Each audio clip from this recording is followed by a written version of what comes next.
All right, so that's what you're going to hear. I'm starting this recording so that we can have all of our classes recorded, and it'll be, I'll add it to a playlist and share that playlist with you from YouTube. Um, but this is where you go to take that school exam at the end of this course. The 75 hours, like I said, you're not going to get your certificate of completion just for finishing the 75 hours. You also have to take and pass a school exam.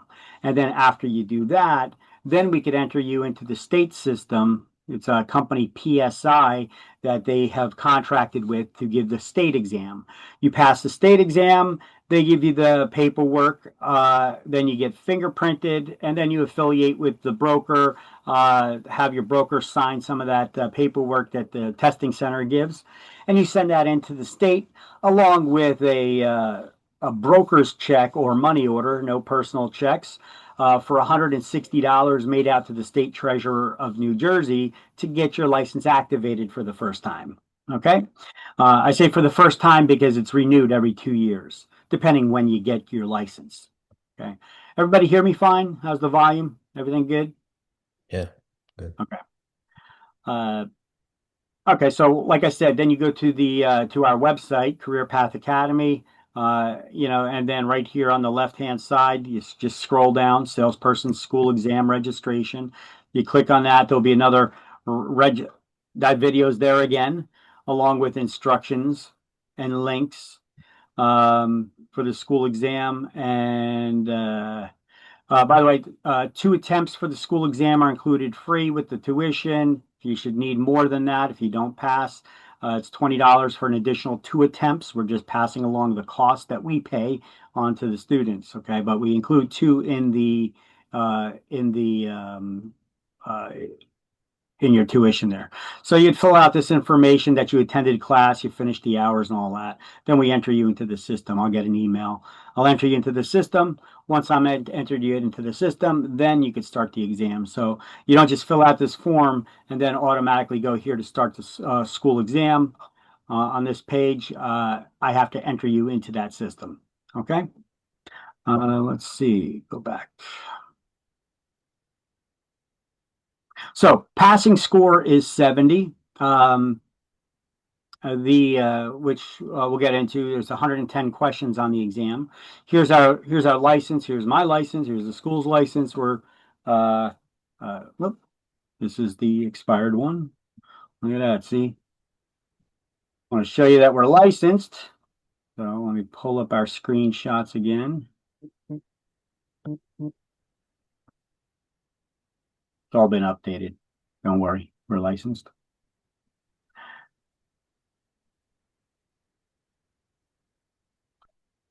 So I'll delete that from there.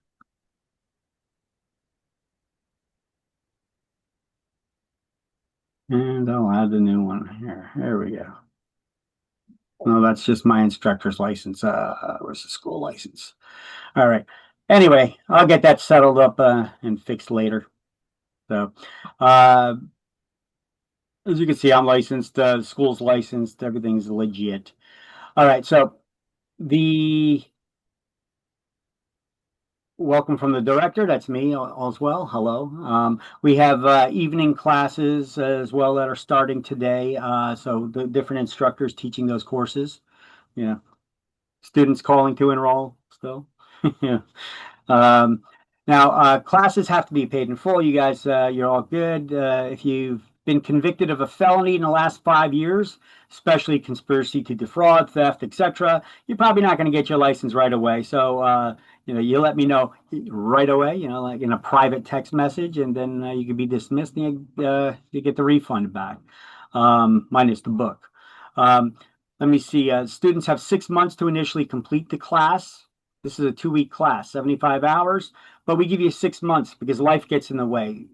Somebody gets into a car accident, something happens, family member dies, dog dies, whatever.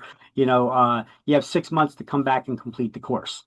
Um, Students must be present minimum of 80% of the class time, like we've already discussed, and You have to answer random attendance polls. Well, we got your videos up there so I could see you, so that works even better now.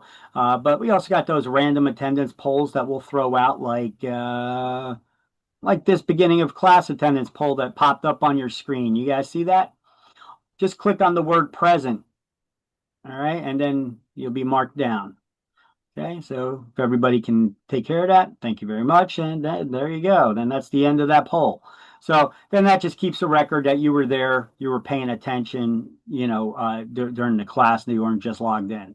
So let's see, students, if you're going to be mixing and matching classes, or if you're not going to be here every day, then you got to keep your own attendance sheet and then give that to me at the end of the course so that I can verify it. So you'd put down the date, the times you were in class, the chapters that were covered, and which class it was, day, evening, weekend, so that we could go back in the records and check, okay, the day, evening, weekend, which class that was.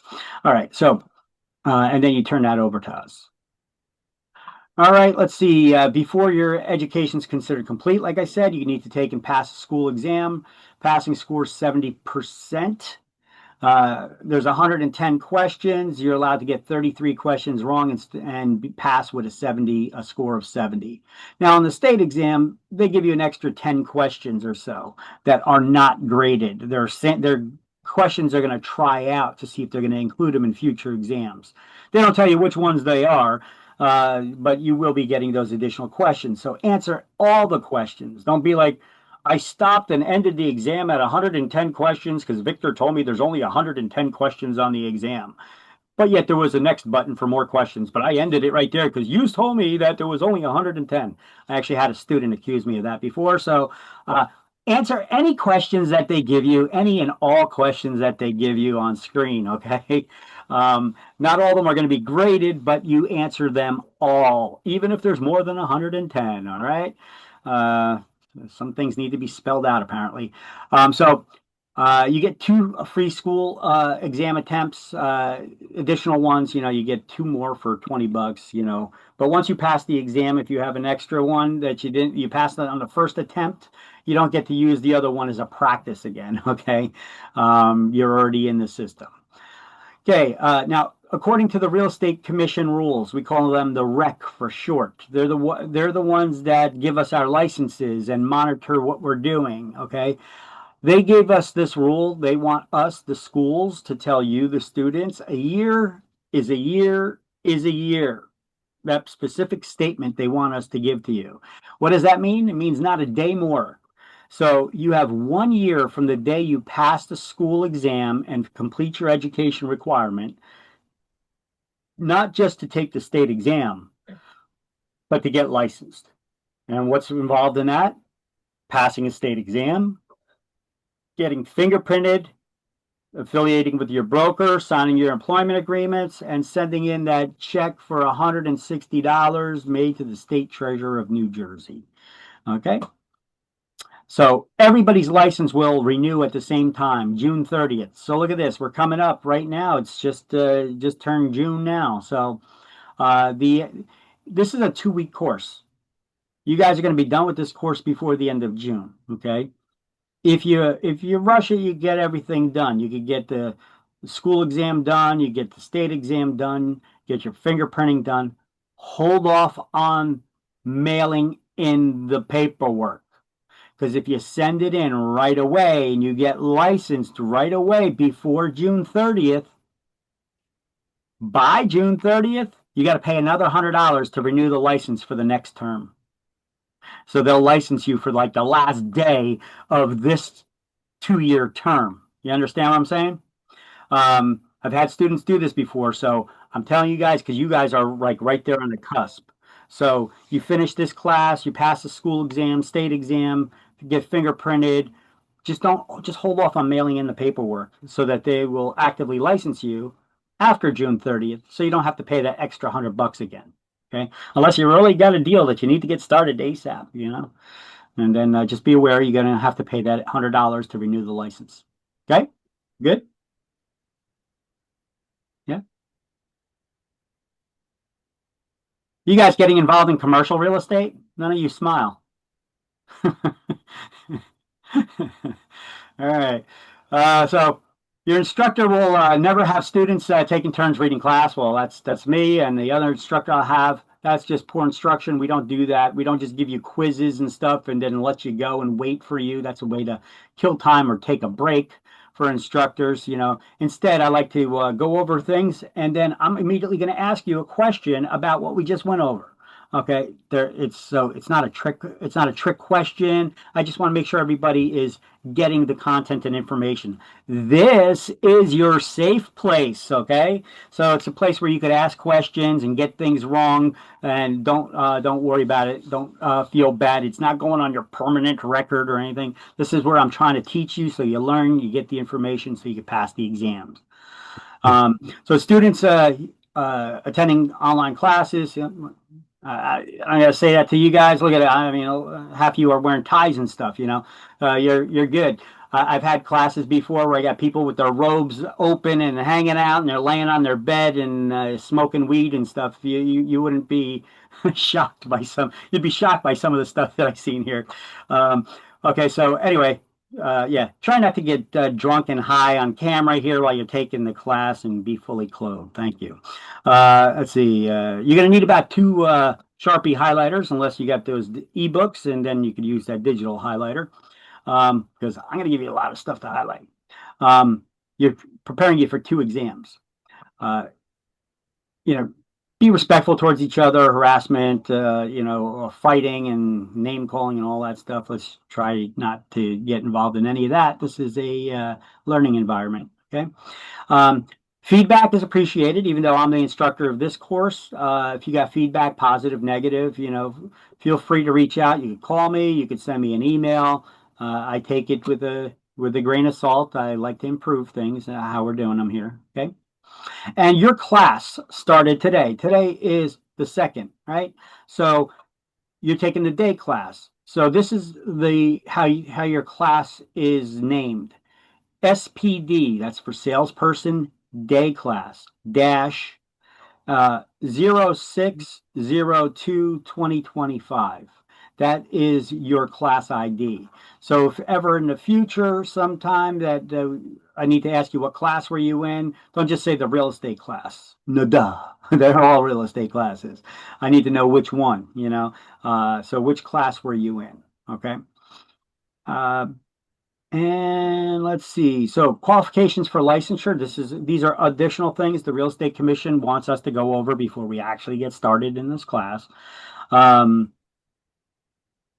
Let's see. The law requires that everybody possesses good character, trustworthiness, honesty, and integrity, according to NJSA. That's New Jersey statutes.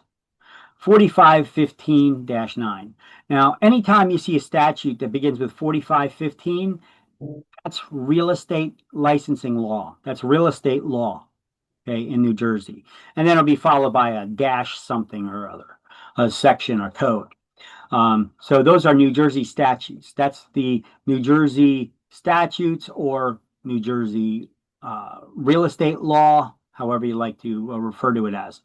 Now, to enforce this requirement, all applicants for licensure have to submit to a criminal history record check. In addition, that's different than just your fingerprinting. They're also going to do a background check on you. That's why your license only costs you $100 every 2 years. It's $160 to initially get it. $50 goes to an FBI background check, and $10 goes to something that's called the Guarantee Fund, which we'll get into at the end of this chapter. So you're going to have to answer certain screening questions before you take the state exam. We'll go over what those questions are. I've got them here. Let's see. You have to be 18 years of age or older. Everybody here 18 or older in order to take that state exam? Okay. Yes. I'll take your silence as a yes. The questions related to statutory qualifications, you have to be 18, have a high school diploma or a GED. It's equivalent. Okay. They just ask you the question. I don't need to see it. They don't need to see it unless they specifically ask for it and have a reason to. Okay. So they also should include the absence of any convictions for forgery, burglary, robbery, theft, other than shoplifting, criminal conspiracy to defraud, or any other like offense within the last 5 years, which they may forgive if it was more than 5 years ago, but if it's less, you ain't getting your license right now. So if you were out there protesting, breaking windows and robbing stores, you ain't getting your license if you got busted. Okay. Now, as was noted above, the law also provides an applicant for a real estate license has to have good character. Well, how do you show that you got good character? That you're honest and trustworthy and you have integrity? Well, don't lie about ever getting arrested. So if they ever ask a question, were you ever arrested versus if you were ever convicted, uh, even though they're not looking for like traffic offenses or you got busted with a little weed or something like that, they're not looking for those kinds of things. But if they ask if you ever got arrested for it and you did, you need to reply, in the right manner. Otherwise, they look at that as you being untrustworthy to be given a license. So answer truthfully. They're big on truth, okay? Honesty. So according to New Jersey statutes 4515.12.1, if you had that offense, you were arrested for something, it was more than 5 years ago, they do believe in second chances and they could give you your license still, but they're going to need additional information about the details of what went down. All right, so it will take a little longer to get the license in those situations, but you don't got to worry about it getting taken away from you because you lied on an application, which is a crime. So the purpose of this notice is to urge you to consider whether any incidents in your life, could affect you getting your license. If you're not sure, you got questions, you could ask a real estate investigator at this number, 609-292-7272. That's the Real Estate Commission investigators. And it says their hours are 8:30 to 4:30. They're government workers, they you call them earlier. See, should you pass the exam, you're gonna have to get fingerprinted. You're also gonna have to answer that qualifying questionnaire, which will become a part of your license. And if it turns out that you lied on any of those things, that could be grounds for revoking your license and issuing substantial fines because it's a crime to lie on one of these applications. Okay. So here's some of the screening questions they ask you. With the exception of motor vehicle violations, have you ever been convicted of a crime, misdemeanor, or disorderly persons offense in New Jersey, any other state, or by the federal government? And are you presently on probation or parole? Everybody good there? Is there a criminal complaint, disorderly persons charge, or criminal accusation, or criminal information presently pending against you? Or are you presently under indictment, being accused of a crime in New Jersey or any other state or the federal government? Or are you in any pretrial intervention programs or in any other program that involves the deferral or disposition of sentencing in criminal matters? Have you ever had a real estate or professional license or certification or credential revoked, suspended, or surrendered in lieu of formal prosecution or denied in New Jersey or any other state? These are the questions they're asking. Are you behind on child support by more than 6 months, or have you failed to provide any court-ordered health care coverage? These things could have an effect on you getting your license immediately. Are you under the age of 18 at the time of taking this exam? Do you now hold or have you ever held any license issued by the Real Estate Commission, New Jersey Real Estate Commission? Are you a high school graduate or holder of a GED? And do you currently hold a real estate license issued in any other state? Anybody have a license issued in another state? Anyone here ever have a New Jersey license before? No. Anyone here ever take a real estate class before and just didn't go to finish the requirements to get your license? Okay. Reason why I ask is because it puts a security lock on your name in PSI system. So even though I enter you into their system after you pass the school exam, it won't allow you to take the state exam. Their system won't send you the email to go to their website and register to take the exam because they already had you in there. And they would have assumed that you already got it. So it puts a lock on your name. And I need to send an email over to an email address so that they can remove the lock on your name. That's basically why I ask. All right. And every now and then I'm going to throw out these things, which I got from the Real Estate Commission's website. This is when people get busted for something, not just busted, but they went to their hearing and they were found guilty and they agreed to pay fines or they had sentences issued against them. This is from the disciplinary actions page on the Real Estate Commission's website. Yeah, in your permanent record on your real estate license. Okay, so here's one, Stephen, whatever his last name there, pronounce it. Formally licensed as a real estate salesperson in Middlesex County in 2023, admitted to violating this statute, that he falsely responded to questions on that qualifying questionnaire when getting his license, that he procured a license by fraud or misrepresentation or deceit, and by misrepresenting the status of his court-ordered child support obligation, that he engaged in conduct demonstrating unworthiness for licensure because he lied about it. Accordingly, he is ineligible for any license issued by the commission until he gets caught up on his child support and he agrees to pay a $1,500 fine for that lie. Okay, see, they do catch people in these things, so just be aware. Okay, and here's a bunch of other examples. Now, you also need to, I have it here in the title, you have to notify the Real Estate Commission within 30 days if you're ever arrested or charged with a crime or found guilty of a crime. It's kind of like your driver's license. Whenever you move, you're supposed to notify the DMV that you moved within 30 days. And you know how a lot of people from out of state don't do that because they like their lower priced insurance from somewhere else? Well, you're supposed to change your license within 30 days. Well, you got to report those issues with the Real Estate Commission within 30 days as well. All right. So what else we got here? All right. So there's a handbook for PSI. That's the testing center after you're done with the school. It gives you instructions on how to register for the state exam and all that. But we got them on our website too. And I got all the links and I'll email you that stuff when you pass the school exam again.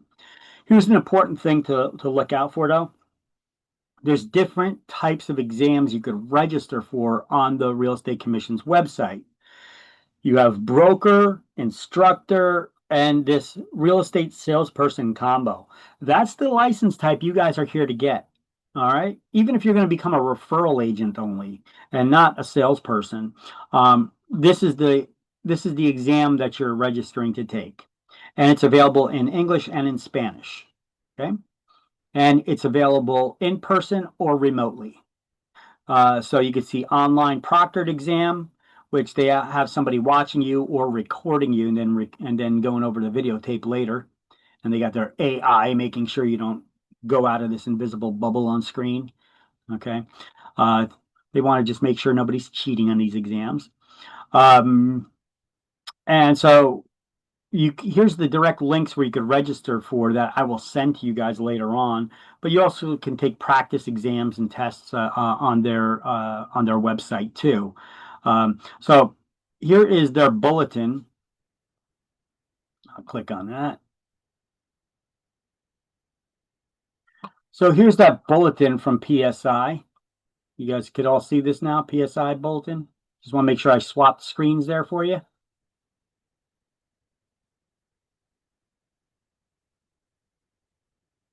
Hello? Yes, we could see it. Okay. Want to make sure I'm on the right screen. Okay, so this is the PSI booklet. This is the latest one that they came out with. They show you everything from testing fees to the locations of their testing centers, requirements for licensure, all the stuff that I've just been going over so far. They got on here. They got the licensing fees. Well, this is for brokers, salesperson somewhere around here. They give you the walkthrough on how to register for taking the state exam on their website. We'll go over what IDs that you need to bring with you. You need to have 2 forms of ID with at least one government issued photo ID. Yes, I know. You don't need one to vote, but you need one to get a real estate license. What kind of sense does that make, right? Anyway, here you go. So they schedule the testing centers. I don't know why they're showing you this because it's on. Oh, that's if you're filling out the booklet for the appointment, but you could just do this online to register.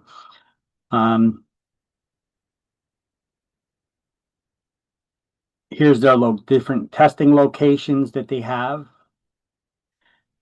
and types of IDs that are acceptable, all that good stuff. This is available in the shared Google Drive that I sent you the link to, but I'm also going to share it with you here in the chat window. Boom. There you go.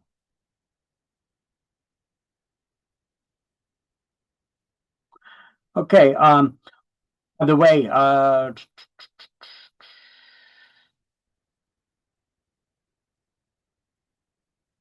okay, I got your message, by the way. Person sent me a message. All right. Yeah, just make sure you're sending messages. Make sure that you're sending them just to me and not to the whole class, which you have, which you sent it the right way, just to me in the drop down for the chat windows. But if you have any other general questions, you guys can also just ask. This is an open forum. This is why I teach these classes in this meeting mode instead of presentation mode. So you could just unmute yourselves and ask a question if you got it at any time. So here we go. I just shared with you the link to this this bulletin. Now, as we go down this list, let me see. Score reporting, how long? They give you 4 hours, 110 questions, 70, 77 correct, 33 questions wrong. All right, but you see here they started, there's some questions here or some category topics here and here and here. They're showing you on these topics what your exam is composed of. So like land use controls, like the things that we're going to be learning in this class. For salespersons, for brokers, or for instructors exam, it's 5%. It's actually not 5%. It's more like 5 questions from these categories listed below, which this is what this is the information that composes the land use controls category. Valuation, 8 questions from there. Property ownership, about 10 questions from property ownership. Financing, 10 questions. Agency, this is stuff we're going to learn mainly in chapter 3. 13, property disclosures. 7, contracts. 19. All right. Now, I have a breakdown in the shared Google Drive. I have a class links Word document. And if you were to scroll all the way to the bottom of it, I have the same breakdown that they have listed here. But I also show you what chapters in this book that we're learning from, you could get that information from where we studied it, where it was covered. So now you know what information to study a little bit, focus a little bit more on.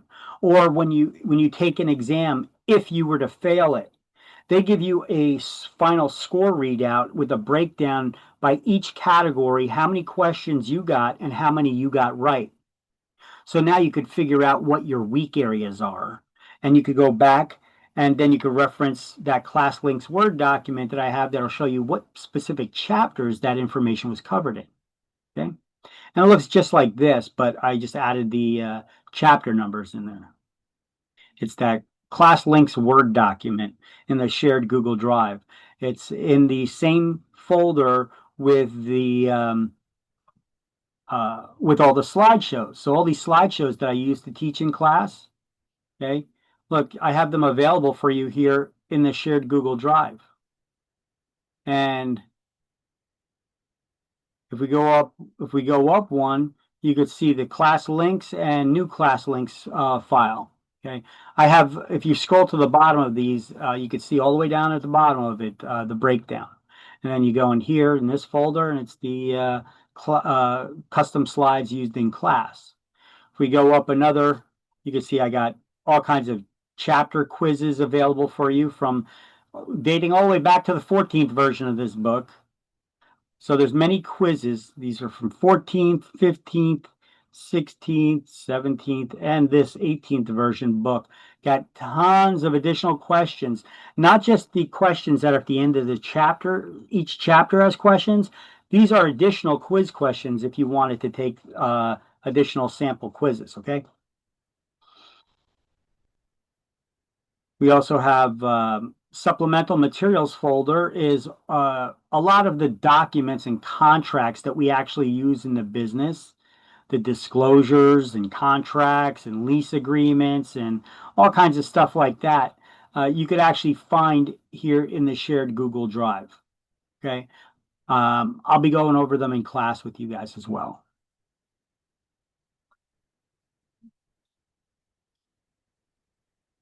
Yeah, you guys are seeing me going through, cycling through this stuff. Okay.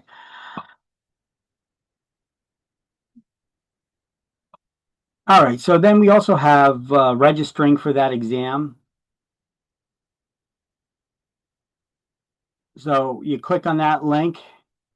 Here's that link. I got it all over our website, but here I'll share it with you again. Registering for state exam. Boom. Now, you're not going to be able to register for the state exam until I enter you into their system after you pass the school exam. So don't bother trying to do it right now, even though I sent you the link for it. But you can see it takes you to this page. You got real estate broker, combo, instructors, and the salespersons all the way down at the bottom, these last two. Those are the ones that you would click on, okay? I've had people, they registered for the wrong exam, the broker exam. They're like, yeah, I want my broker's license. Yeah, but this is a salesperson's class. You got to get salespersons before you can become a broker. So even though they allowed you to register for it, the person took the class or took the exam and actually passed the broker's exam, which is much harder, and it didn't count. That would really suck, wouldn't it? Then you have to register for the salesperson exam and then take that exam over again. Okay, so make sure that you click here and you register for the right one, that salesperson combo. Okay.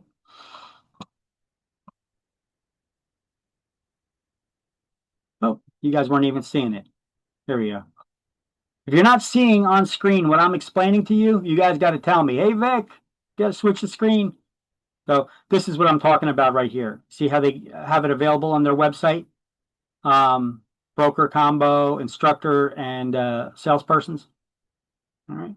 So you guys are going to select the salespersons. Don't select any of the others, even though it'll allow you to.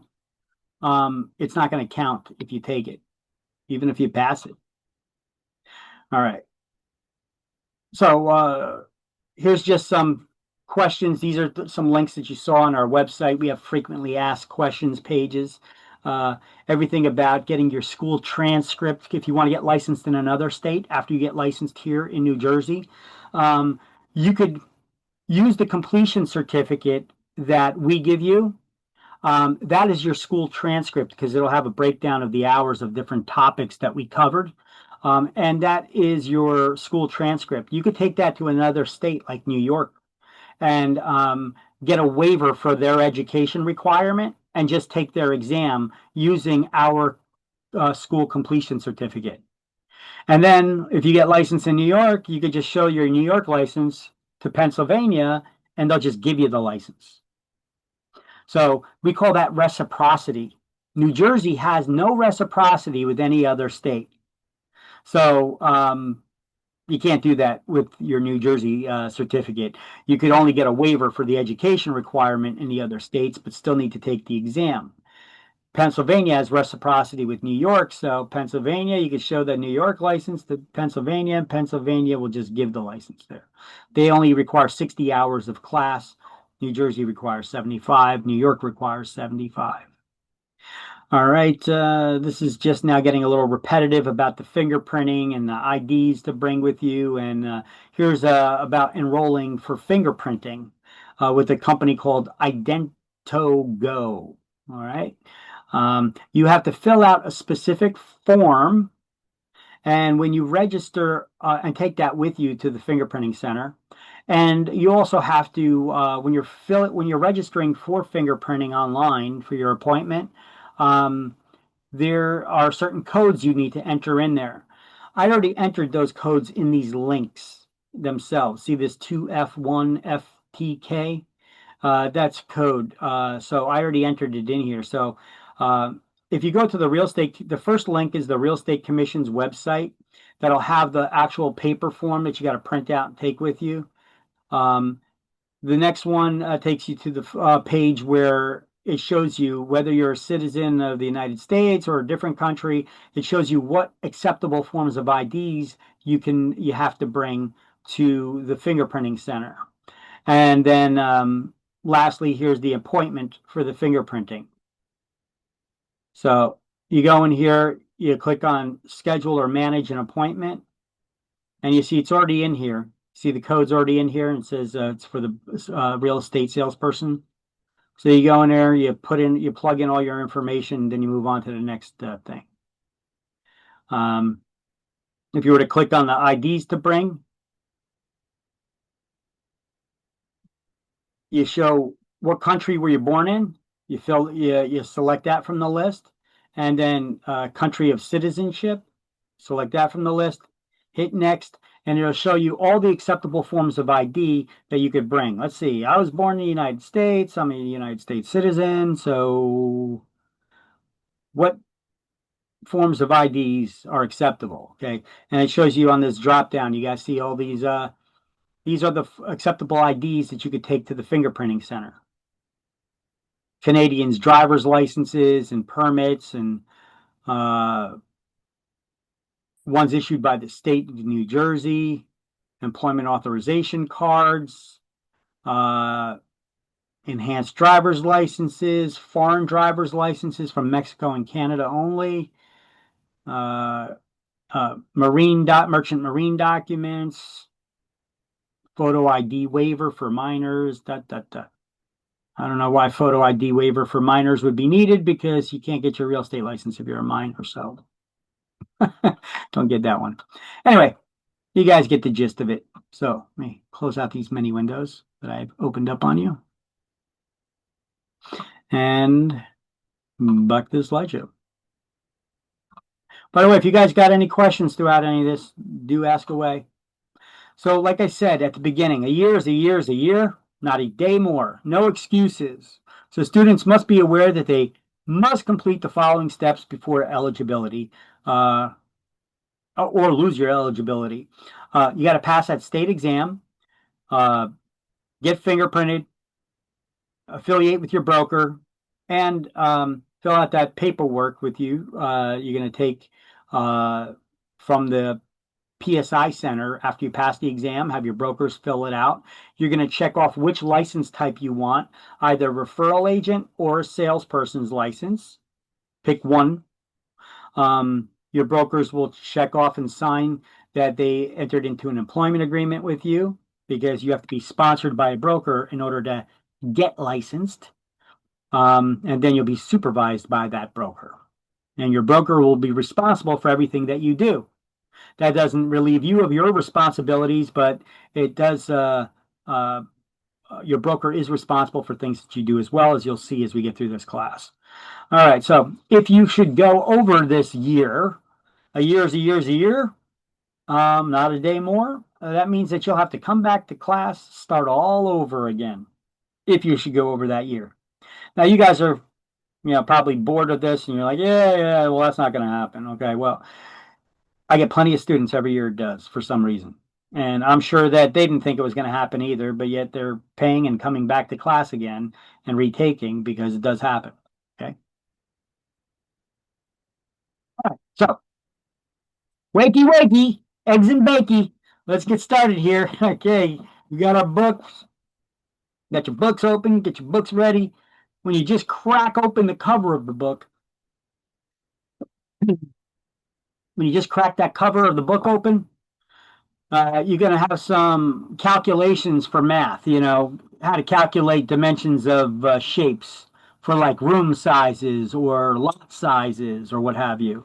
How to convert acreage into feet and all that stuff, tax rates and all that. Listen, we'll get to that in good time. Here's some commission math. Instead of just using these formulas, I got a better way for it. I'm going to teach you a T formula. Makes the math a lot easier. But I want you to highlight this up top here. How many feet in an acre? And then how to calculate the total interest paid over the life of the loan. There's that formula as well. So let's zoom in on that. 1 acre, 43,560 square feet. You need to memorize that. It's going to be on the school exam. It's going to be on the state exam. And it's not given to you. And you're going to need it to figure out a math problem. And if you don't remember how many feet are in an acre, you ain't going to get it right.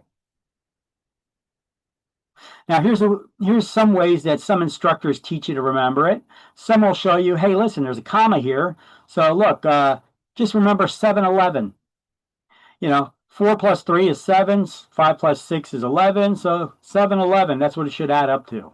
Yeah, okay, that's one way, I guess, of trying just to double check that you didn't put wrong numbers in there. But it doesn't tell you which order to put them in. Instead, I got a better way for you guys to remember this. Okay, can everybody here count to 6? At least nod your heads yes in the affirmative if you can. If you're not going to answer, okay. So, all right. So you count to 6. I'm going to make it really hard now. Can you count to 6 starting with 3? All right. So what you're going to do is you're going to draw a comma. And everybody knows a song that has the words in it to the left, to the left, to the right, whether it's a country song or a Beyonce song or some other song, right? You're going to, where there's a song that has those words to the left, to the left, to the right, to the right. So we're going to start counting to 6, starting with 3 to the left of the comma. 3, 4. And now we're going to go to the right of the comma. 5, 6. Then we'll throw a 0 on there for good luck. Okay?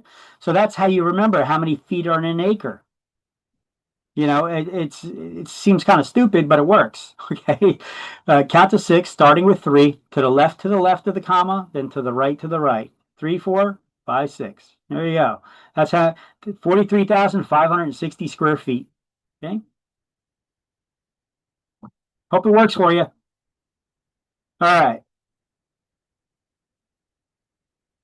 Here's just a bunch of different ways where they show you how to convert feet. Like sometimes tax records will show you how many feet the lot is in size. If you need to figure out that in acreage, well, take the total number of square feet divided by how many feet in an acre, and you can see in this example, it gives you 0.57 acres. Now, if it's a multi-acre lot or more than an acre, and you're trying to figure out how much square footage in the lot, well, you could take this example where it gives you 1.3 acre lot. Well, how many square feet are in 1.3 acres? Well, 1.3 times 43,560, the number of feet in an acre. And then it gives you the total number. It's not that difficult. And then if they give you one where you got to figure out the price, if they tell you that the price of the lot is calculated per acre, here, you could figure out that the price divided by the acres tells you how many per acre or vice versa. All right, so here is calculating the lot sizes. You've got your square or rectangle. This is simple math. Whatever the length of one side is, the opposite side is that same equal length if it's a square or a rectangle. Okay? So in order to calculate the area of that lot or room or structure, you just take the length of one side and multiply it by the length of the other, and that'll give you the total square footage. So here's like a closet, I guess. I don't know. Small closet. 6 feet by 4 feet, right? In this square, 6 times 4, 24, 24 square foot. Now, if you were to look at a triangle, tri meaning 3, it has 3 angles, right?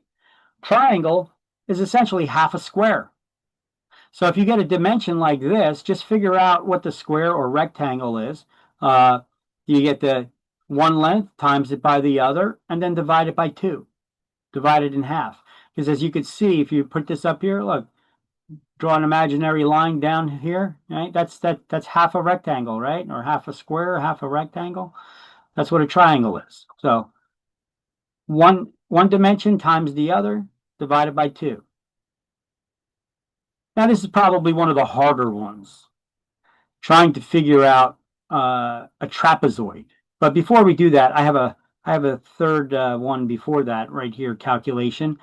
Calculating the area or volume. So volume, you take the length times the width times the height. That only really matters, I guess, if you're in construction, you're trying to figure out how much paint you need for the walls or sheetrock or what have you. But I doubt you're going to get one. I doubt you're going to get one of those on exam. But either way, a trapezoid is basically it's a combination of a rectangle and a triangle, and you don't have 2 equal sides on the darn thing. So how do you figure it out? Well, take the opposite lengths of the flat sides and you add them together. Then you take the length of the side with the angle, which is 6. Well, let's do this. You take the 2 flat sides, you add them up, then you divide it by 2. And then you take that number 4, which you got as your answer, and then you're going to times it by the height, and then you'll get the total area of that trapezoid. Okay. All right, real estate commission math. I got a better way. I got better formulas to teach you this stuff. You know, your commission is equal to the sale price times the rate of commission. Sales price equals commission divided by the rate of commission. And the rate of commission is equal to the commission divided by the sales price. I'm going to show you a T formula that makes it a lot easier to figure this stuff out and remember it all. And here it is. So you see the T formula? It looks like a T. That's why I call it the T formula. And what's this symbol here? That's division, right? And this is the X is multiplication. So you always divide down and multiply across. And remember, TGIF. It's not thank God it's Friday. That means the top number on the T goes in the calculator first when you're plugging in the numbers. So there are plenty of problems that could use this T formula to figure it out, your commission being one of them. Tax rates and all kinds of other stuff can be calculated using this T formula. Small number is always up top, large number on the bottom, and so is the rate or percentage. And you divide, if you have 2 of the 3 numbers, you could figure out the missing component by dividing down or multiplying across. I'll give a couple examples in a moment. But here's a bunch of different problems that you could calculate using this T formula. See, if you were to match up the number 1 here, and 1 here, it'll show you these are the figures that you need to figure out the commission or interest or net income or market value or cap rate. Okay. Taxes, profit loss. These are the formulas in order to figure it out. It's all one formula, T formula. Just shows you what figures you need to put in here in order to make those calculations. Okay. All of this is available for you guys on the on that shared Google Drive.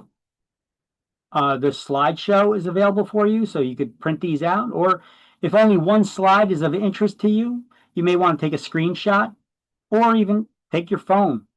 Although the phone tends to give a little, you may have to turn it sideways if you're not getting a clear picture, okay, in order to get these things.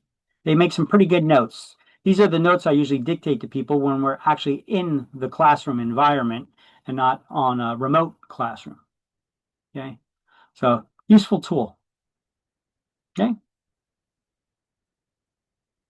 By the way, if anybody ever needs me to stop or go back or needs me to explain something, tell me. Okay. This is the classroom. This is the learning environment. Don't be shy. Don't be embarrassed. Say, Vic, stop. Could you explain that to me again? I need to get that again. Or can you go back so I could get that screenshot? Okay. Tell me when you guys tell me when we're here. Okay. All right, so let's do some problems, huh? Right? Before we even get into the book, look at that. We're doing some math already. uh, Here's how to use the T formula to calculate your commission. If you get a math problem that says, if you charge the seller 6% commission and the total commission collected was $21,600, how much did the property sell for? So total commission collected, is that the smaller number or larger number? In the problem here. Well, it's going to be the smaller number because the larger number would be the sale price of the house of the property, right? So a small number we know always goes up top. And we know a percentage or rate always goes on one of the sides down the bottom. Okay. So 6%, if you were to convert it to a whole number, that's 0.06. Okay. So TGIF, top number goes in the calculator first, 21,600 divided by 6%, and you get your answer. So this house sold for how much? You guys can use calculators on exams, by the way. Just not real estate calculators. It has to be a plain calculator, alphanumeric, or just numeric, no memory or anything like that. Just a plain old calculator. No fancy real estate calculators. Can't use your cell phones. Shouldn't be in the room when you're taking an exam.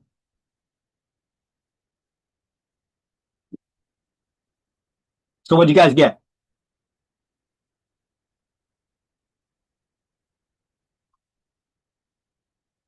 Yes, 360. By the way, you could have just said that too. You could say that out loud.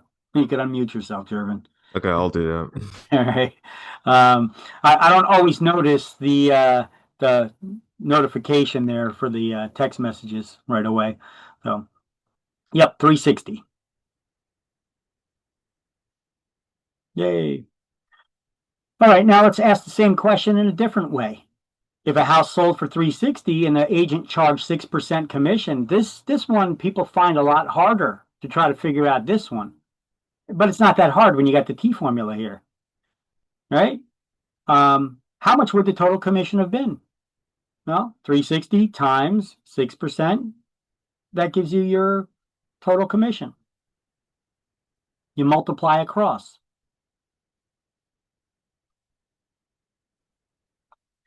All right. Oh, actually, this is the harder one. This is the harder one that people have difficulty, but not when you have the T formula there. T formula tells you where to plug the numbers in and what to do if you're hitting division or multiplication. See, most people, what they do is they take all the answers in the multiple choice and they start tapping frantically on their calculator to see if it matches any of those answers. All right. So if a house sold for 360 and the commission collected was 21,600, what would the rate of commission be? Well, the total commission, that's the smaller number versus the sale price, the value, right? So that number goes up top. Small number always goes up top. And TGIF, top number goes in the calculator first. You divide it by 360, and you should get 6%. See, this is also a way of testing your math to make sure that your problem, your answer came out correctly. Okay. And once again, here's that slide. If you guys didn't get the screenshot of it and you wanted a screenshot of it, how to calculate all these different things. Here are the items that you need in order to figure it out. Don't worry. You'll see this slide plenty of times in this class. I'll bring it up again if you didn't get it. All right. And I want you to highlight this too, how to calculate the total interest over the life of a loan. It's going to boggle your mind. I'm going to teach you guys how to figure out how much of your single monthly payment towards your mortgage went towards the principal, that's the amount you borrowed, or the interest.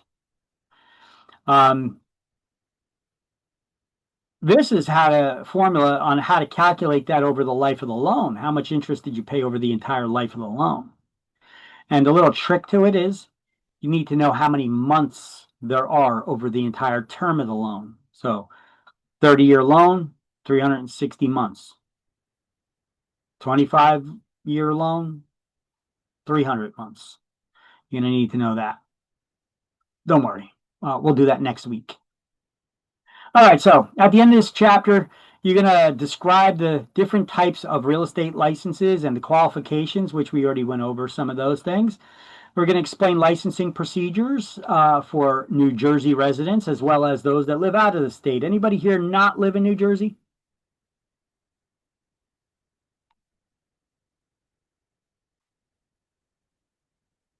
Anybody? Anybody? Actually, I don't. I live in New York. Okay. So if you don't live in New Jersey, you could still get a New Jersey real estate license. You're just going to have to sign an additional document to agree to come back and have charges heard against you, should charges ever be brought up against you, to have them heard against you here in New Jersey. Because if you violated some sort of a New Jersey law, people usually, when they get sued or they're brought up on charges, it's in the state where they live, okay, in the county where they live. And the real estate commission is going to say, hey, no, we're not going to just issue you a license if you don't live in New Jersey, unless you agree to come back and have charges heard here. We're not going to be chasing you all over the country. So you're going to have to sign this consent to be sued in the state so that you could have charges heard against you here in our court system. Because if you live in New York, for example, you're brought up on charges in New York court for violating New Jersey law, it's not even going to be on their books, so you're not going to be even found guilty of anything either. So they just won't give you the license unless you agree to sign that additional document. That's the only difference. And we'll also go over rental referral agencies and what they are. Anybody ever hear of a rental referral agency? All right. So who must be licensed? Okay, so basically we skipped over a couple of things here. If we just go through the first couple of pages in the book, you got your table of contents, different chapters, which they don't call chapters anymore. They call them units. Okay, they're referring to a chapter there. The topics that are covered in each one. There's an introduction about this book. It says, Getting Started in Real Estate. This is a good read on your time. The role of this pre-licensing class, which is basically to prepare you for the exams. The how to do your job specifically, your brokers should be giving you that training. However, I will try to give you some to get you started here because I want my students to do good, okay, and not just rely on the brokers. And then passing the New Jersey real estate exam, a little brief blurb on the job description. You know, you can write a whole book about the real estate job description. There have been many written. And how to go about affiliating with a broker and taking this class. Some of you have already been sent here by a broker, okay? So you're already set. Okay, there's a bunch of questions to ask for job interviews here before you start working for a broker. And I also have one of those in our shared Google Drive as well. Let me see if I can pull it up.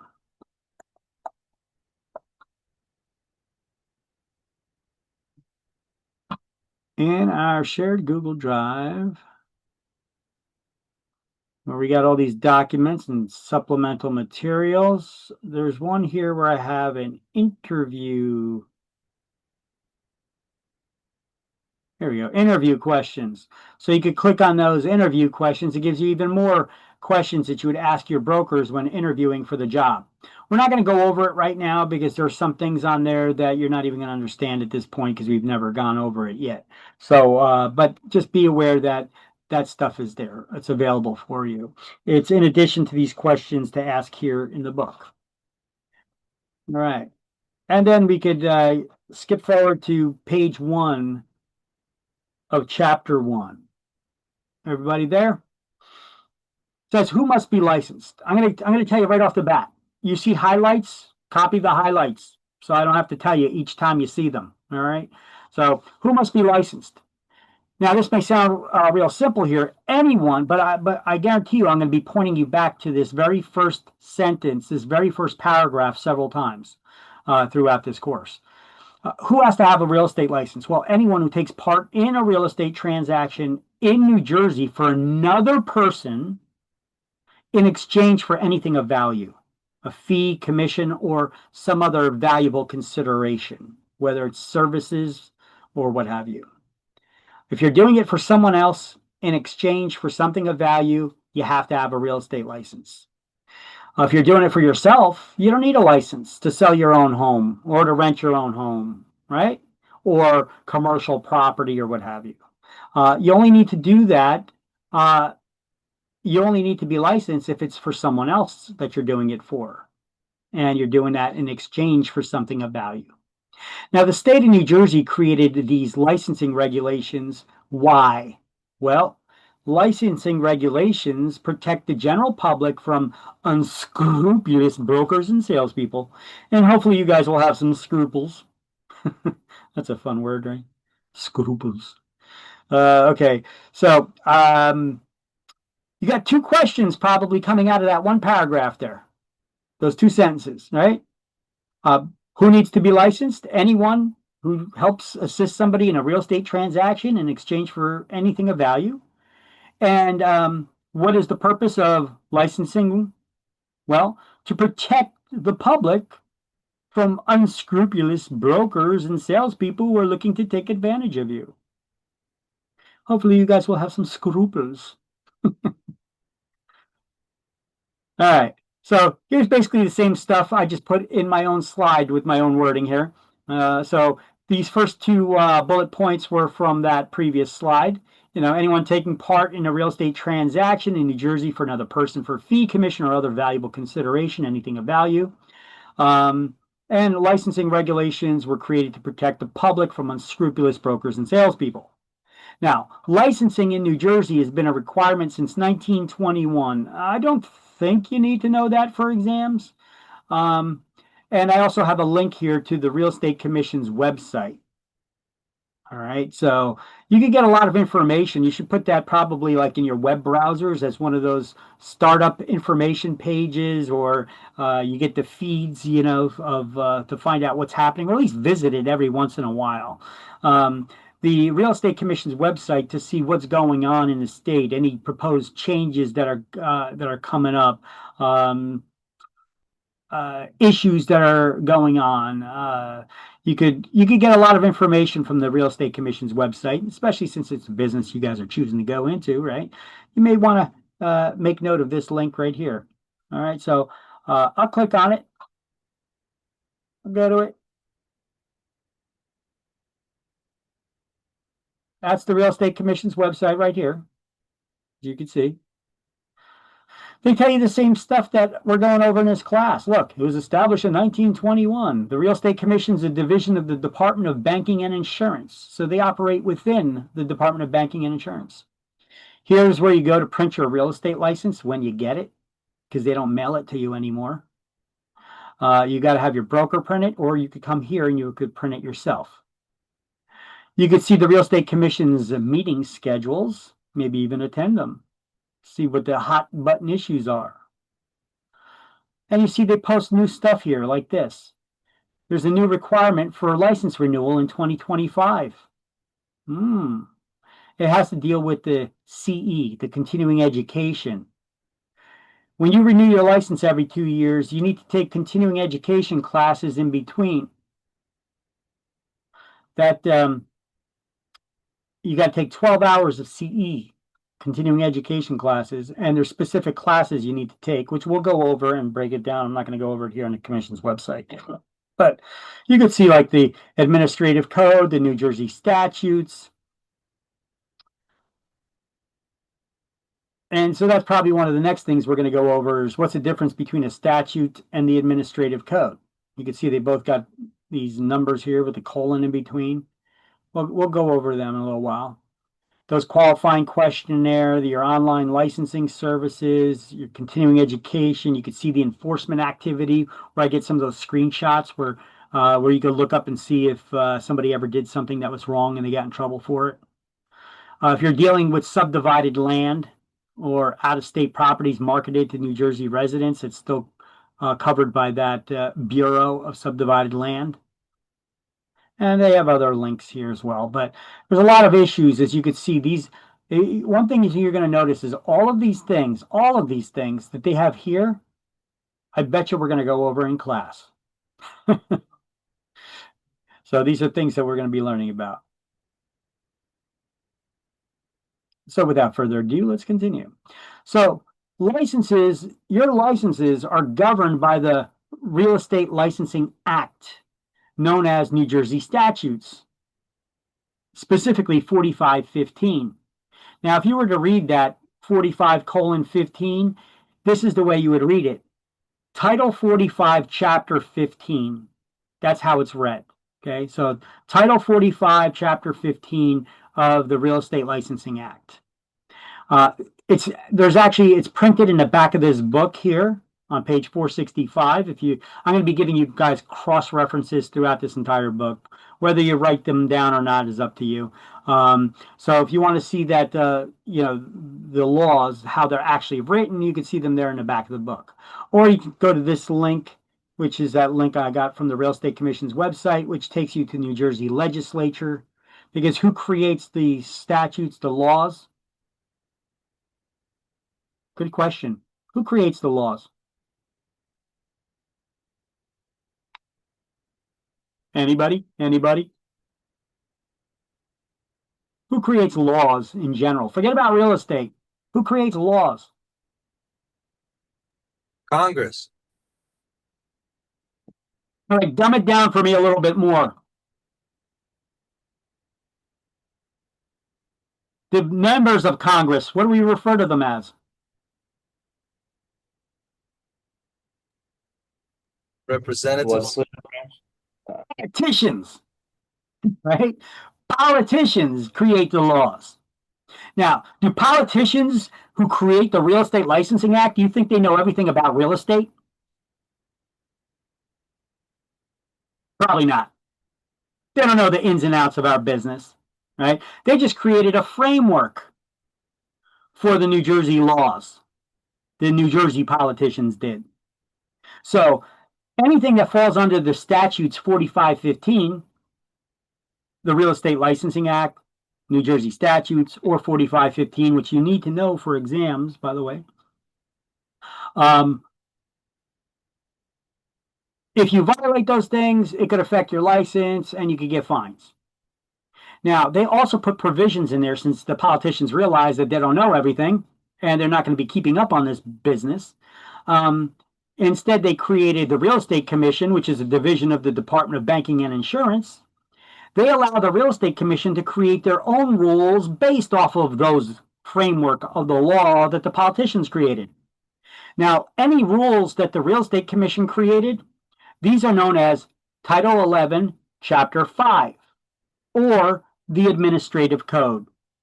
These are the rules and regulations of the Real Estate Commission. That's what the Administrative Code or Title 11, Chapter 5 is. So for exams, because it will be on exams, I'm telling you right now, real estate law is also known as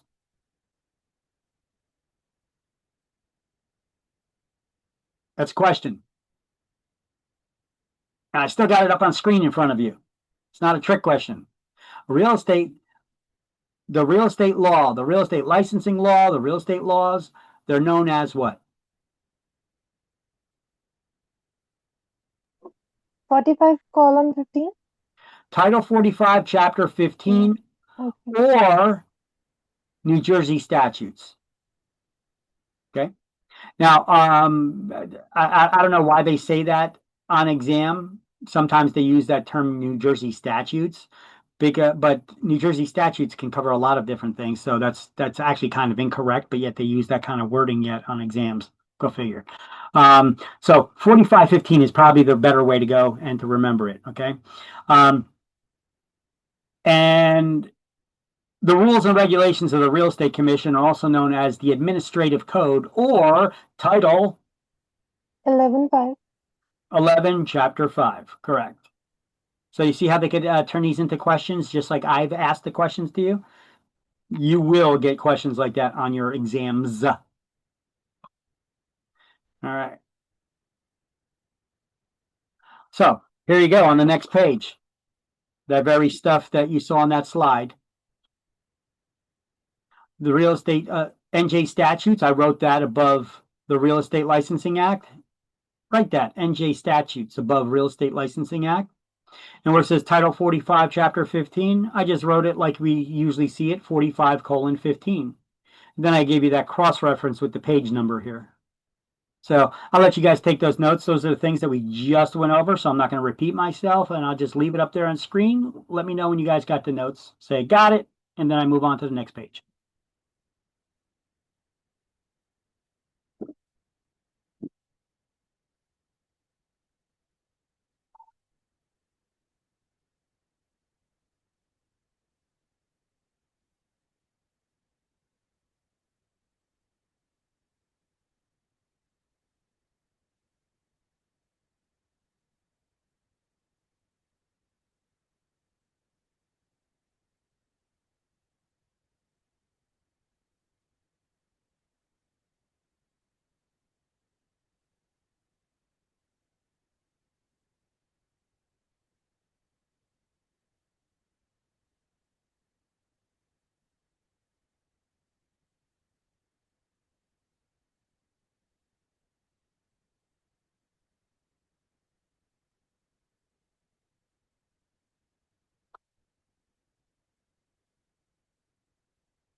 Got it.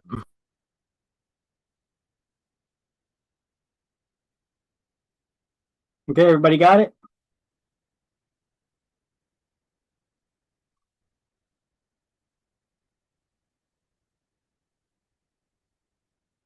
Yeah, we got it.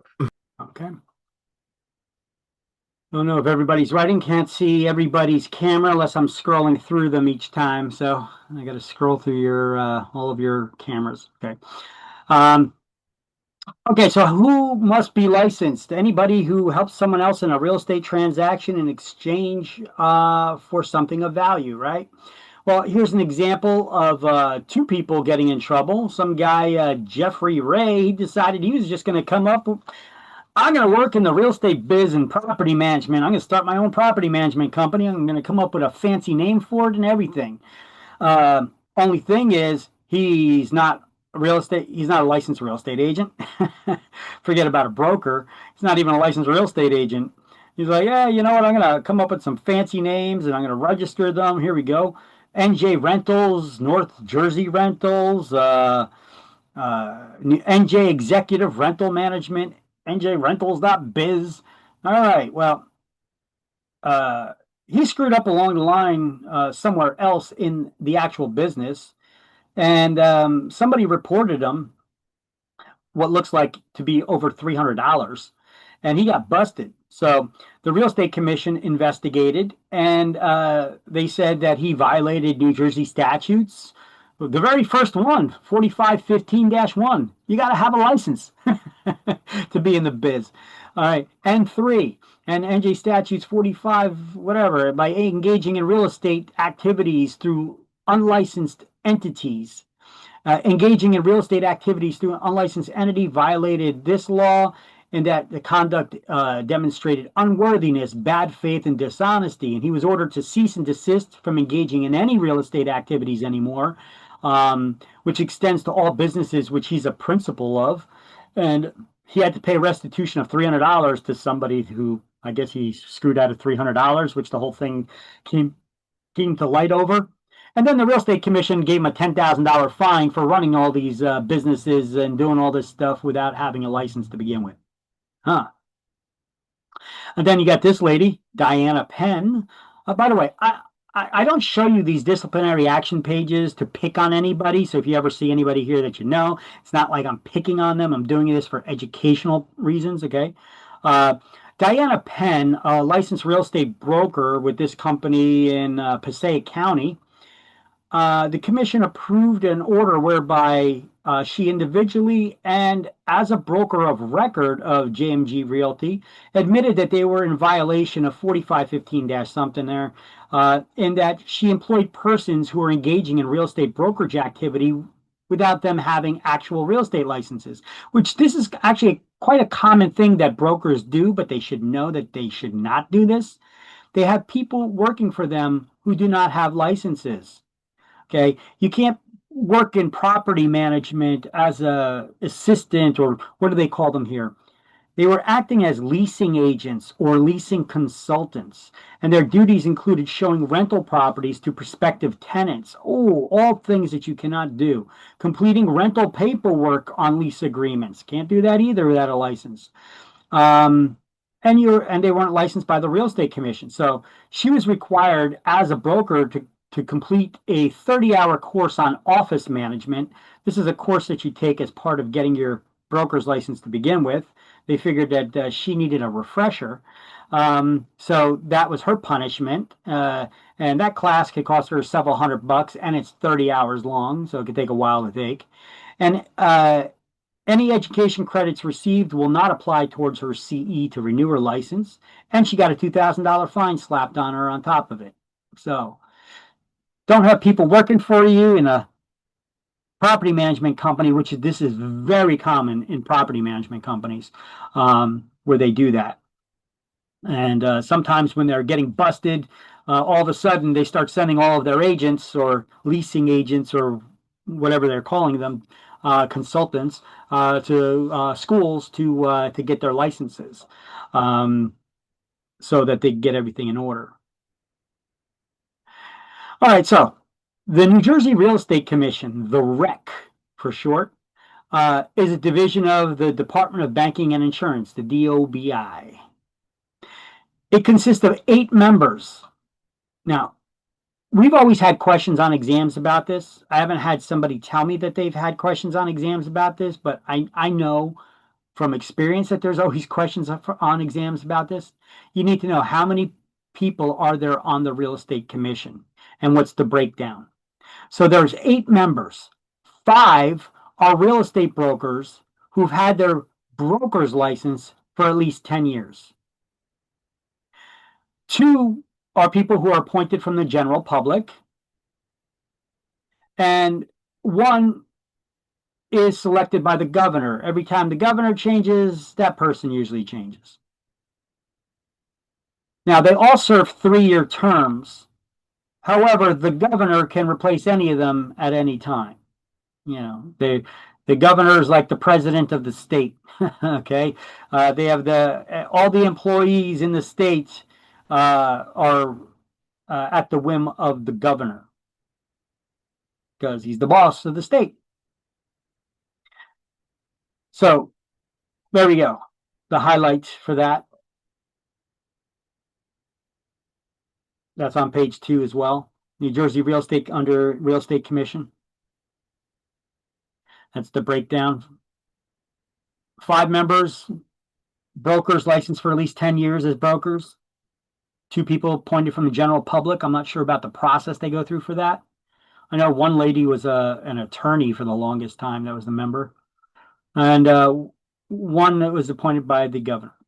So every time the governor changes, that person usually changes, you know, because it's kind of like the presidents, right? Anytime they change, they want to change out the entire cabinet because they don't want people from the enemy, from the other side, that are going to try to sabotage them, you know. So they're going to, even though that's not how they should work, but we don't have patriots, I guess, in this country no more. So that's the way that they work. It's all party and division, you know. So the state level works the same way. It's politics. It's a dirty game. Okay. So they usually switch out that person every time the governor changes. And they should be nonpartisan, but they are. All right. Wow, this looks like a mess. Look at all these highlights and changes over here under classes of licenses, huh? Don't worry. On the next slide, I'm going to give you something like this. A nice breakdown with rewording that's a lot easier to study. But in the meantime, let's first take these notes, and then I'll give you this where you can take a screenshot of it, okay? So, boom. Do your highlights and notes on this, okay? So, I can read it to you as you do that as well. A broker is basically also known as the managing broker. They manage the company. Doesn't matter how many offices that company has, there's only one broker of record in charge, the person authorized to be in charge of the entire company. They call them the broker of record as well, because they're in charge of all the record keeping for that company. So, how many brokers does each company have? Only one. If there's somebody else in that company that has a broker type license, they would be known as a broker salesperson. That's somebody who has a broker's license, but they choose to work for and in the name of another broker. They're broker salespeople. They could be managing branch offices, or they could just be working as a salesperson, just with the higher broker type license. Okay.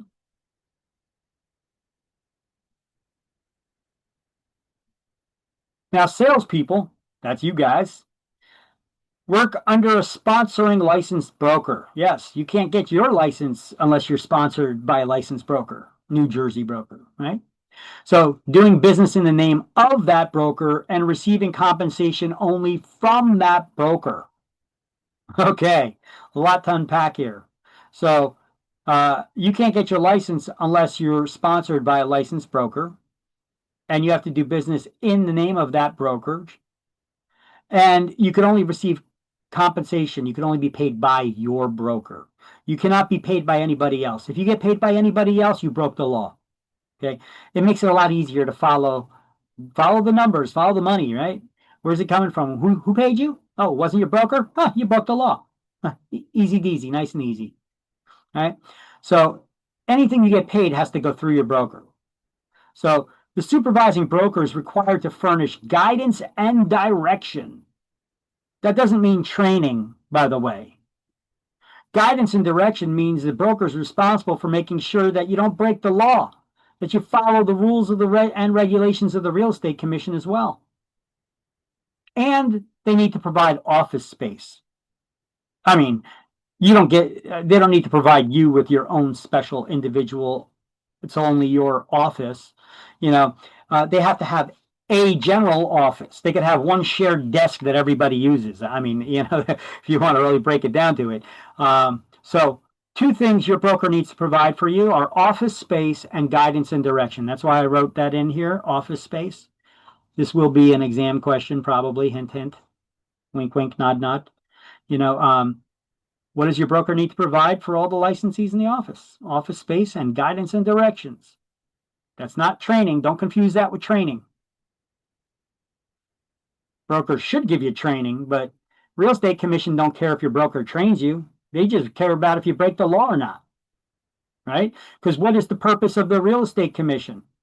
What is the purpose of licensing law? What was that first paragraph in the, or second sentence in that first paragraph of the book?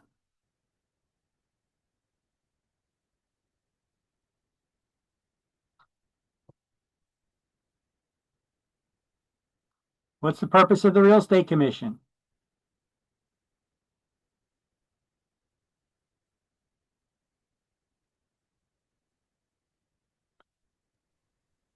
To look out for the public. To protect the general public from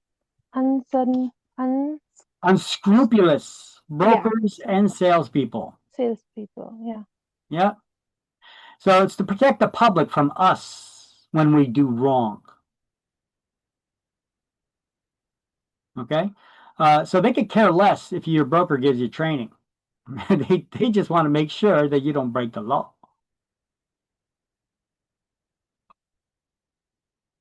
All right. And then let's see. This or as an office manager is right up here underneath broker salesperson. That should be up there a little bit more. Sorry about that. I know this looks like a mess, but it's the way the book did it.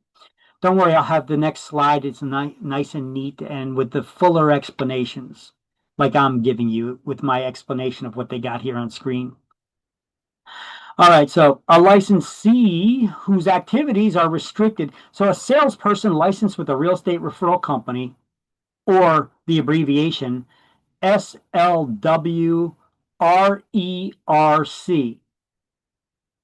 We used to just call them referral agents, but because of some kind of stupid NAR lawsuit, they sued us. They now call them salespersons licensed with a real estate referral company instead of just referral agents. So either way, as long as you know SLWRERC is talking about a referral agent, you'll be good. So these licensees must be licensed with a real estate referral company, not a full service real estate firm. That's something that's new as of the last couple licensing terms. In the past, there was only one type of license for a real estate brokerage. You were licensed as a real estate brokerage. Now you have a real estate brokerage, which is full service, where you have salespeople and broker salespeople working with clients. And then you have referral company, which is another type of new brokerage license for a company that can only associate licenses of referral agents or salespeople licensed with a real estate referral company. Okay. Now, they cannot work directly with clients. They're not going to be members of MLS. All they could do is send leads, referral business to their broker, who could then send it out and assign it to a different company or different working salespeople and broker salespeople.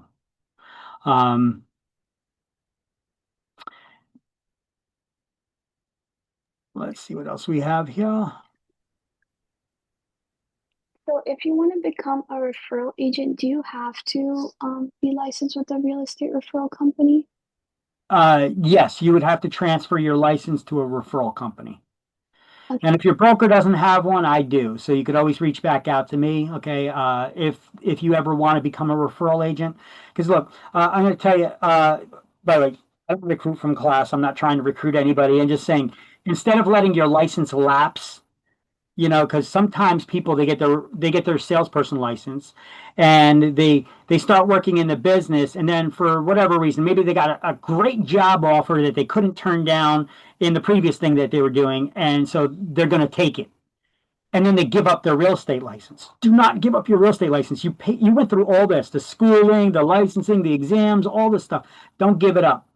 You can convert your license from a salesperson or broker salesperson to a referral agent, okay, and then transfer it to a referral company, and then it'll still be active, except you won't have to pay the dues for realtors associations.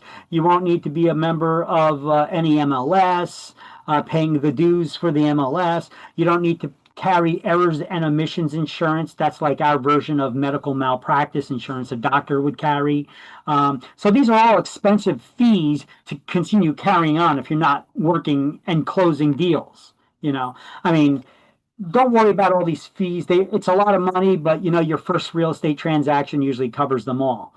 Your commission from your first transaction usually covers them all and then some for the first year. But there are expenses involved in getting in this business. I tell people that all the time, from the real estate class to the testing to the exams to the licensing fees to the membership in the realtors organization, the MLSs, any tools that you need or marketing and advertising you do. I tell people, to get a good start in real estate, you're going to need about $1,500 to $2,000. Now, do you need all that money right now and right away? No. You could start out a little at a time, right now, baby steps. First first take the class, then you get the licensing, little by little, and you got a year to get the license, right? So if you need more time to come up with the fees that the broker will charge you for the errors and omissions insurance, because they usually carry a policy and just add you onto their policy, and then they pass that, they'll give you a bill for your share of it.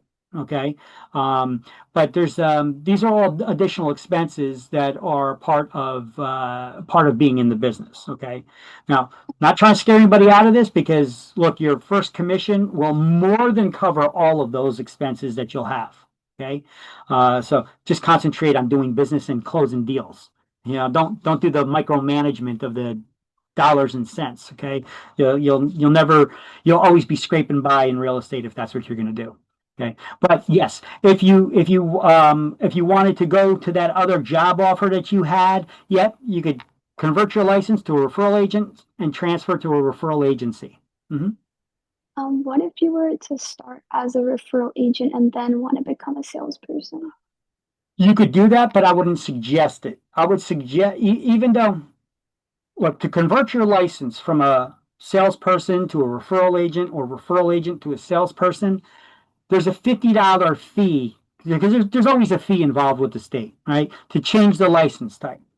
But I would always suggest to start initially as a salesperson, as a licensee in that regard, because if you just start as a referral agent, and you're a referral agent for a couple of years, and then you can, and then you want to change over to the salesperson and start working in real estate now, because you were never actually initially licensed as a salesperson working in the business, the real estate commission, depending how long you were hanging your license as a referral agent, could require you to take a lot more CE classes before you change the license type.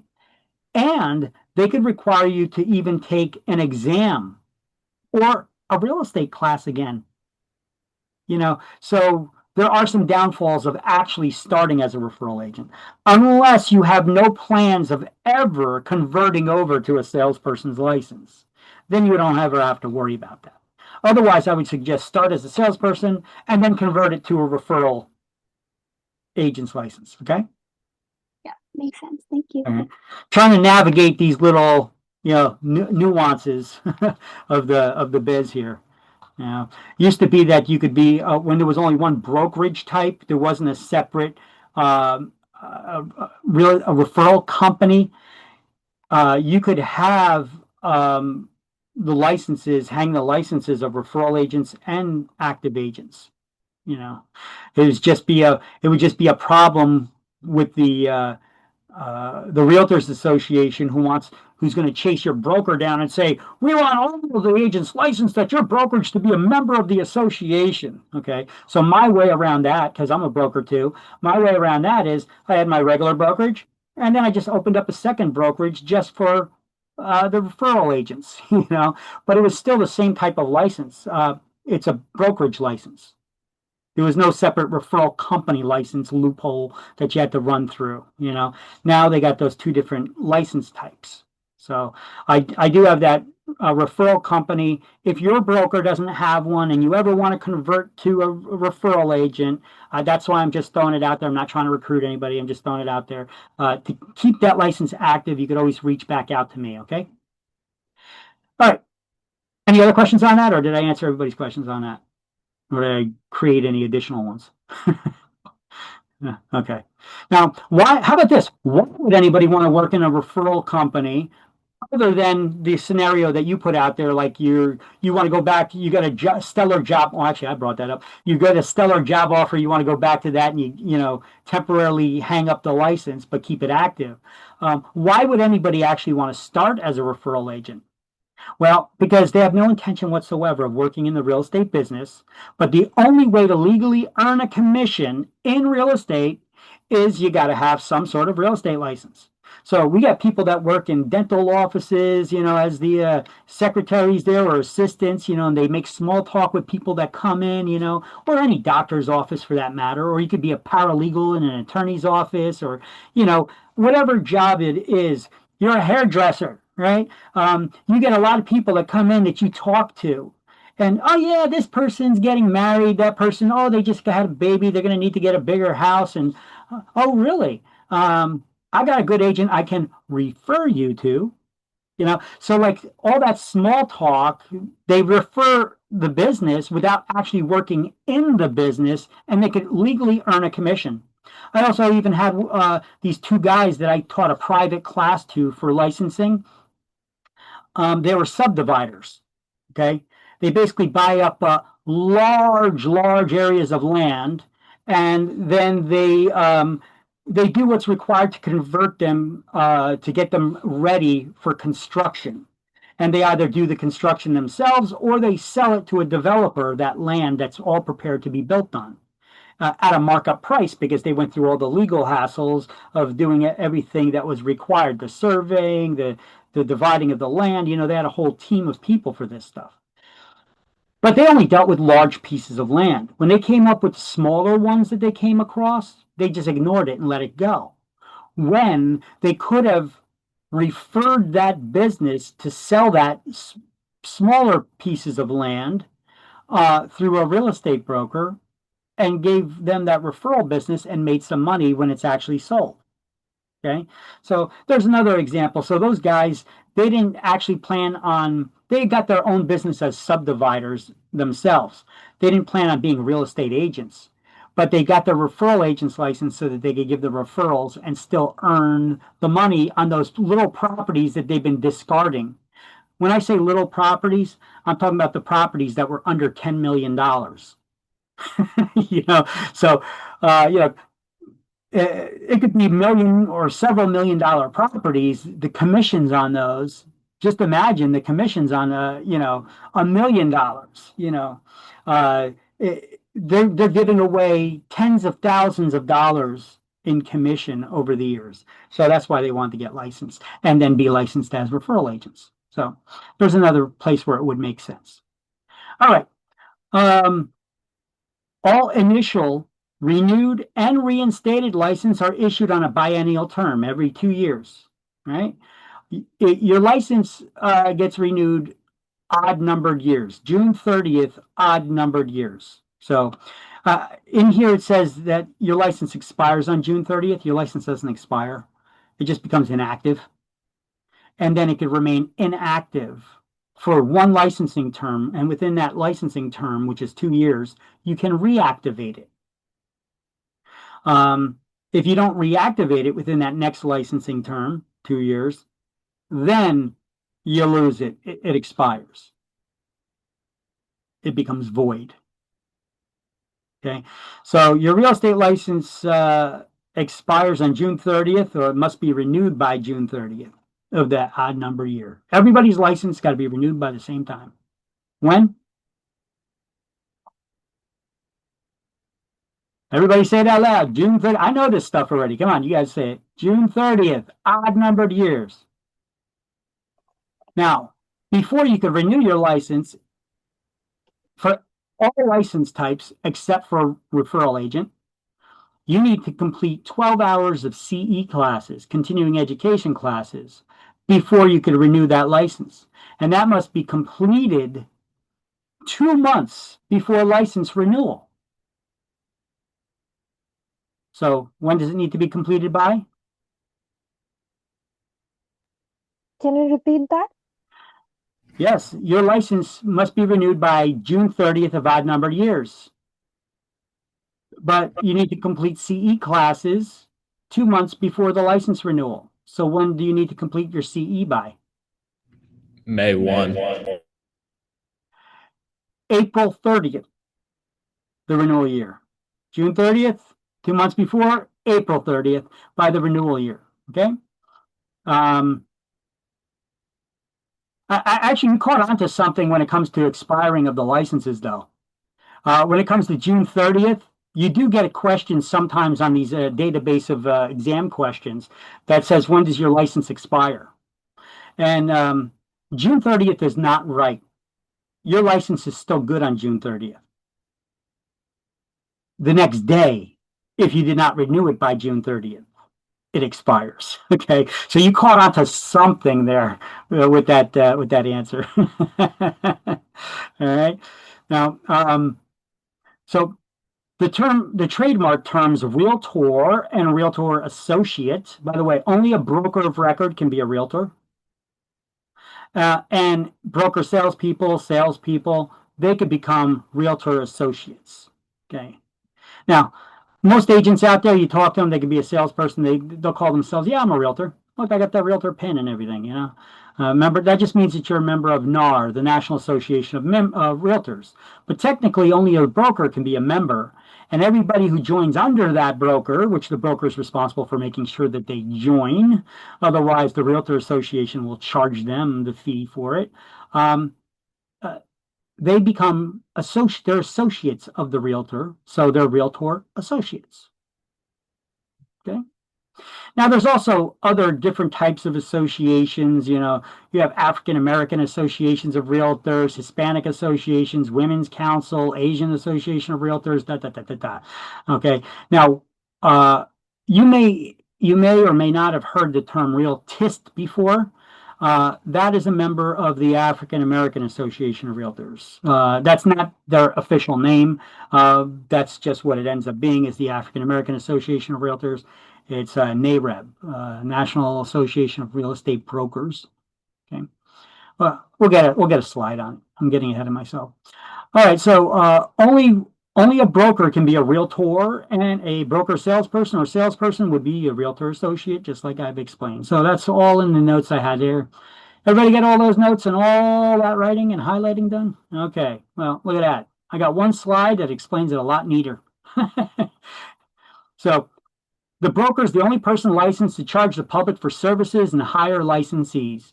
Every agency only has one broker, also called the broker of record, because they're in charge of record keeping. See how I explained the things on the previous page? I put it there, that explanation right here in one sentence. They're responsible for providing office space, physical place of business, and guidance and direction. This is not training, but ensuring that their agents are adhering to the laws and regulations of the state and the Real Estate Commission. Okay. The broker has to provide office space and guidance and direction. Broker salesperson is someone who went through the same classes, took the same exams as the broker of record did, except they choose to not open their own company. Instead, they're going to work under and in the name of another broker. They could be an office manager, or they could just be working as a salesperson. Which salesperson is the license you guys are trying to get mostly here anyway, right? Anybody's trying to get the referral agent? You're doing the same thing. It's just a checkbox that you check off from PSI after you pass your exam, which license that you're going to get. So salesperson works under and in the name of only one New Jersey sponsoring broker, only paid by that broker. Salesperson can work directly with clients and customers and send referrals to their brokers and other agents. So sending referral business is not specific to referral agents. Any agent can refer clients or leads. All right. A referral agent, that's all they could do. Whereas salespeople and broker salespeople, they could get listings, they could go show properties, they could give people real estate advice, you know. That's the difference. Referral agents, their activities are restricted. So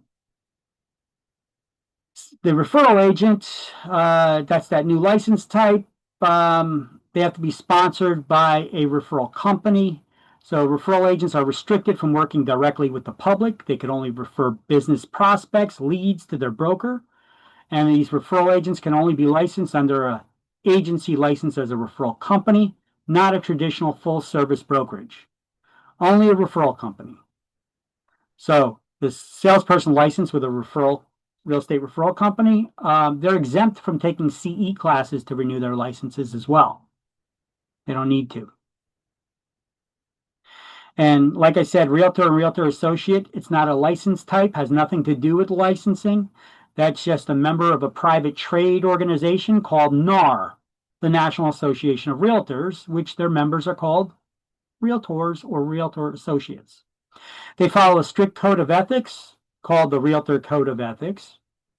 A class to learn about it must be taken within 45 days of membership in that organization. And you can take it online. It's free. And every 3 years, you got to renew that.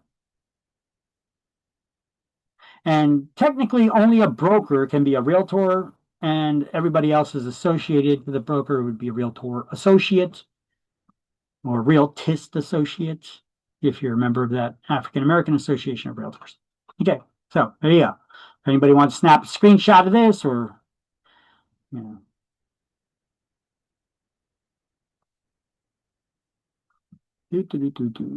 All right. So I told you there's those two brokerage types. You got your traditional brokerage, and you got your referral company. Okay? Traditional brokerage is for those agents that are actually working with clients in the general public, and referral company are strictly for those referral agents who cannot work directly with the public. All they can do is refer clients, refer business to their broker. Okay? It's important to understand that distinction. So how much does it cost to initially get your license? I know this stuff is in the book. It may be in a little bit of different order. Okay. You may be like trying to scramble now looking, where do I see this? Well, you see, I put the little marker here. This is on page 7. This stuff is on page 2 and 7. But I like to teach you guys with everything not disjointed, but everything together. Since we're talking about licensing and licensing fees, I like to put everything together. The book is kind of like all over the place. So I put it together here in the slides, and then when we get to it, I'll tell you what to highlight and where. Okay. So salespeople and referral agents cost you $160 to initially get your license. $100 for the license, $50 for that FBI background check, and $10 to the guarantee fund. For brokers and broker salespersons, the licensing fee is doubled, and so is the guarantee fee. So it's $270 initially to get a broker's license, $200 for the license, $50 for the FBI background check, and $20 to the guarantee fund, which we still have not learned what it's about. We'll do that at the end of this chapter. It's basically a fund to reimburse people who have been wronged, robbed by the real estate broker or one of their licensees or other people that are working for them. Now, the cost to renew your license is only $100 as a salesperson or referral agent, and as a broker salesperson, $200. You got to renew your license by June 30th, odd numbered years. If not renewed by June 30th in the odd year, the license will become inactive. It expires on July 1st, the next day. There you go, Eddie. Remember you were saying something about that? The next day it actually expires. Now, inactive licenses can be reactivated. There's always a fee involved when it comes to the state. You know, it's $50 to reactivate your license. If you don't, it becomes void. Now let's talk about CE. Look at this. I'm keeping all that stuff together. I know. Don't even try finding it because this stuff is like pages away. Look, this is once again page 7. Don't worry, we'll get to it and I'll show you where to highlight. Okay. Let's just focus right here because I got it broken down and everything nice and neatly explained right here. These are probably better notes to study from. So CE requirements. You got 12 hours of continuing education or CE classes you need to take. Each hour or credit, each credit is equal to 1 hour of classroom time, whether it's online or in person. You can take these things a lot of times automated in online CE classes. Now people say, well, I took a 15-hour CE class. Okay. So did you meet all your CE requirements? Be careful. There's there's different types of CE classes, and the Real Estate Commission is specific about what you need to take. And we'll go over that breakdown over here in just a moment. Let's just finish up with this. So any CE class has to be licensed with the Real Estate Commission. So they had to submit it for approval. They had to pay a licensing fee for the class, this school or whatever. I had to pay that to the state. Those CE credits must be done 2 months before license renewal or by April 30th, or the state will charge you a $200 processing fee. It is not a fine. They do not want you to call it a fine. It is a processing fee. They slapped a little lipstick on that pig. Right? I mean, if it's something I got to pay as a penalty because I didn't do something, it's a fine. I don't care what they call it.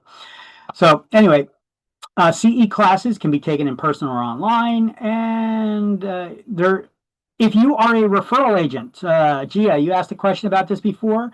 If you're a referral agent and you want to then convert your license back to a salesperson, there's a guide right here. Here, let me click on it. I'll open up the guide. I usually don't open it up because it's kind of irrelevant to most people right now at this point. But this will tell you how much and what CE classes you need to take, depending on how you started, and how long you were as a referral agent. So look, this first part is a licensed referral agent who was not previously licensed as a broker, salesperson, or salesperson. You initially started as a referral agent. If you were hanging your license as a referral agent for less than a year, you shall be eligible for licensure as a salesperson without being required to complete any CE. If it's between 1 and 6 years, you need to take 24 hours of CE classes, with them all being in core topics, and then specifically some in ethics, fair housing, and agency. And then if it's for more than 6 years, to qualify as a salesperson, you'll be required to complete the pre-licensing education requirements applicable to a salesperson and to pass the state exam again. So you can stay active as a referral agent, but if you want to convert to a salesperson, well, you never actually started as a salesperson. And if you want to convert to a salesperson, you got to take this class over and pass the exam. But if you were previously licensed as a broker, salesperson, or salesperson, and then converted to a referral agent, these are the requirements. Now, the only cases, let me see. So you got to take 12 hours if it's less than 3 years of CE, all core topics. Between 3 and 6 years, you got to take 18 hours. And more than 6 years, you got to take 30 hours of CE, 24 hours which have to be in these topics. But you see, you don't have to retake the class or take an exam or any of that. That's why I'm trying to navigate you through the little nuances that they have in place. That $50 can save you a lot more headache and grief and money in the long run. All right. So anyway, there's the link to that. I also got these links on our websites too, on our website. Now, here's the breakdown of the 12 hours of CE that everybody needs to take. 6 have to be in core topics, and 6 can be in any other approved class. So of the 6 hours of core topics, specifically 2 of those need to be in ethics. Now, that's different than the Realtors Code of Ethics classes, which are required for you to take to be a member of the Realtors Association. These are specific classes for renewal of your license. 1 hour or credit in fair housing, Because we're seeing a lot of this stuff. Actually, you see things that go on in the media, in the world. We're seeing all these people with the marching around. We had those all the different movements. We've had the Black Lives Matter. We've had all these other things. People are always protesting and doing stuff, and then we've got stuff that happens where people are blaming everything on racism. And when that starts happening and it becomes a hot button topic, well, the Real Estate Commission says, we're going to get ahead of this. You know what we're going to do? We're going to require all of our licensees to take another class. Okay. So now you need to take a class in fair housing. Okay. To make sure you don't do bad things because you don't know any better. So we got to teach you. Okay. And then agency, we got to take 1 credit in agency law. Okay. Which Chapter 3 is big enough. I'm not going to spend a lot of time on that right now. That we'll go over that stuff in Chapter 3. And then 2 credits can be in any other core topic. Now, there's 6 more credits you need to take. They could be in any approved class, whether it's core topics like ethics, agency, fair housing, or just a what do we call them? Fair housing, electives. There we go. Got that word there. Electives. It could be an elective class, which is not a core topic. Electives can be like teaching you how to do marketing or advertising, or anything like feng shui for real estate agents or things like that. So this is the breakdown of the 12 hours of classes you need to take. Now, how do you track the classes? Well, you could go here. You could click on njrece.psiexams.com. This is the CE tracking system that PSI, the ones that give us our state exam, they also track our CE credits. Anytime we take classes, schools or other agencies that are approved to give CE classes, they have to report it into this system so that you can log in and you can see if you took all of your classes, because you don't need to take them all at once. You got 2 years during the licensing term to take those 12 hours of CE classes. Okay, so you could go there and see if you got all the classes taken or not. I got a little video coming up where I could show you about that. I'll give you the breakdown. I'll show you the CE system and how that works. And once again, newly licensed agents after June 30th and even numbered years will get credits for taking this class towards the renewal of their license. So, I mean, you guys are only going to have like 2 weeks after you're done with this class in order to get your real estate license. And if you do, you don't need to take CE because this class counts as, your CE credits for this license renewal.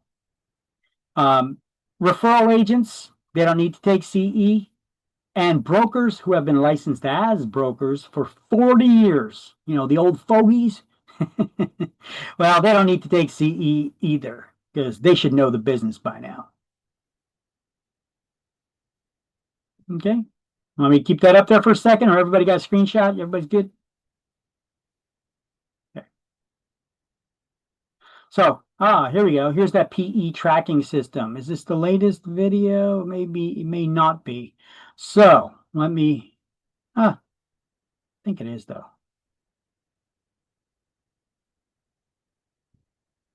What I will do,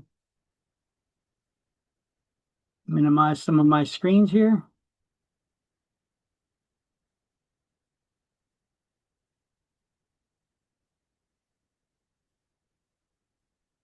And let's see.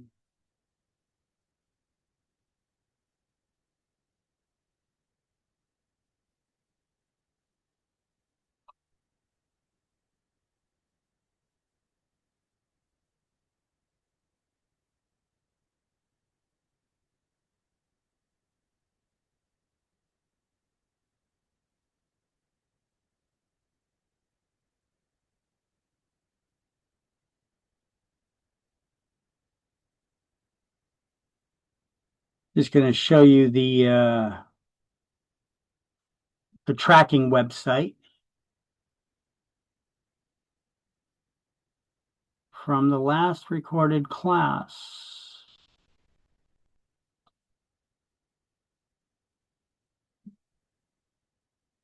And give me 1 second. I'm going to pull up that video.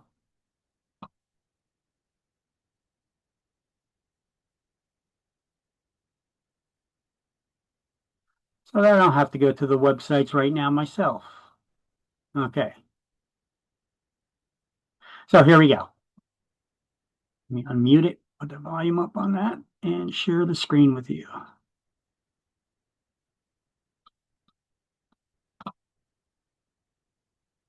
So I clicked on that link. Thank you, because otherwise I would have gone through the whole explanation, and then you guys would be like, "What? I didn't see. I don't know." Thank you. Getting it early. So here is the CE tracking system for the New Jersey continuing education credits for the real estate licensing through PSI. And I already got my, it shows you how to create your, I already got mine in there, so I'm just going to log in.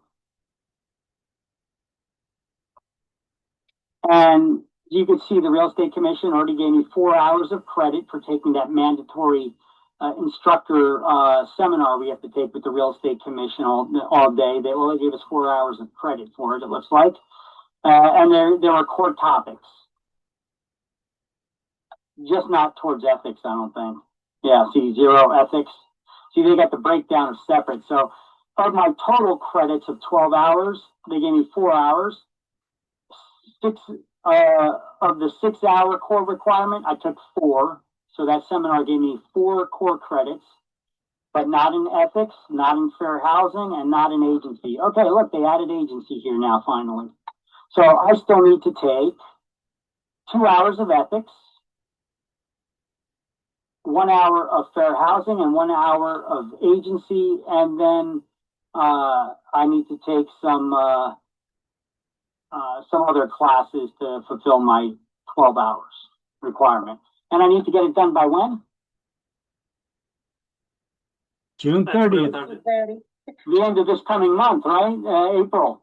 All right. So today's March 24th. I was getting it wrong myself. June 30th is when you got to renew your license. April 30th is when you need to finish your CE. So I need to take it by April 30th. All right. But you can take it on your cell phone remotely. You don't need to, you can take an hour here or a couple minutes here and there and come back and do it at your leisure.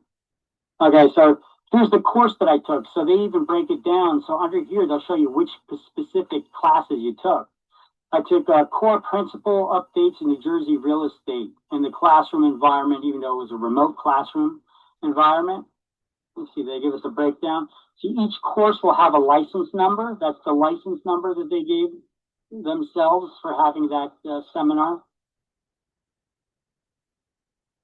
And it's like that in history too. If I look at my past learning plans,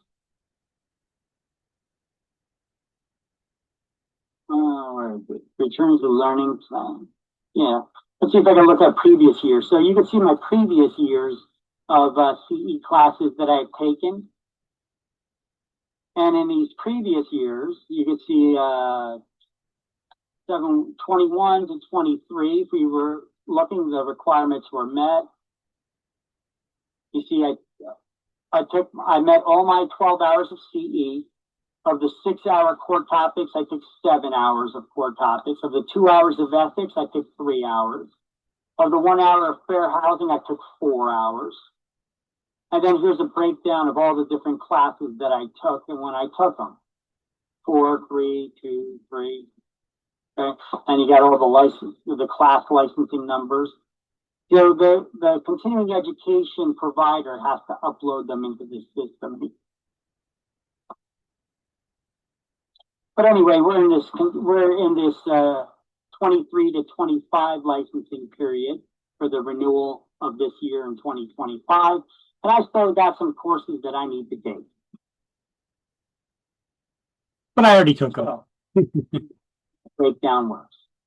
Now, who is exempt from taking CE classes? Well, okay, so I don't need to repeat that because we've already gone over that. So let me stop that video. That was just a video clip, so I didn't have to go back into that system. up. And let's pull that slide up that we were left on, if I could find it. Yeah.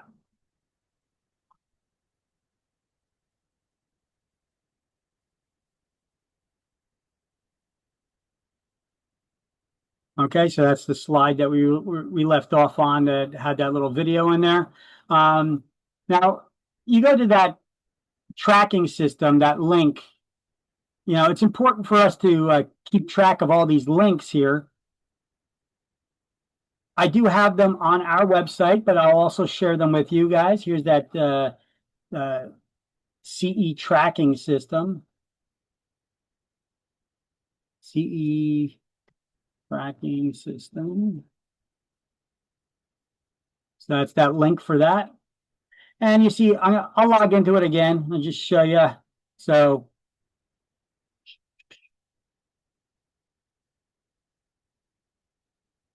why does this say available? Begin review 23 to 25. I already took it. Who's that?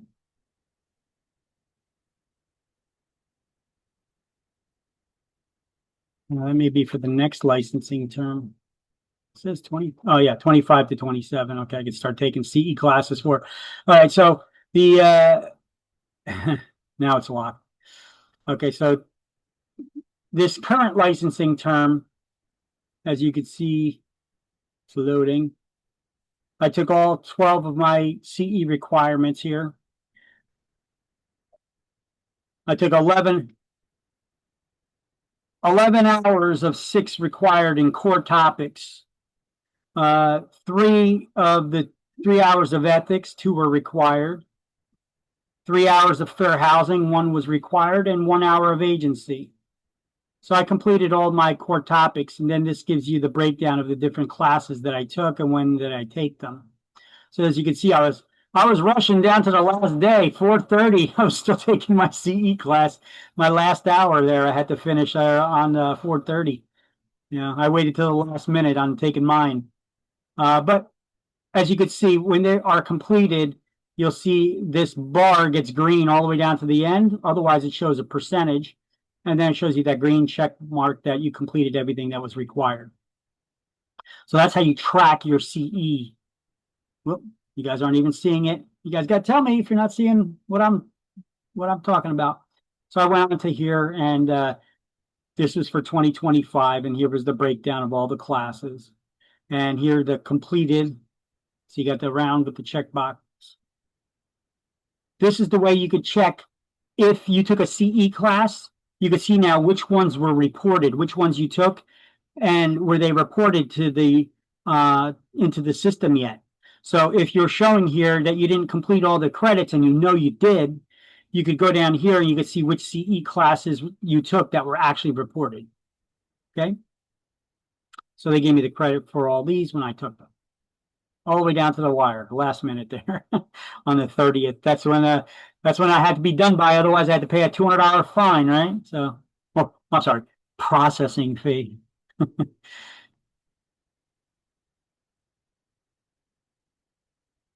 All right, so activities required under a real estate license. When is a real estate license required? When performing any of these acts for someone else in exchange for a fee, commission, or other valuable consideration. Salesperson can do all the same things that a broker can. However, you're doing them under and in the name of the broker which you're employed. So you can list real estate for sale. Requires a real estate license. Sell, exchange, buy, auction, and rent real estate. Requires a real estate license when you're doing it for someone else, not for yourself. When you do it for yourself, can you sell your own property or rent your own property and not have a real estate license? Sure. This is only when you're doing it for someone else. Solicit prospective purchasers or sellers. Negotiate a real estate loan. That's commercial loans, by the way. And that requires a broker's license. Sell lots or other parcels for a developer. You should be so lucky. That means lots of listings, new construction, right? Which, by the way, I'll give you some examples of classes that you could take to learn about some of these specific topics that, most brokers will not teach you about. These will be the experts on these topics that created these courses. So I'll show you one there about selling luxury homes, fixer-uppers, and new construction. And they teach you the anatomy of construction from a developer standpoint, so you could talk with a little bit of knowledge in your heads instead of talking at your butts. So sell business opportunities that involve real estate. Do you need to have a real estate license to sell a business? It's a question. Do you need to have a real estate license to sell a business? The answer is you do not, unless real estate's involved in the sale of that business. So, I mean, I could have a web development company and sell it to you. Do I need a real estate license to sell you my web development company? No, not unless I'm selling you the building that we do our business in as well, right? And then in that case, a real estate agent would only market that property and the business. We don't actually write up the contracts for the sale of a business. We don't write up the contracts for the sale of commercial real estate. Attorneys do that. We as salespeople, we prepare what we call a term sheet or a non-binding intent to sell or lease. It basically has all the details in there that the parties agreed upon. Then we turn that over to an attorney who will write up the actual contract, custom contract for that particular piece of commercial real estate. Okay. We only can prepare contracts for 1 to 4 families and single residential lots. Anything more than a single lot is considered commercial, and attorneys need to draw it up, the contract for sale of those. All right, so this is on page 3. This is just a list. All right, so this is that list.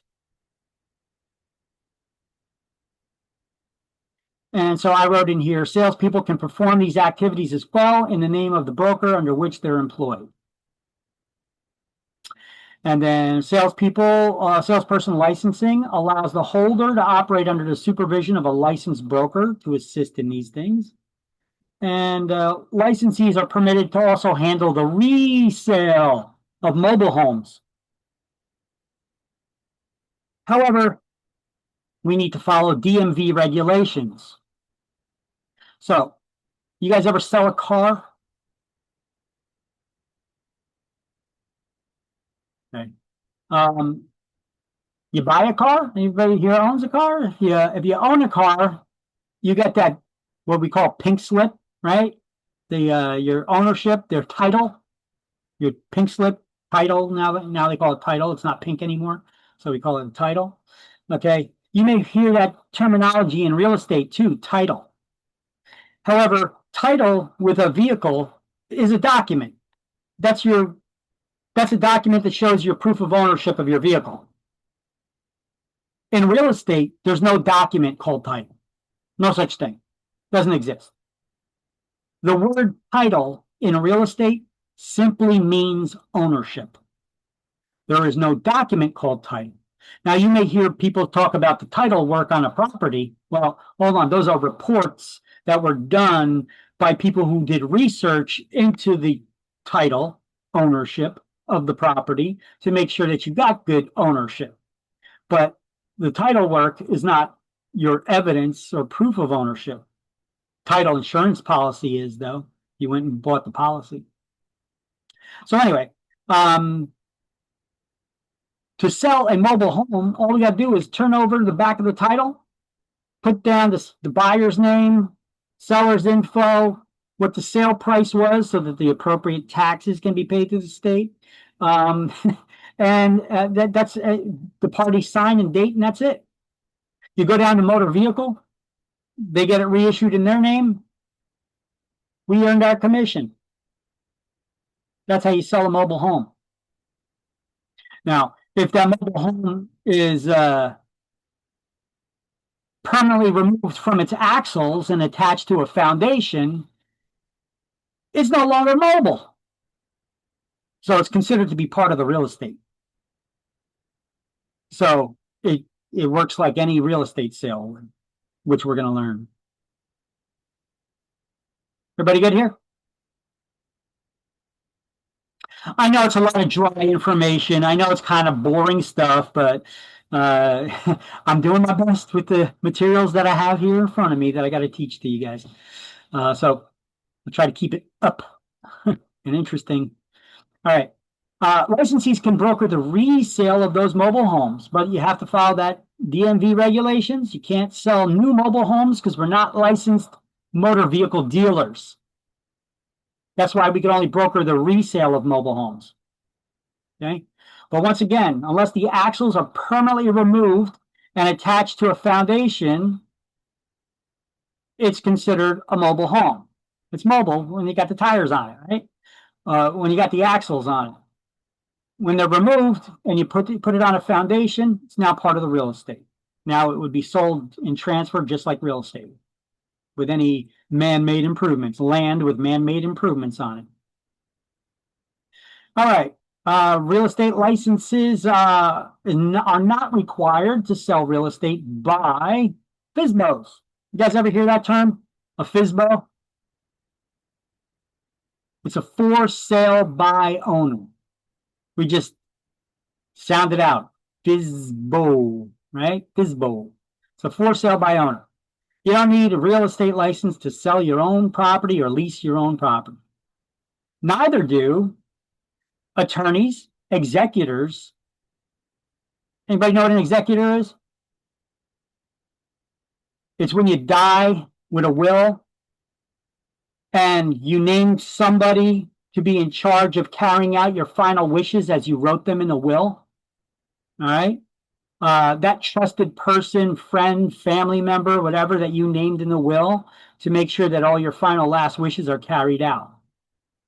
An executor would be a man. These are gendered terms. Executrix is a woman. Oh my God, what do we do for all the 5,000 other genders? No, just kidding. Okay, so we're going to be learning Latin. In real estate, a lot of this stuff is based off of Latin. Okay, we're not learning Latin. We're going to learn a couple of words of Latin. Okay, a lot of legal terminology is rooted in Latin. And just like most languages on this planet, they are gendered. You know, this is why a lot of this gender nonsense that's going on right now is going on because our language is different. The English language allows it because we don't have separate terms or words depending on the person you're speaking to and their gender. Whereas most languages do have genderized terms like that, Latin not being different in that regard. So we will be learning that. So executor is a man that you name in a will. Executrix is a female you name in a will. Trustees, receivers, administrators, legal guardians, and others handling real estate under the order of a court, they are not required to have a real estate license to sell real estate because they have other legal obligations to. Banks and trust companies for properties that they own. God knows banks would love to get in the real estate business and not have to deal with us so that they could make money marketing and selling properties too. Insurance companies, once again, for properties that they own. They're essentially FSBOs for the company. Attorneys are exempt while handling real estate in their normal practice of law. See, they're listed up here. However, an attorney who engages in the real estate brokerage business, they have to get a real estate license, just like you. Okay. Now I have a little joke I usually throw out there. What do you call an attorney who's got a broker's license? Anybody? If your boss isn't around, because I know some of you were sent here by an attorney who's got a broker's license, but the little joke that I usually give, what do you call an attorney who's got a broker's license? Liars. The reason I say that is because how many attorneys do you think are going to stop being attorneys so that they can work full time as real estate salespersons for 3 years to go get their broker's license? Not a damn one.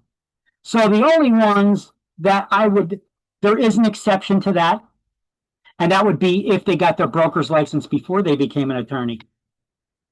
Otherwise, I don't know any attorneys that would actually quit being an attorney and focus on being a real estate broker for 3 years to get their broker's license.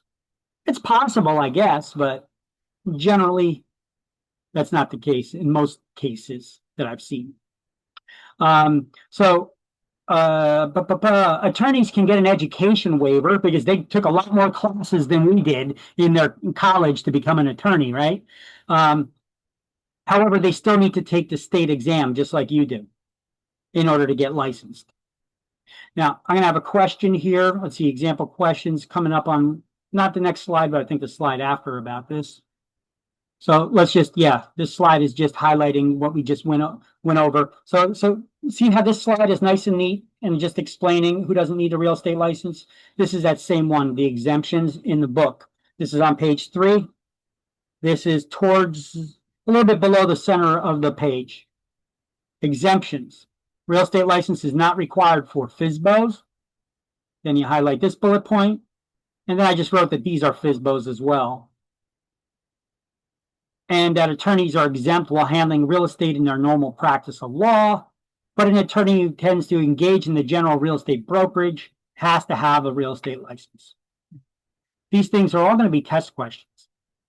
First 4 chapters are heavy in exam questions.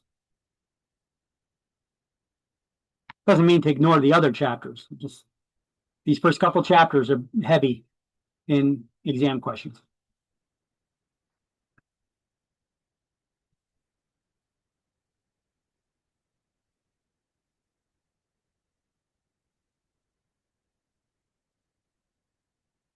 Everybody good?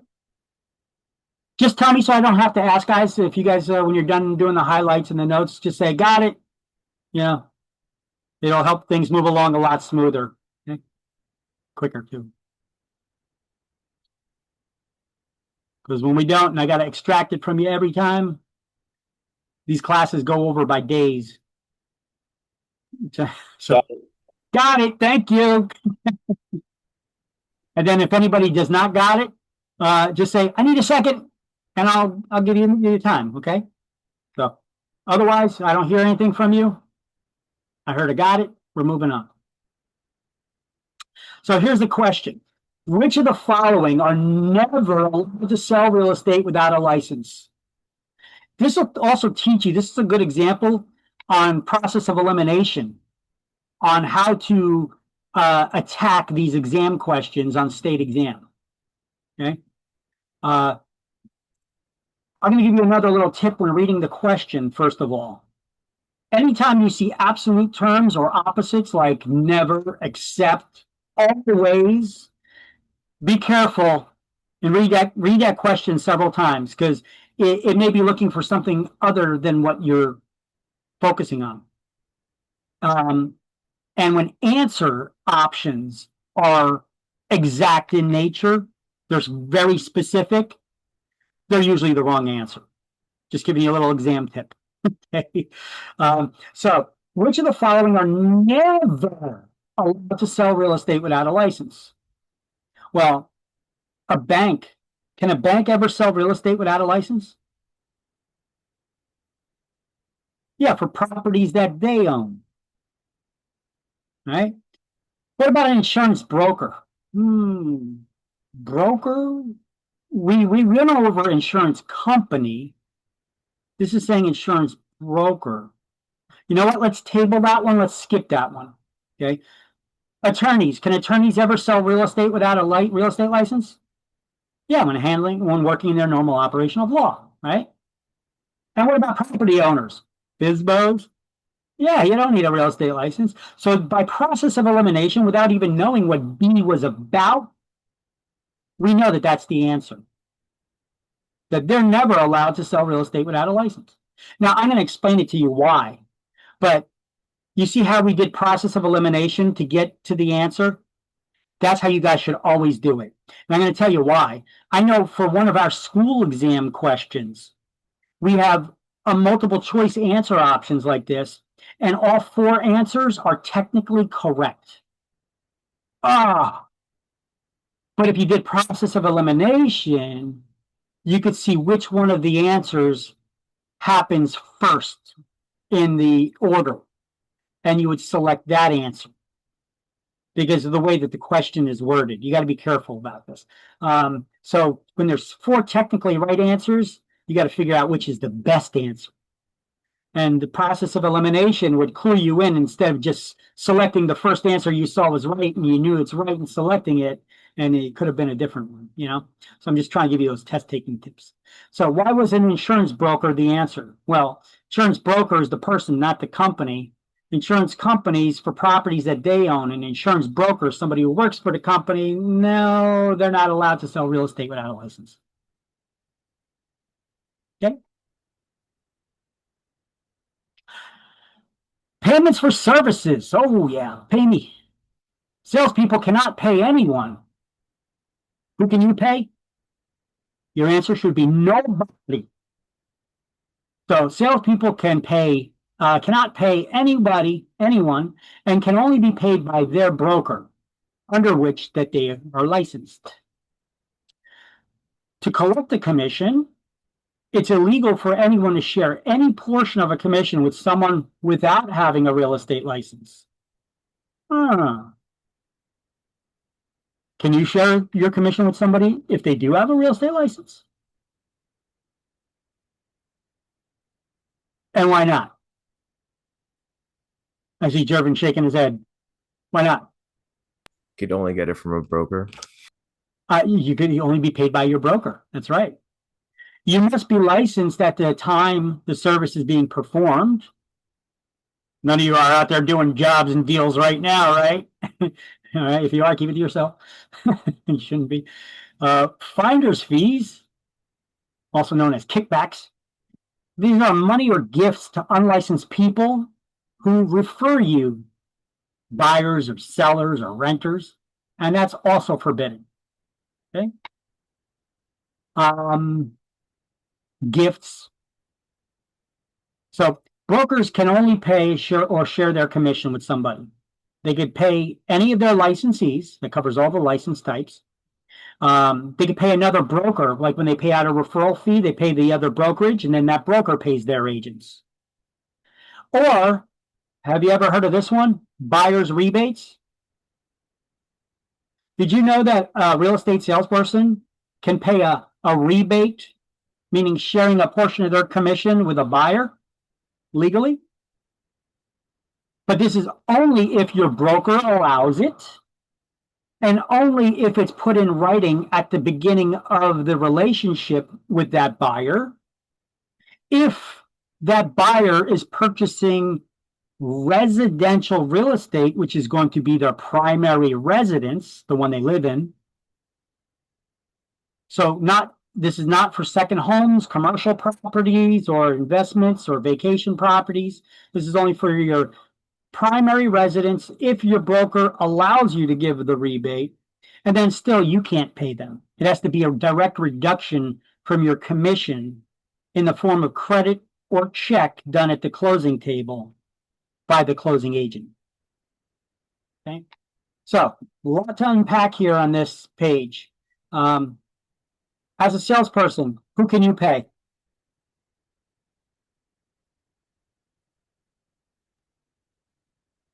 Nobody? Nobody. As a salesperson, who can you be paid by? By our broker? Only your broker. Correct. Mm-hmm. So sometimes there's things I want to throw out there where we can make some extra money by doing what we call BPOs, broker price opinions. We often do these for banks, for lenders. Well, we basically do pricing evaluations for them. When we do it for the public, it's usually complimentary, it's for free. We do a CMA, comparative market analysis. So it's kind of it's similar to an appraisal, but it's done by someone who is not an appraiser, a real estate licensee. So therefore, we cannot call it an appraisal. Only appraisers, licensed appraisers, can do licensed appraisals, right? We can do CMAs for the public. That's similar to an appraisal, but should never be called one. And we could also do BPOs for banks. And then banks don't care. They would pay you directly. But you know it's illegal to get paid directly in exchange for real estate services, right? You have to get paid through your broker. So make sure those banks pay your broker the fee that you did for the BPO. But before you do it, discuss it with your broker. Ask them, say, hey, listen, if I do some BPOs for lenders, does that work as a commission that needs to be split with you, or do I get that directly? Okay, because BPOs you don't make a lot of money on. Okay, maybe a couple of $100 on it for the most expensive ones. You know, usually they're like $50 to $70, but sometimes a couple $100, depending on the level of work you need to put into it. So ask your brokers before I bother busting my chop, before I bust my back to do all this work for a little amount of money. Am I going to get paid at all, or do I get it split just like any other commission? Okay, and then you can make a decision if you want to actually do it or not. It's worth your time, because it still needs to be paid through your broker. That's the point I'm getting at. Okay, now buyer's rebates. Once again, who can you pay them directly? No, it has to be a direct deduction from your commission before you're split with your broker. So at the closing table, they deduct it from the commission that's going to your brokerage before the split is done with you and your broker of your commissions, of the total commission on the sale. That rebate to the buyer gets paid out. Okay, so both in essence, you and your broker are splitting that rebate to the buyer. Anybody here want to give buyers rebates to buyers? Would anybody here consider or give a rebate to a buyer?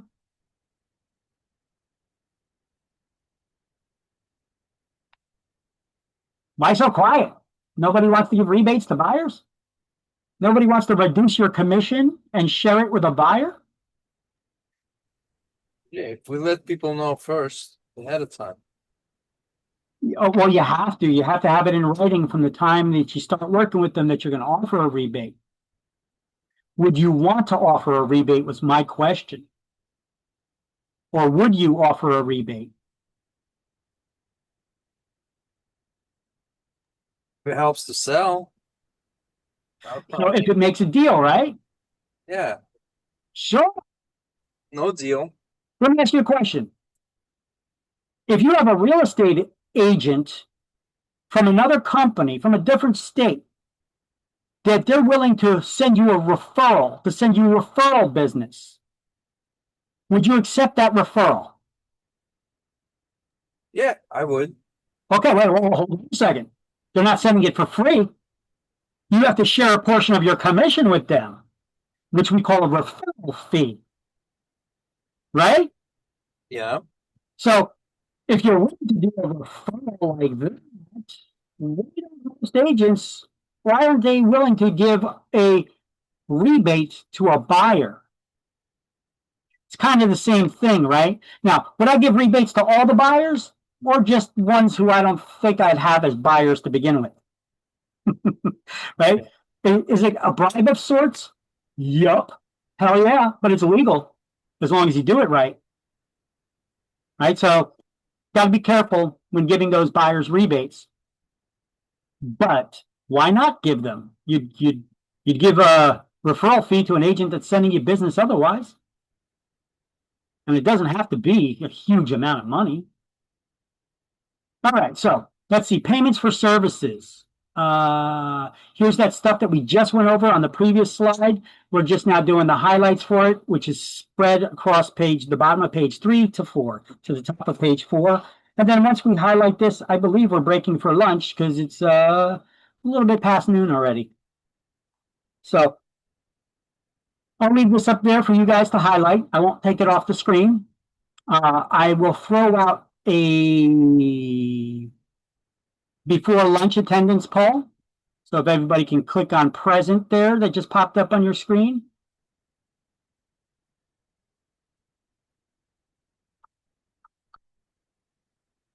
All right. And let me see, it is 12:14, let's call it 12:15. You got lunch for an hour. You don't need to log off. You could stay logged on. You could just shut off your cameras. I'll mute everybody's mics. And let me stop the recording here. All right, so we got the notes here on the payments for services, right? Everybody get those down? Okay. So only your broker can pay you. You could only be paid by your broker. Here's some examples where agents got in trouble for accepting payments from somebody other than their broker. How did the real estate commission find out about it? I have no idea. Paperwork, records, cash checks, stuff in the files. Somebody reported them. I don't know. So these are just a couple more examples of that. All right, so buyer's rebate exception. Only a licensed real estate broker can provide a purchaser of residential real estate a rebate that would only be for your primary residence. You have to have a contract at the beginning of the transaction that says that you're going to be offering this rebate, how much that rebate's going to be, and to advise this buyer to consult with a tax professional because they're going to have to pay taxes on that money too, right? It's unearned income. So the broker must recommend that the purchaser contact that tax professional. And any advertisements regarding rebates must include a disclosure about them having to pay those taxes, possibly. We're not tax professionals. They need to contact the tax professional about that. All right. So that's basically what this is here. Now, when offering a rebate to a buyer of a primary residence, there must be an agreement in writing from the onset of the relationship that you're offering a rebate, how much that rebate will be, and to consult with a tax professional. So the rebate must be in the form of a credit or check at closing and is a direct reduction from the commission due before it's paid to the brokerage, and we split it with our broker. The rebate agreement must advise the buyer to consult with a tax professional about getting the rebate.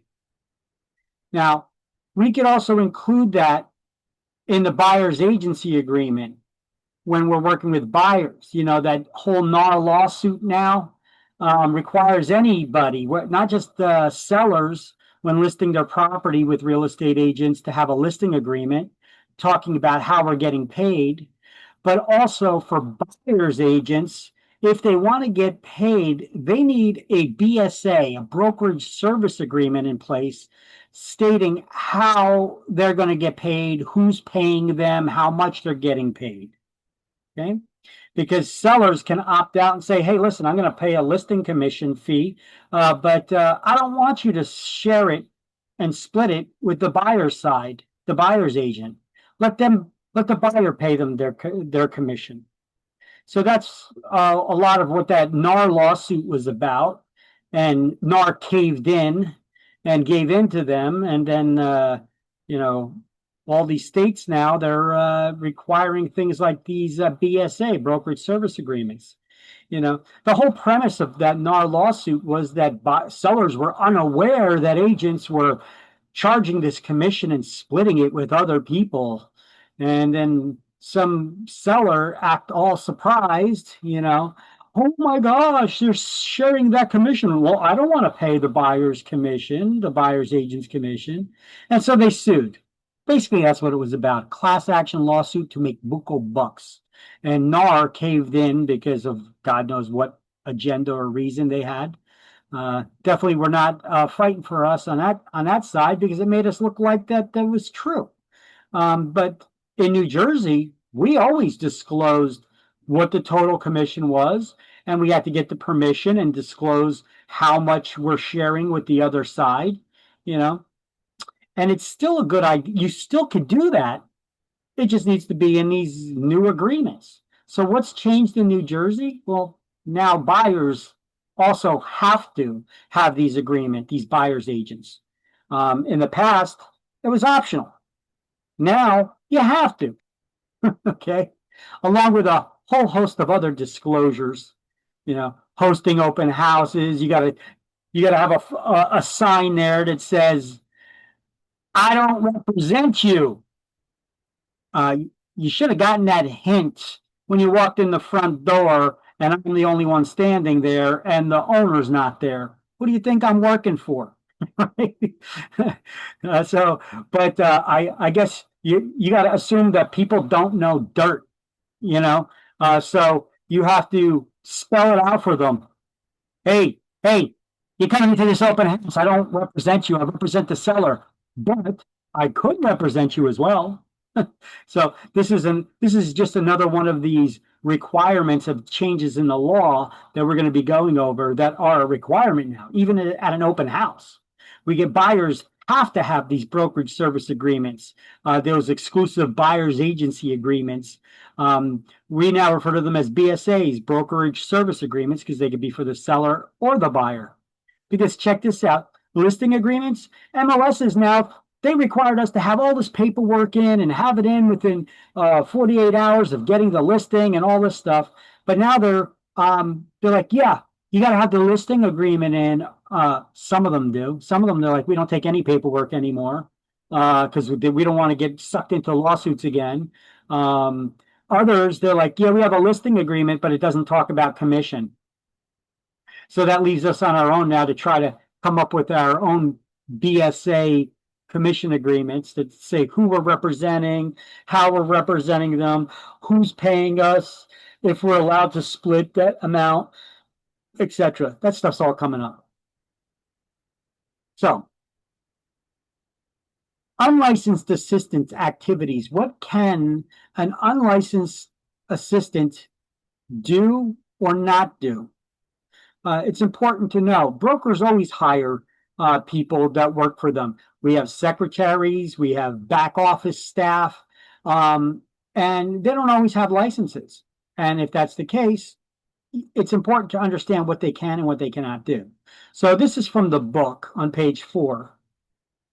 Although it looks like one big run-on list, bullet point list in the book. That's why I have it. You can either put it in a box or highlight it, underline where it says may not and where it says may, so that you understand what an unlicensed assistant or secretary may not do and what they may do. They could show property. They could answer questions. They may not show property. They may not answer questions about listed property. You ever call a real estate office trying to find out if a property is available still? You get the whole runaround. They want your name, your contact, your email, your contact, all your contact information, name of your firstborn, and they still won't tell you if the property is available or how much it is or how many bedrooms or bathrooms. Why? Because that person doesn't have a license, and it would be illegal for them to do so. You need to have a real estate license just to say if a property is available. Make cold, all they can do would be like, it's a wonderful day at ABC Realty. How can I help you? Can I get your name, your number in case we get disconnected, and I'll connect you with a licensed agent, or I'll have one call you back. That's basically all that an unlicensed person can do now. Okay. Make cold calls. Ooh. They cannot make cold calls by phone or in person, knocking on doors, looking for leads for listings or buyers or landlords or tenants. Okay. They cannot discuss discuss or explain contracts with anybody outside of the brokerage firm. You need a real estate license for that. Make telephone calls for rent collection. Can't do it. You know, I had a job once. I got a free apartment in an apartment building. I got a job as a superintendent of the apartment building. I had a free apartment. And I know why I was hired by the owners. They really got excited, even though I wasn't a licensed plumber or electrician or anything. I could do some of that work, and basic maintenance and such. But I had a real estate license, and the owners liked that because now they often sent me something in the mail, and they were like, "Here, go knock on their door and demand the rent." They wanted somebody who has a real estate license to be able to do that. If you don't have a license, you can't do that. And I didn't do that anyway. As I hear, the owners asked me to give this to you. You know, I'm not going to go doing that. I'm not their enforcer. So let's see. Make telephone calls for rent collection or accept when accompanying a licensee. Host open houses or promotional booths. Distribute promotional materials or attend home inspections. An unlicensed assistant may answer phones and forward calls. It's a wonderful day at ABC Realty. Get your contact information, and that's it. Can't give you any information about the property. Process and submit listings and changes into the MLS. Yeah, because they're not creating the listing. They're just taking the listing paperwork and entering it into the system. Place signs on property. Do you need to have a real estate license to put a real estate sign on a property for sale, for rent? A lot of people get confused about this and think, do you? Maybe you do. Let me stop and I'll give you a different picture. You ever see some of those billboard size signs on the commercial real estate? You got like 2 or 3 man teams on the back of a pickup truck digging the ditches for the posts and building that sign. Do they look like they got a real estate license? You know, you could have that image in your head right there instead of the image of the licensed real estate agent pulling up in their Mercedes Benz and pulling the real estate sign out of the trunk to put it on the property in their suits. You know, yeah, no, anybody can. Picking up keys or delivering documents, they could do that. Scheduling appointments for showing listed property for me as the agent. Setting up files and tracking and securing documents in the back office. Only under the direction of a licensee have keys made for company listings, write and place ads, contracts or forms, order items or inspections, and prepare flyers and promotional materials, which then get reviewed by the licensee before anything gets done with them. Keep records of deposit earnest money, security deposits, or rent. Yeah, ultimately, it's the broker's job to keep track of that stuff. Follow up on loan applications. Yeah, just checking to see if we've got that loan commitment letter yet for the Smiths. Compute commission checks. Yeah, they do that all the time for brokers, right? They prepare the agent's commission checks, and the broker reviews it and signs the check. So there's a lot of things that unlicensed assistants are needed for. But it's important to understand what they can and what they cannot do. And all of those things that I just read off, there's in a flyer here that the Real Estate Commission created. It's not a comprehensive list by any means, as you can see. You know, say what they can and what they can't do, and then they put together these side-by-side bulleted lists. They say it's for inspections, they could attend them, but they shouldn't be going there in your place. And they shouldn't answer any questions about listings, even if inquiring about objective information contained in reprinted information about the property. And unlicensed people cannot host an open house. They could be at that open house and help you host it. But if somebody's going to do a coffee run, who's going to make that coffee run?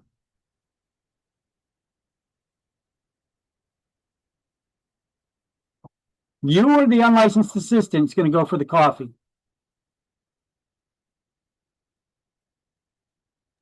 You're going to send the unlicensed assistant because you need somebody who's licensed to be in that open house. You just kick the owner out of the property so that you could be there and open it up to the public. Public's going to come in. They're going to need to sign a sign-in sheet. You're going to need to give them the CIS form, which we didn't go over yet, that tells them the different ways we could work with somebody.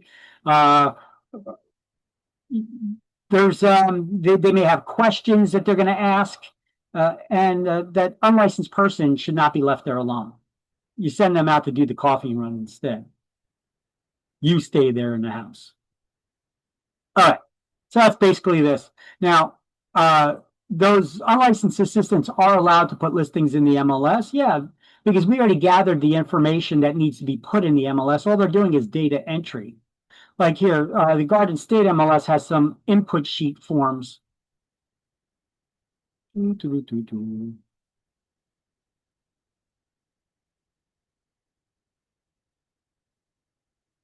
So here's an example of that on the Garden State MLS. You know, you got some property input sheets here, you know, for single family, multifamily, commercial, land, rentals, coming soon listings. A coming soon listing, can you advertise a property if you don't have a listing yet?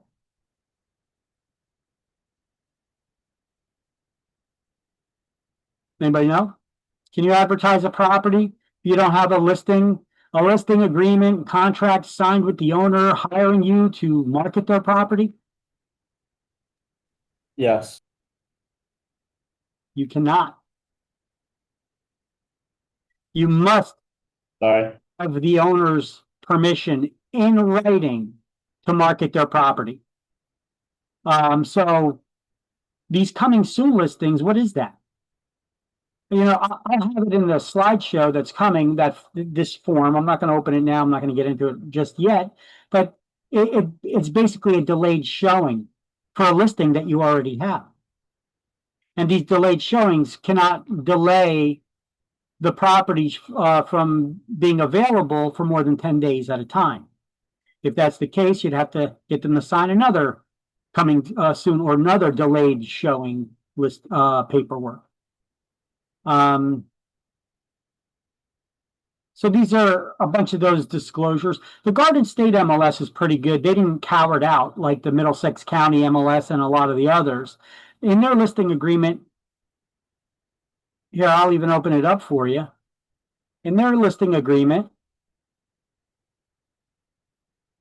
they don't just have the names of the parties, the brokerage and the owner and the property, the price, start and end listing date, how you intend to work with them as of now. Is this an exclusive or non-exclusive listing? It also goes over the commissions that are being offered. Even though you don't put that information in the MLS anymore, at least they still got it here on the listing agreement for us. They tried to help us out that way. That's good. A lot of the other MLSs, they kind of like bowed out of this part. They didn't want to be involved in it. So all this paperwork and these links, well, these links are available in the slideshow. Those they're also available in that Word document, the class links Word document. It contains every link that I show you while we're in this class that I taught. Okay, so if you go to that Word document in the shared Google Drive where the slideshows are, it shows you that class links Word document shows you all these links to all this stuff. And these forms are also available there too. All right, so the listing input sheets, the reason why I went to that site to begin with, let me go back there again. Let's see, for a single family, here we go. Here's an example of a listing input sheet. Items in red are required. So you don't just go to a property with a blank pad and just try to think of writing everything down that you could see. Okay? There's certain things that you need to remember to collect. You know, the things in red are required. things in black or not, but you still should probably gather them. Like, what color is the building? Right? You want to know if the house is green, red, blue, purple, gray, white, what's the construction type, all of these things, what type of ownership, number of rooms, bedrooms, half baths, full baths, what year was it built, what architectural style is it, does it have a basement, does it have garages, are they attached, detached, the type of roof, number of parking spaces, This is for residential, the residential ones, obviously, for this one. But let's see, they got commercial and industrial office input sheets as well. Okay, for a lot of the stuff that you need to gather. This is the Garden State MLS. Even though you can put commercial properties in these, real estate agents that specialize in commercial real estate, often they may not even be members of these MLSs. They're members of LoopNet and CoStar and some of those very expensive ones to be members of those. But you gather this information, you write it down, and then the unlicensed assistant can enter it into the MLS under your name using their own login. You could get them their own login. You can never share your MLS login with somebody else. It's a violation of most MLS rules, and they'll probably fine you or kick you out of the MLS if you do. You get caught. Okay? So, can we deliver contracts?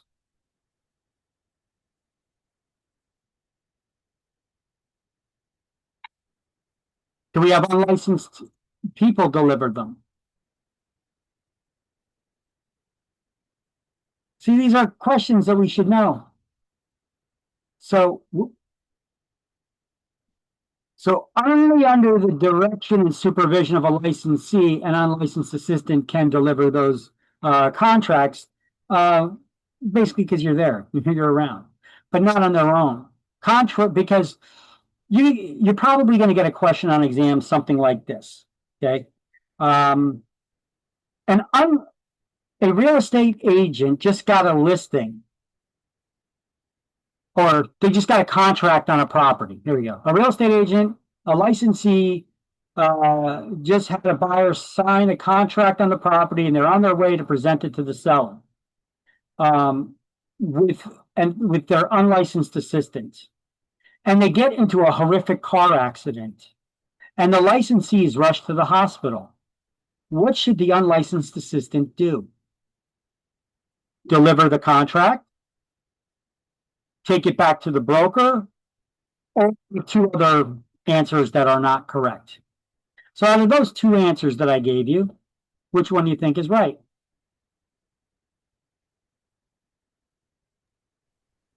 Get it back to the broker.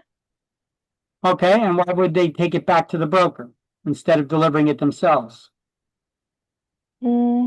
Because I think they are not supposed to do that without the agent. Okay, well, guys, relax. I want you guys to feel comfortable here. Don't feel tense about answering questions and giving the wrong answers or anything. Okay, so I want everybody to think about it for a second. I like to probe on this a little bit more and push you a little more. I don't pick on anybody. The reason why I'm doing this is for you to learn. Why take it back to the broker and not deliver it themselves? Well, what did the questions say that they were on their way to do? To present an offer. And when you present an offer, you don't just throw a contract in somebody's face, right? You have to, it's a skill, it's a presentation that you're doing. But if you don't have a license, you can't explain or discuss contracts with people outside the brokerage firm. Remember that part? So you could take it back to the broker, give it to the broker, and then the broker can go ahead and do that. Now, the question doesn't get into all that detail that the broker is going to be doing that, and this is why you're doing it, but that you have to have that understanding of why you would take it back to the broker if you don't have a license, and have the broker then go and present it. Because you get this impression, well, unlicensed assistants, they could deliver paperwork, they could do this, yes, but not contracts, especially ones that they're going to present. You know, presenting an offer contains a lot of stuff, even about the financing, the closing dates, all the details, you know. An offer, what makes an offer better than another offer? It's not the price. It's not just the price. Okay. It's all the devil's in the details, you know. And that's just for residential. Commercial real estate can get even more complicated, you know, you know, most of the stuff on your exams is probably rooted in residential real estate. So we need to learn about this stuff. Even though I know some of you are getting sent here from a commercial broker. I don't know if you're planning on just doing commercial or residential as well, but I need to teach it to you from this aspect. The state exam is probably going to be more focused on residential real estate anyway. Okay, so what did this guy do? This unlicensed assistant. Let's see, David Beach, licensed New Jersey real estate broker salesperson from Camden. He provided an access code to the buyer of a property, leaving her unattended at the property prior to the closing of title. By failing to deal fairly with all parties in the transaction, his license will be held on probation for a year. Within 6 months of issuance of the order, he has to take 6 hours of CE on ethics and agency. That won't count towards his license renewal, and pay a $3,250 fine. All right, so what did this guy do? Sounds like he gave her an access code to either a lockbox or a security system. But it sounds like there's some kind of transaction that's already going on. They just didn't close on it yet. So did this guy get a raw deal? Maybe. But then again, he's still got to follow the rules. The buyer's not the owner yet. And you can't just start giving them security codes and all kinds of stuff like that.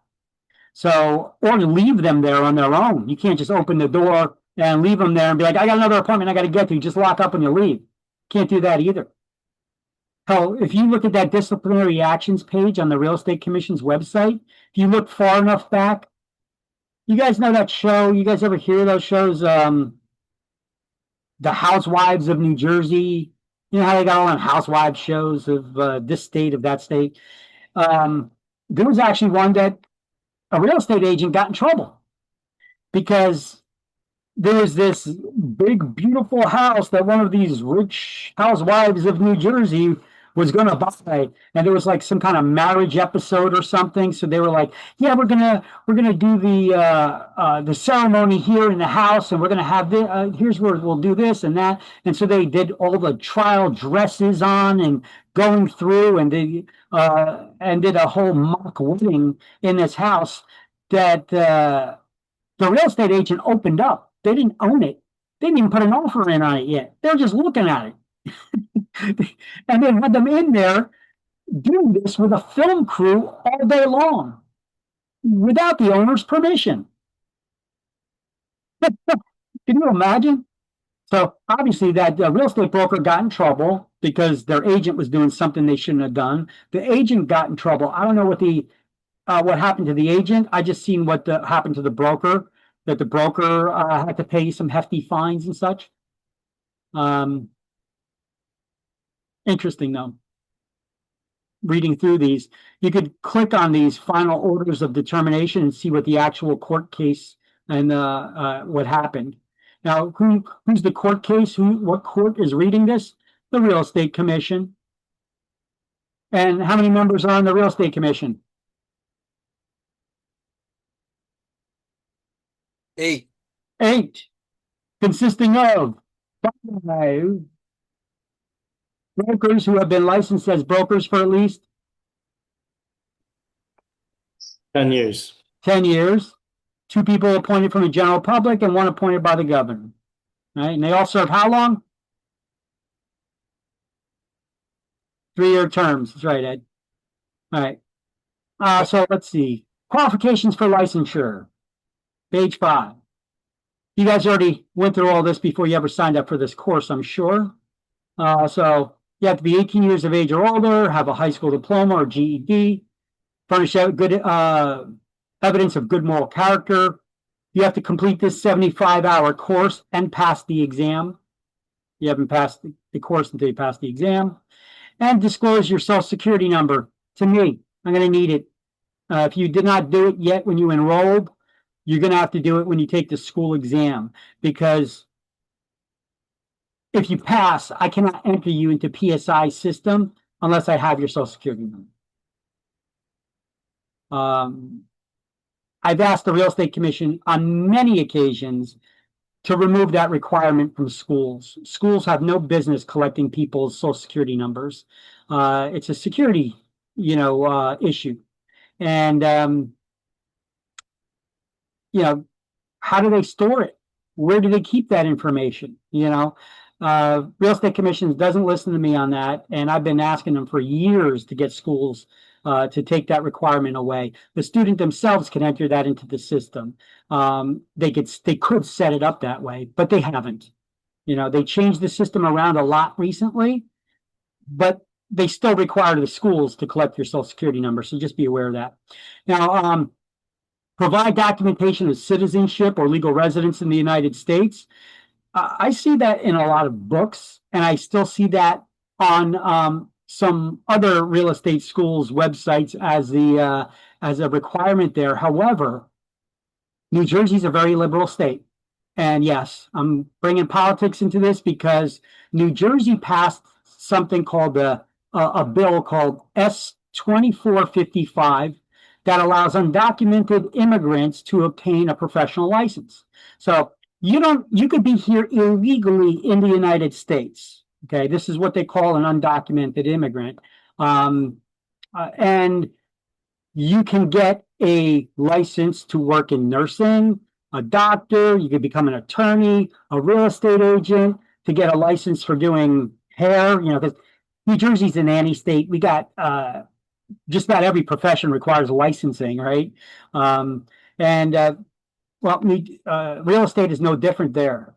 So this bill makes it so that you don't have to provide documentation anymore.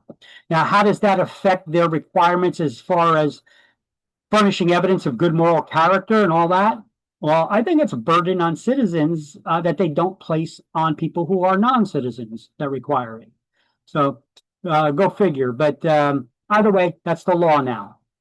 So pass a state exam, get fingerprinted, and then affiliate with a broker to activate that license. So that's all on page 5 over here. Although they did not have fingerprinting there in that list. See, I had to write it in. So this is for obtaining a salesperson's license. Just underline salesperson license and write fingerprinting there as well.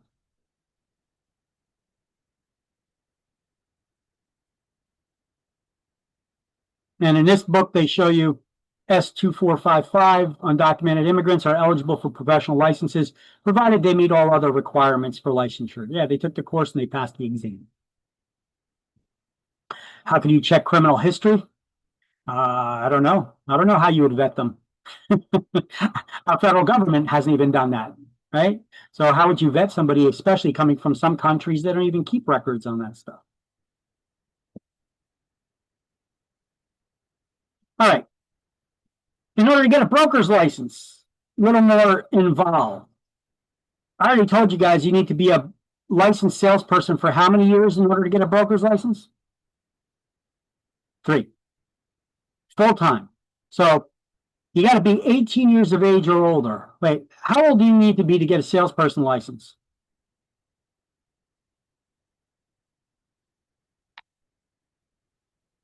Come on, guys, talk to me. I like to hear your voices too. Talking to a screen that does not 18 years old, no? Yeah, you got to be 18 to get your salesperson license, right? So you need to be a full-time salesperson for 3 years to get a broker's license. So how come you only need to be 18 to get a broker's license? Some fuzzy math there. Yeah, it's 21 then. So it says, this is an exception for veterans with service-connected wounds or disabilities. Otherwise, you have to be 21, like you said. When taking state exams, always follow exceptions rather than the rule. So if they ask you, how old do you need to be to get a broker's license in New Jersey? And they give 18, 21, 25, or another answer. Don't select 21, even though that's what it is for most of us. There's an exception to that rule for honorably discharged veterans with service-connected wounds or disabilities. Technically, they could get it when they're 18. So your answer should be 18. Even though that won't apply for most people. Okay, so whenever there's an exception to a rule that we teach in this class, that'll be the answer for your state exam questions. Okay, always follow the exception rather than the rule, and that's why. So, prove a high school education or its equivalent, furnish good evidence of good moral character, serve 3 years full time. Now, none of you asked me, well, what is full time? Are you punching in a time clock when you're working as a real estate agent? Who's determining what full time is and how long you've been working? As a broker, I'm going to explain something to you. If I see a real estate agent that's in the office all of the time, they're not working. Unless you're meeting with clients or signing contracts or preparing marketing materials, those are the only reasons that you should be in an office. If you're just sitting in or doing floor time, acting as the unpaid secretary. So if you are sitting in the office, you're either shopping on the computer or looking at porn. You know, that's my experience with real estate agents. Okay. So get out there. Go shake hands and kiss some babies and, mix it up with people and introduce yourself. Hand out your business cards, you know. If you're just sitting in the office and you're not doing productive stuff like filling out contracts and meeting with clients and doing marketing materials, there's a problem there, right? So who's tracking what full-time is? What is full-time? We actually have two definitions for it, one that's on page 6 and one that's on page 16 that we're going to get to on the next slide. I'll show you what to highlight. Right now, just stay here. But we're going to give you two different definitions. One definition is for a salesperson trying to get their broker's license. The other definition is for somebody who got their broker's license and they're acting as an office manager. Okay, the definition for full-time for them is a little bit different. So when you're getting your broker's license versus once you got it, full-time has two different definitions, and we're going to go over that. So successfully, and you need to know them both because you may get one or the other or both of them on exams. And remember, you're also taking 2 exams. So successfully complete a 150-hour pre-licensing course, which consists of 3 modules. A 30-hour class in ethics and agency law, 30 hours in office management, and a 90-hour course in core topics. The core topics are the things that you guys are here learning today. Brokers just get when you go to get your broker's license, they just get a refresher course on it because they've been working in the business for 3 years now, doing things their own way. They picked up some bad habits along the way and some bad information. We just want to re-educate them, and it takes a little longer to do it. You guys get 75 hours to learn this stuff. They get 90 to get re-educated. All right, so that's what that's about. Now, disclose Social Security number for child support enforcement purposes and other reasons. Provide documentation. Well, once again, you don't need to do that. Get fingerprinted and pass a state exam. How long is the course to get your broker's license?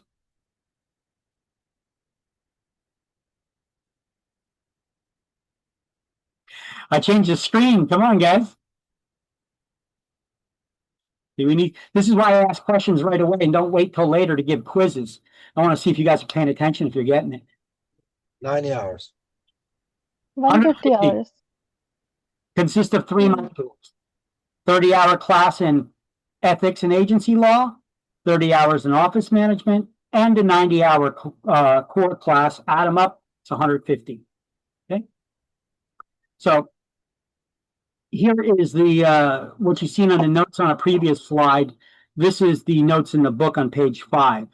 So where it says be 18 years of age or older for a broker's license, I wrote a note in here. This is an exception for honorably discharged veterans with service-connected wounds or disabilities. You could shorten that if you like, but make sure that you put a notation in there so that you remember it.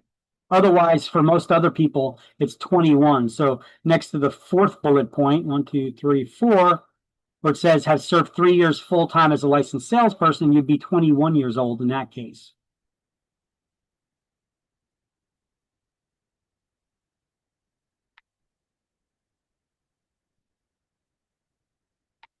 So you could, instead of writing all this, you could just write an exception for disabled veterans.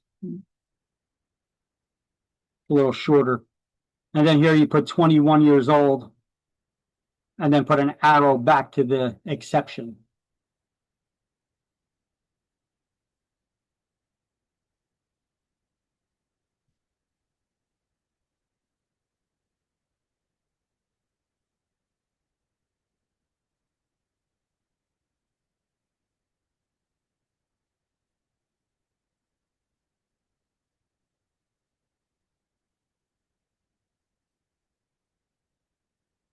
Okay, everybody good?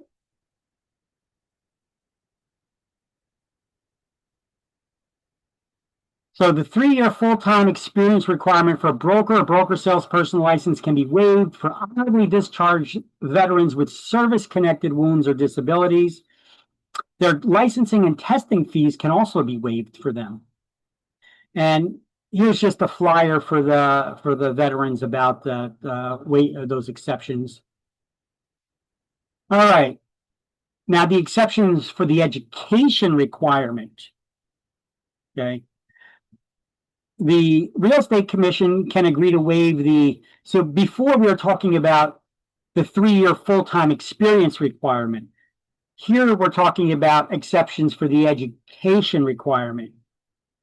And the Real Estate Commission can waive that experience requirement for a licensed broker from another state, someone previously licensed as a New Jersey broker within the last 5 years in New Jersey, someone who's taken equivalent pre-licensing courses in college, meaning that you majored in real estate, New Jersey attorneys.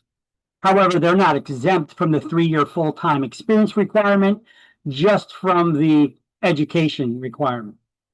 They still need to take the exam too. And certain applicants who took equivalent pre-licensing courses in another state. If you took a 75-hour or greater pre-licensing course in another state recently and passed it, you could take that certificate and use that as a waiver in New Jersey. Although I don't suggest it. I suggest you take that 75-hour pre-licensing course in New Jersey and then go to the other state and get the waiver in those states. Because New Jersey's the nanny state, and we got so many laws on little things that we need to learn.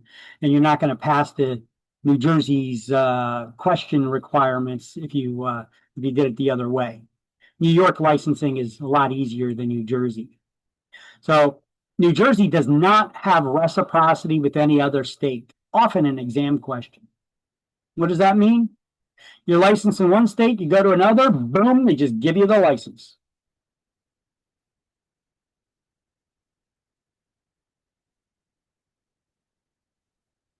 All right, so here's that same stuff about the same slide that we just went over in the book, also on page 5, under exceptions, all the way at the bottom of the page.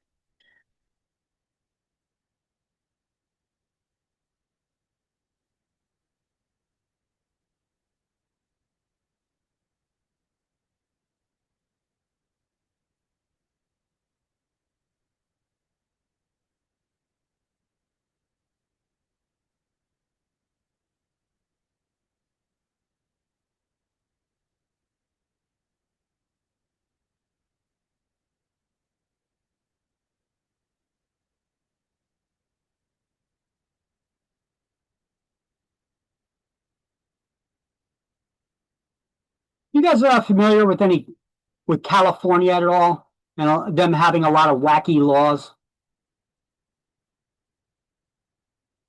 New Jersey's considered the California of the East Coast. Usually, California is the testing ground for really weird, wacky laws and rules and taxes and stuff like that. And if it works out over there, they'll try it over here. All right. Same thing for like areas like Illinois and other places like that. You know, New Jersey uses them as testing grounds first, and then if they pass over there, those things in the law, they see how they work, and then they adopt them here.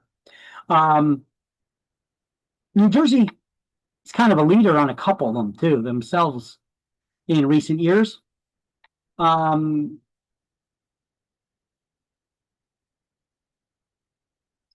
You guys know about the ones for rentals.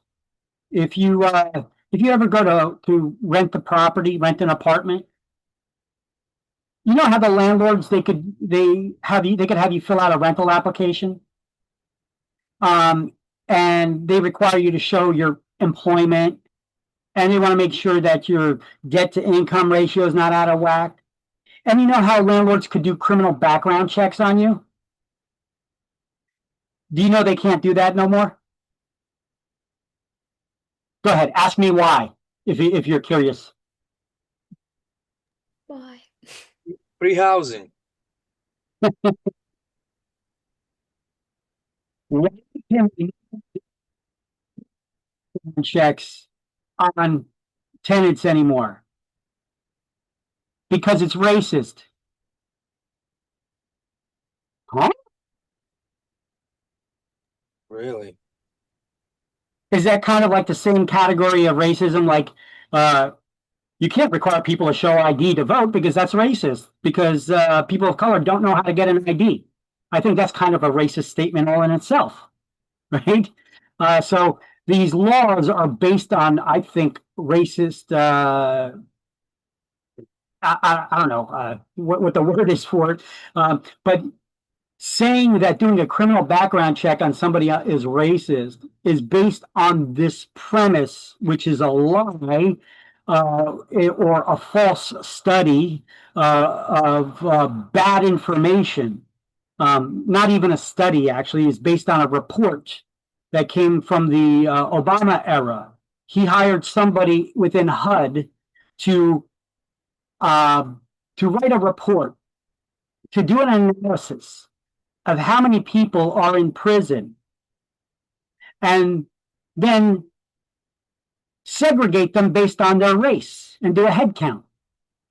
How many of them are minorities versus how many of them are white? And because there's not an equal number of people in prison in the different colors, that means the criminal justice is therefore racist, because there's not an equal number of people. Okay. Now that's a flawed. There's no study that was there at all. All they did was a head count, you know. Because if you actually did a study, you'd start asking other questions. Well, why? You know, let's dive deeper into this. Why is that a factor? You know, and get into the details. But they didn't. And since then, they created laws based on that. And New Jersey was one of these states that created this law that said that's basically based on something that they call systemic racism. All right. Can you have racist cops? Sure. Does that mean the entire justice system is racist? No, that's silly. So trying to make that assumption is crazy, but yet New Jersey politicians created laws based on that assumption. And that's why if you do a criminal background check on somebody, you're relying on a racist system, and therefore, by connection, that makes you racist. And you're violating those persons' civil rights by doing a criminal background check on them. Well, what about the eviction on the record? Can you check that or no? Yes, because that's not criminal. That's not criminal. So yeah, you could do you could search public records for evictions. Okay. So there's criminal stuff. Once you start getting into criminal stuff, to do a criminal background check on somebody, you have to first give them a conditional offer agreeing to rent to them. And then after you agree to rent to them, say, well, this is a conditional offer. offer to rent to you based subject to a criminal background check. Now, because there's a reason the politicians did it this way, because now if you do a background check on somebody and then you pull back an offering that you already made them, now kind of puts the burden on you, the legal burden on you to justify that. Otherwise, you can be engaging in racist activities and things like that. So they really try to open you up to lawsuits and to make you scared of questioning it and doing background checks. Okay. This is something that we're really going to get into in chapter 4 in detail. Short of having a law degree to be able to justify who you can when you do a background check, there's only certain people that you could deny renting to. And it really breaks down to like, you have to know like what degree of crime and how long ago it was done, and did they go through rehabilitation and all kinds of stuff like this before you could determine if you could deny them. One of the things is like this: if they were renting an apartment in your mom's house, okay, your mom has a 2-family house, right? And she has a separate apartment. She rented out to these people, and they had a meth lab in that apartment. They got arrested and stuff. They went to jail for that. Can you deny renting to this person because of they had a factory there, basically, for the manufacture of methamphetamine? No, you cannot. However, check out this double standard. If it was in public housing or government housing, you can use that as a reason not to rent to them. What's the difference? Government carves out exceptions for themselves. All right, so exciting stuff to come. It's kind of stupid. It seems like it's stupid, seems like it's nonsense, but these are the laws. We need to be aware of them because we need to follow them so that we don't find ourselves in lawsuits or accusations of being racially biased or anything like that because you denied somebody because they had a criminal background. In some cases, a real serious one, too. All right, so you guys got all these notes over here? Page 5? All right. So we know that no license will be issued to anyone convicted within the preceding 5 years of these crimes. Burglary, forgery, robbery, theft, shoplifting, things of that. They don't want to give a real estate license to somebody who's basically going to rob those clients when they kick them out for do the open houses. It's a good idea. But wait a minute. You can have renters. You can have renters, not do criminal background checks on them, but we got to do criminal background checks on real estate agents. Yeah. Now, sections 12.1, 19.1, and 19.2 of the law on license applicants with certain criminal convictions, licensees convicted of certain offenses, and licensees indicted for certain crimes, respectively, explicitly reference offenses that qualify a defendant for the registration under the New Jersey Sex Offenders Registry law or similar law in another state. A new provision, 19.3, was added to say that no provision in the license law shall supersede the provisions of the Rehabilitated Convicted Offenders Act, another New Jersey law that our politicians here passed, with regard to 45-15-12-1. Okay, so you guys get that? Is that clear as a bell? You guys got that, or is that got your head spinning? Like, what the hell did he just read? No, we're good. What are they talking about here? So what did they say? If we're good, explain it to me because my head's rattling.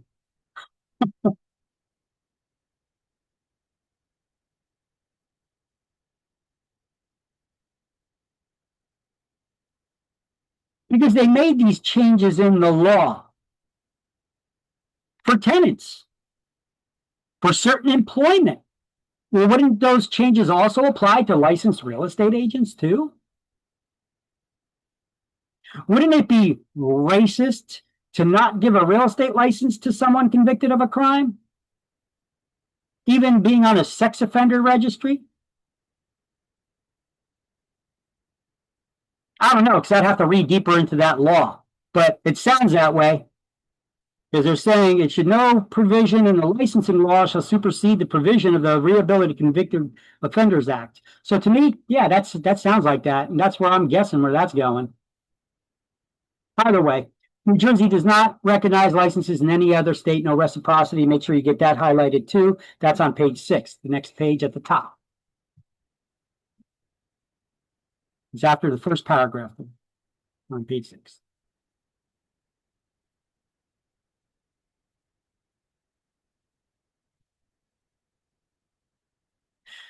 All right, so what is full-time is that question that I asked you guys. There's 2 definitions, and here are those definitions, all on one slide, convenient for you, that I typed up that you could use as your notes to study from.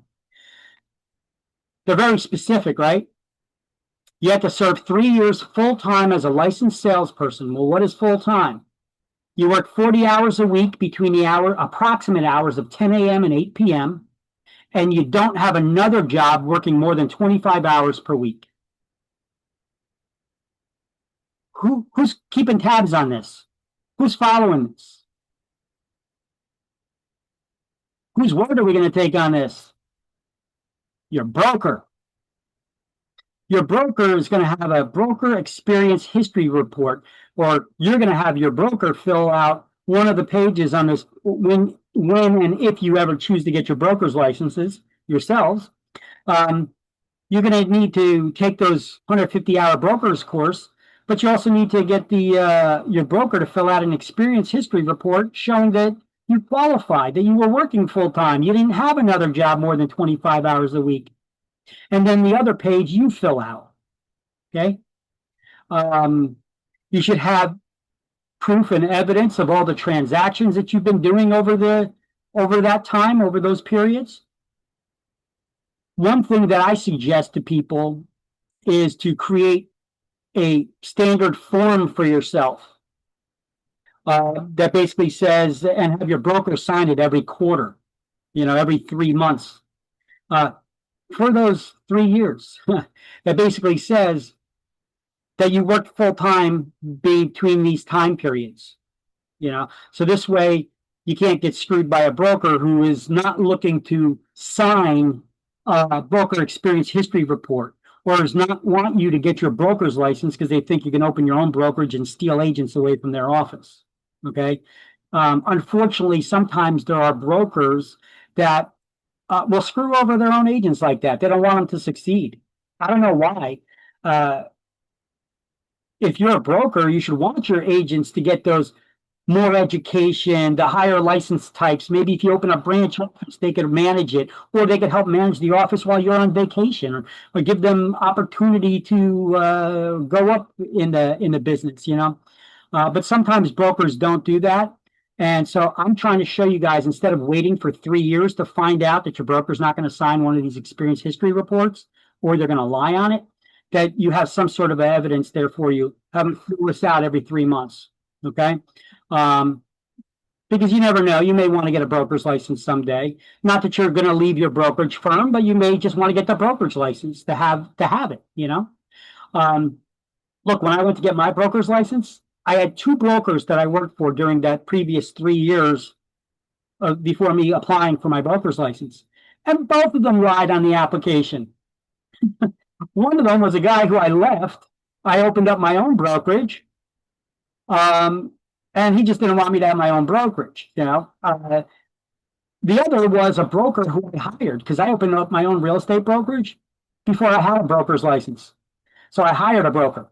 And she thought she was going to get fired and canned once I got my broker's license. So she lied on there, and she didn't even give the form back to me like she was supposed to, so I could submit it to the Real Estate Commission. She sent it directly to them. They sent it to me with it all highlighted in red. And they were like, we're not sure why she sent this to us with a big circle around it in red. And I was like, yeah, I got it. And I got on the phone with them. And so I showed them my evidence that I worked full time during these time frames. I showed evidence that from the first broker during that time, I was married to someone. I was getting married. I got married to someone who wasn't a citizen. And so I showed that broker had to sign a form for immigration that said I worked full time with him. So I told the real estate commission he's either lying to you or he's lying to immigration. Either way, it ain't good. So, and I showed them my transactions, so they gave me a pass on that one. And as far as the other one, I was like, this is a lady. I was like, this is my business. I hired her to be the broker for it. She thinks she's going to get fired, so she's she's putting these negative remarks, which should probably get fired now. But I explained it to the real estate commission, and they understood it, and I still got my broker's license. Thank goodness. But I've had so many people that came to our school to take the broker's course that were eventually they spent over $1,000 on a broker's course to find out that they can't get their license because the brokers screw them over. Okay, not saying your brokers are going to do it, but I'm saying protect yourselves, guys. Have every quarter, have your brokers fill out make a standard form that between these dates and these dates. You were there full time, just have the broker sign off on it. Okay. It's not a difficult task, right? Then you just keep them in your records. All right. Now, second full time definition is once you have your broker's license, you have to be, what is full time for a supervising licensee? That's the way that it could be worded on exams. You got to be physically present in office at least 5 days a week during normal business hours, whatever they may be, and not have another job. Why can't you have another job? Because you're supposed to be supervising the agents that you are the supervising licensee of. Okay. Now, put into practice. Are there ways around this? Yeah. You got somebody else in your office that has a broker salesperson license that takes over for you when you're not in the office. You go on vacation, you can't have the office still running with no office manager that has a broker type license, right?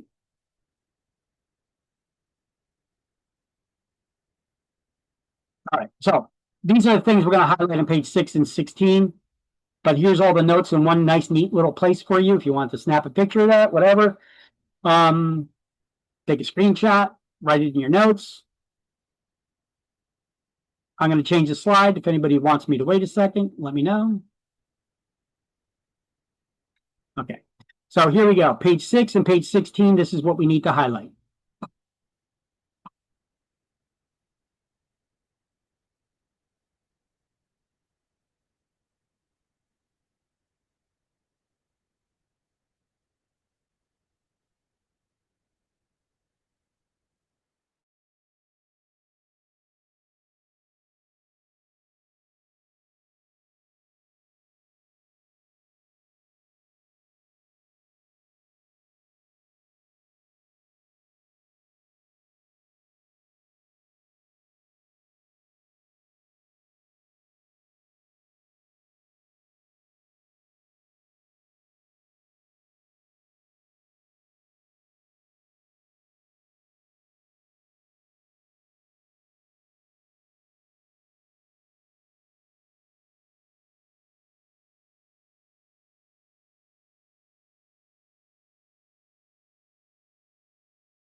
All right, everybody got that?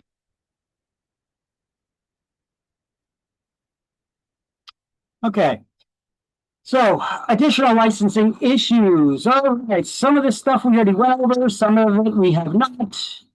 Either way, there's a lot of exam questions that I see on this slide right here. Hint, hint. All right, so let's see. This stuff comes from pages 5, 6, and 7, and 16. And 24. And all right, so required experience for a broker's license, 3 years full time. How old do you need to be to get the broker's license? 18 and older? 18 years of age or old, right. Time limit on the application for a salesperson license, 1 year. From the time you pass your school exam, a year is a year is a year, not just to take the state exam, but also to get fingerprinted, affiliate with a broker, and send all that in to the state along with the $160 to get your license activated.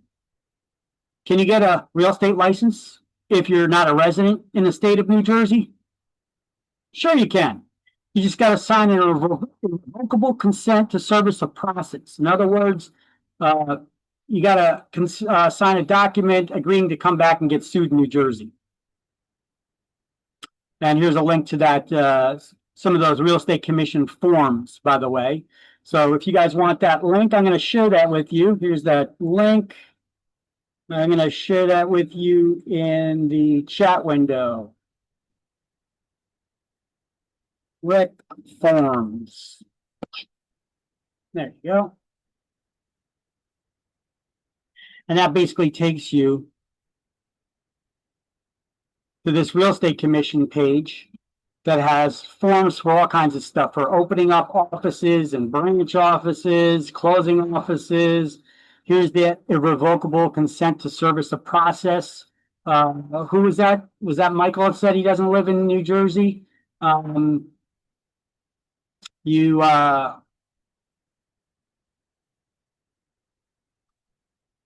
this seems to be for brokers. There should be one for salesperson here. Restriction upon brokerage activities. Is that one that we looked at earlier?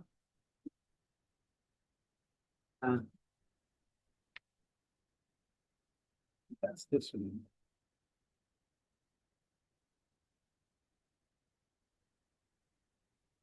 License transfers, terminations, get your experience reports.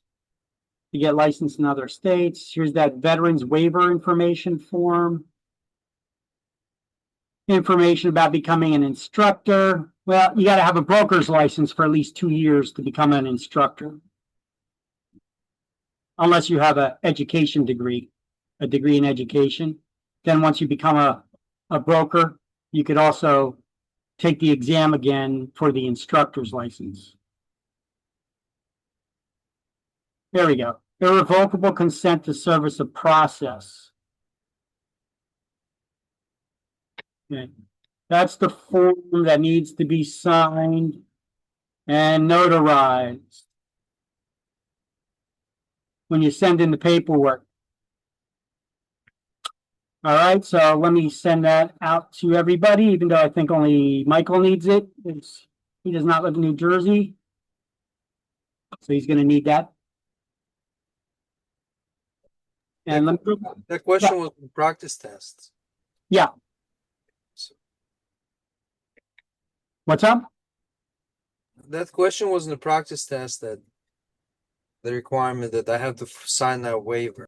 Yeah, that irrevocable consent to service a process, or the waiver to come back and have lawsuits heard in New Jersey.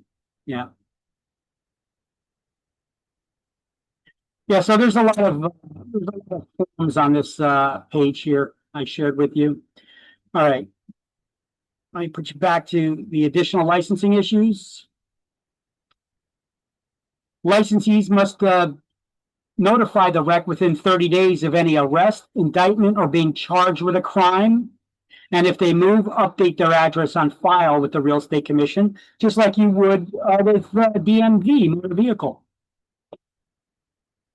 Otherwise, you're violating licensing law. So don't be so lax with that as you are with your driver's licenses. I know a lot of people, they don't update their driver's licenses right away. If you do move or change your contact information, notify the Real Estate Commission. What a stupid thing to lose your license over or get fined for. Okay, corporations can be granted a real estate license only if one of its officers holds a broker's license, and then they become a broker of record for the corporation. Okay. State exam fees, they're paid directly to PSI, not to the schools. And currently, the state exam, you pay for each attempt $38. So, school exam, your first 2 attempts are included. You need 2 more, $20 for 2 more attempts. State exam, you're paying for each attempt at the state exam. Okay, it's $38. They lowered the price from like, it was a lot more than that. It was like $47, I think, before. Now, if your broker dies or they lose their mental capacity, you know, Alzheimer's, dementia, they go insane, who can take over for them? I mean, these are things that do happen, right? People's cheese kind of slowly slides off their crackers, so to speak. So they can request a temporary license within 30 days of that broker's death or incapacitation.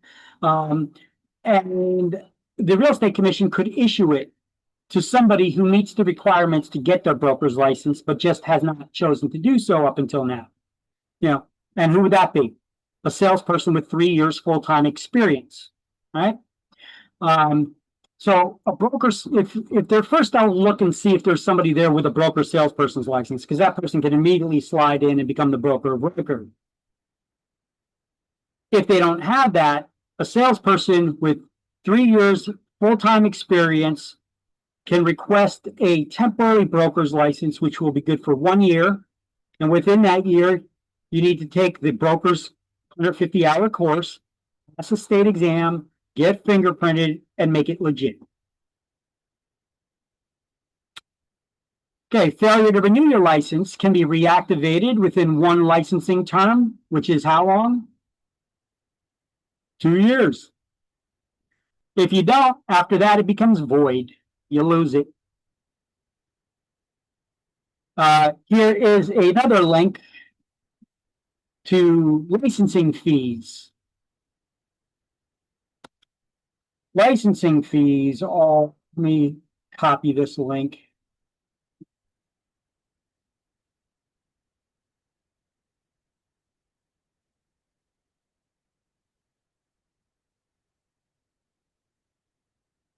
All right, so I'll share that.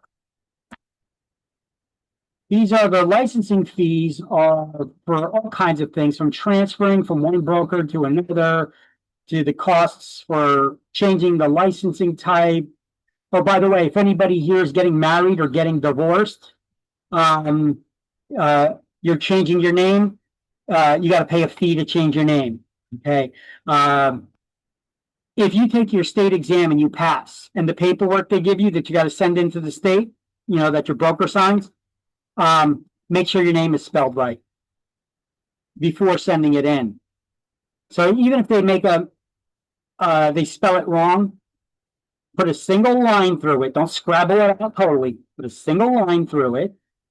Write the correct spelling of your name above it, and then attach a clear copy of your ID. All right, your photo ID, government issued photo ID, so that they could correct your license from the onset. Okay, so you're not submitting an incorrect name. Because if you do, and then you catch it later, and the Real Estate Commission then says, you know, you call them up, you say, hey, my name is spelled wrong. I need to get it fixed. They made a mistake. This is what you get from the Real Estate Commission. No, my friend. We don't make mistakes. You submitted it this way, and we issued the license that way. So if you want to change your name, there's a fee to change your name. But that's not my name. My name is spelled differently. Well, you should have caught it and corrected it to begin with. It's all about the money, right? So just throwing that out there. So transfers, if ever you decide that you made a mistake, you want to leave your broker and go to another broker to get the you'd have to get your license reissued in that new broker's name. So it's a $25 transfer fee. I call it a transfer fee. They call it a reissuance of license under the new brokerage name. Yeah, they're a little more wordy with it. It's a $25 fee for that. So you can see all those fees on this licensing fee page that I sent you. Okay. Additional licensing issues, time limit on your application. How long do you have to get your real estate license from the time you pass the school exam?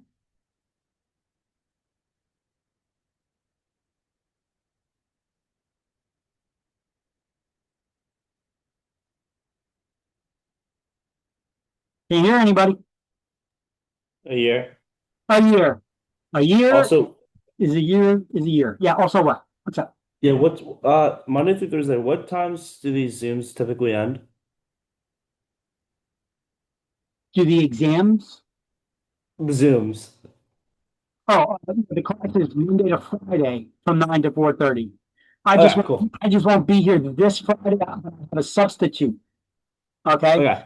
Because I got a dental appointment. And I don't know what condition I'll be in afterwards. So Good luck with that. Thank you. okay. Okay, applications for real estate license must be submitted to the commission within a year. Years, a year is a year. Non-residents, this is also stuff that we've seen on that previous slide that I had all on one slide. All of this information, all of these highlights were all on this previous one slide here. So let's just do the highlights in the book now. Let's get the highlights done and move on to the next one. And under exam, just write $38 per attempt. New Jersey has no limitation on how many times you could take the exam. You just got to pay each time. And I love how PSI always tries making the exam harder to take. Real estate schools, the educators like us, we scream and yell at PSI. For what reason did you make this stupid change to the exams to make it harder for the students to pass? Or it's just to have the good quality of agents out there. They want you to fail so that you got to pay another $38. At least that's my opinion and the opinion of many other educators in New Jersey. But you guys are going to ace this because you're paying attention in class, right? You're taking notes, right? All right. James, what's the matter? Am I giving you a headache? All right. And the temporary license thing. Okay, so everybody got the highlights and the notes? You need a second, let me know. Good. Unless you say something I don't know, so you need me to go back, just tell me. All right, page 7, continuing education requirements. We went over this on my own slide. It was like at the beginning of the class. Remember, I created my own slide for all the CE requirements and the details of it that was peppered all over the book. Well, here's some of the peppering now that we're just highlighting. So you need to complete your CE by when? April 30th of odd numbered years. Otherwise, you got to pay that $200, not a fine.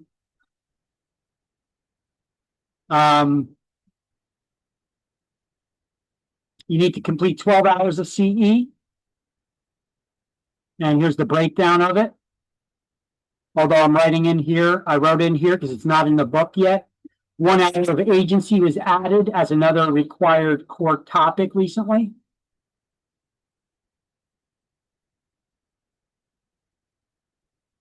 Because recently, so the last licensing period, they added 1 hour of fair housing. You know, because all the things that were happening, you know, claims of racism out there, Black Lives Matters, and you know, all the stuff that was going on in the world. Now we have a bunch of licensing changes because of the non lawsuits. They did some different changes to the types of agency. There are different ways that real estate agents can work with people.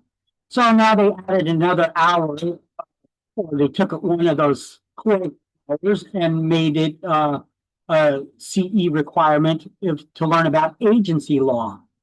The different types of agency was added in. So you have to take 6 hours of core topics and 6 hours of any other approved class, whether it's elective or core. But of the core topics, 2 need to be in ethics, 1 in fair housing, 1 on agency, and the remaining 2 of that initial 6 on any core topic, totaling 6 hours.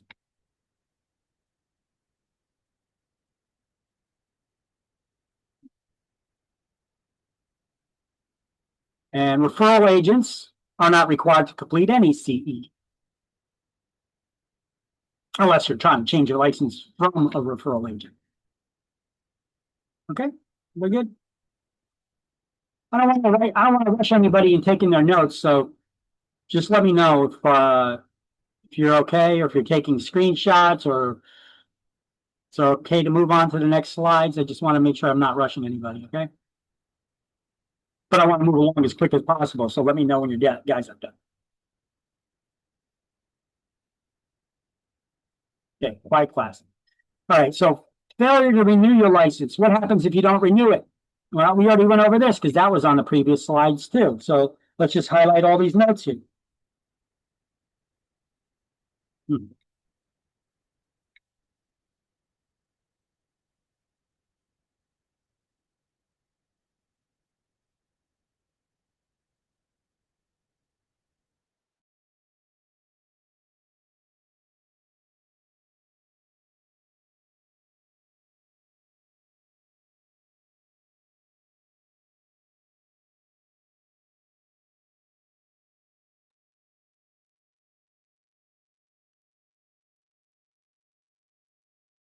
Okay.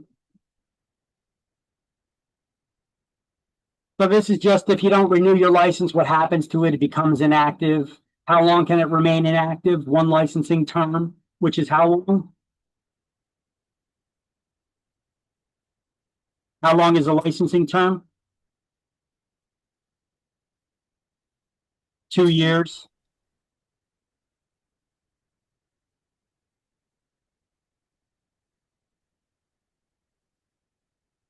Now, brokers or broker salespeople have up to 5 years to reinstate their licenses, though. However, if they do reinstate their licenses after the initial 1 term, they could only reinstate it as a salesperson again. So they basically get their license knocked down a notch.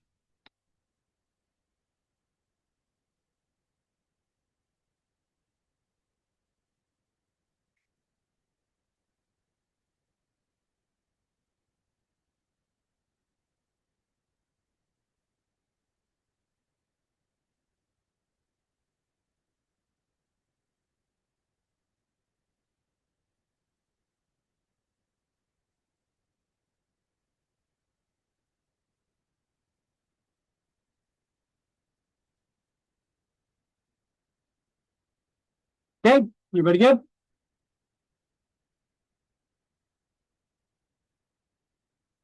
All right.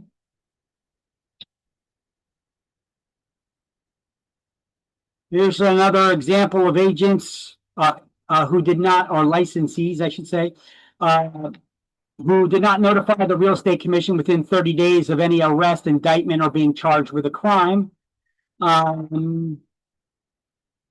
The real estate commission put their license on probation until there's an outcome, and a $500 fine was imposed for Janie here. And then Hyonic, what happened to that person? Attempted to procure a real estate license by misrepresenting they didn't have criminal charges pending. So that person is eligible for licensure. Let me see. He's filed applicant for licensure. SEO is eligible for licensure to be held on a probationary period. Oh, they still gave them the opportunity to get the license, but they'll be on probation for 1 year. and got a $500 fine. This is important stuff. I point it out and I bring it up because I've had people in my classes before who have taken the entire course, and you see how I harp on this stuff, guys, about disclosing and being aware that this could happen to you. I remember this one guy took the class and he took half of it. He had to come back again and then retake it all again because he took too long or whatever. But he took the whole course and spent a lot of time in it, paid for the class, you know, took the exam and everything. Afterwards, he hung out and BSing with me and was asking my advice about if he could get it. Do I think he could get his license still? And I'm like, well, why? What happened? Well, you know, you're talking about being charged with a crime and whatever. I got a court case. Right now, it's charged with a crime. I got a case. You know, I'm just waiting for the outcome to see what the sentencing is going to be on it, or if it's going to be dropped or whatever. I was like, well, what happened?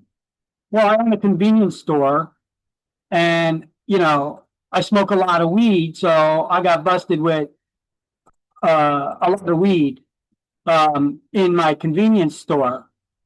Well, what's a lot of weed? 15 pounds. I was like, that's distribution, bro. I was like, bye. I was like, I'd be shocked if you don't go to jail. Well, I also had a little meth.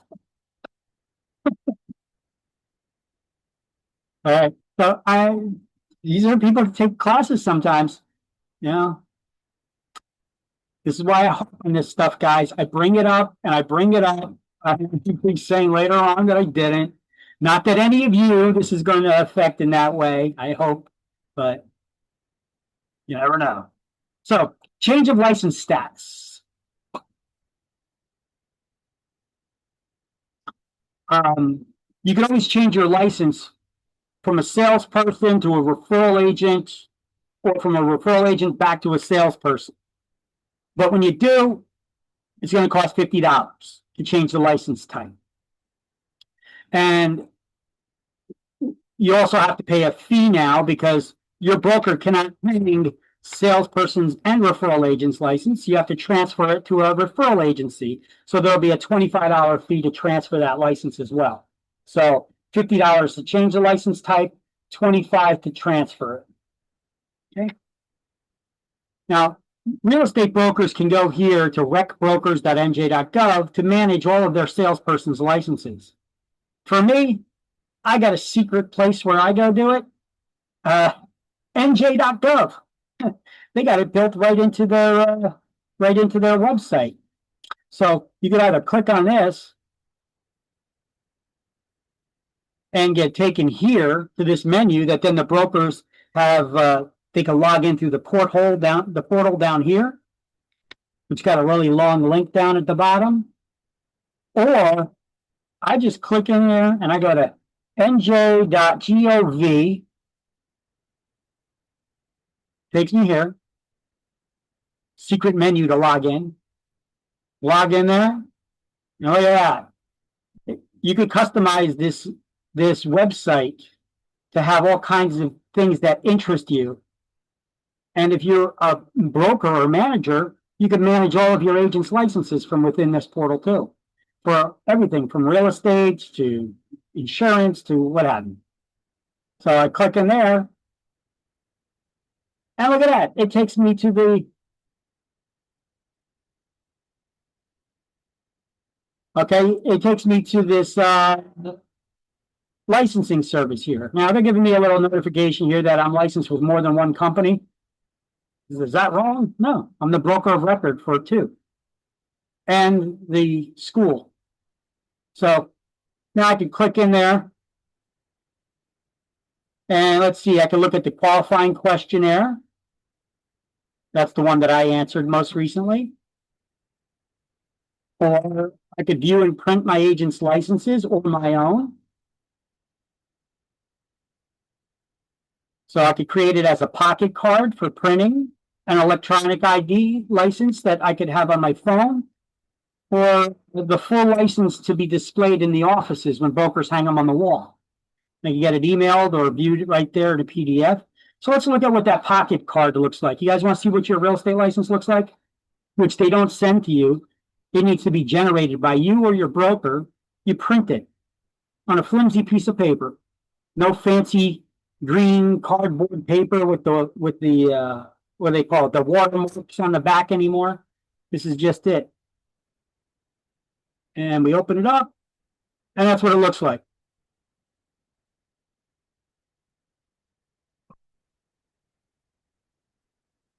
And what does it say down here on the bottom?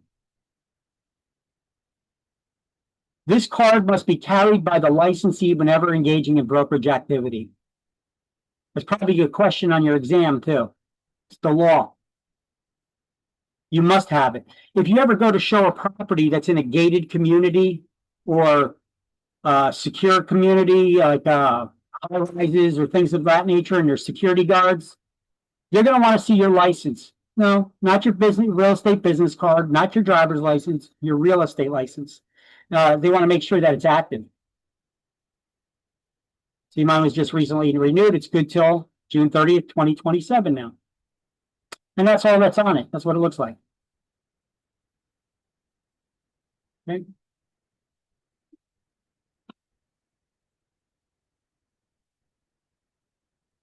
And look, license terminations. We could also go in there and I could pick one of my agents and just terminate their licenses. Should we fire somebody? No? Okay. No, we're not going to do that. All right. Your broker has the ability now, instead of mailing everything into the real estate commission, for initial licensees to do hiring, reinstatements, and license type changes, or the original applicant. Let's see what that's about. So they would take your ID from PSI's paperwork. They would, what type of license are you trying to get? Well, in mine here, this is a referral agency I'm in right now, so it's asking, it only gives the referral agent option. But you get continue and you go through, and then you could scan and submit the paperwork that your broker could then send in later if they want it. Anyway, that's how to do it. And let's see, I got a bunch of licensees whose licenses need to be renewed. They just need to pay and answer the qualifying questionnaire to renew the license. Which must be renewed by when? I got a bunch of agents that need to renew their licenses. When do they got to renew them by? June 30. The end of this month. Tick tock, right? If they don't renew it by June 30th, what happens?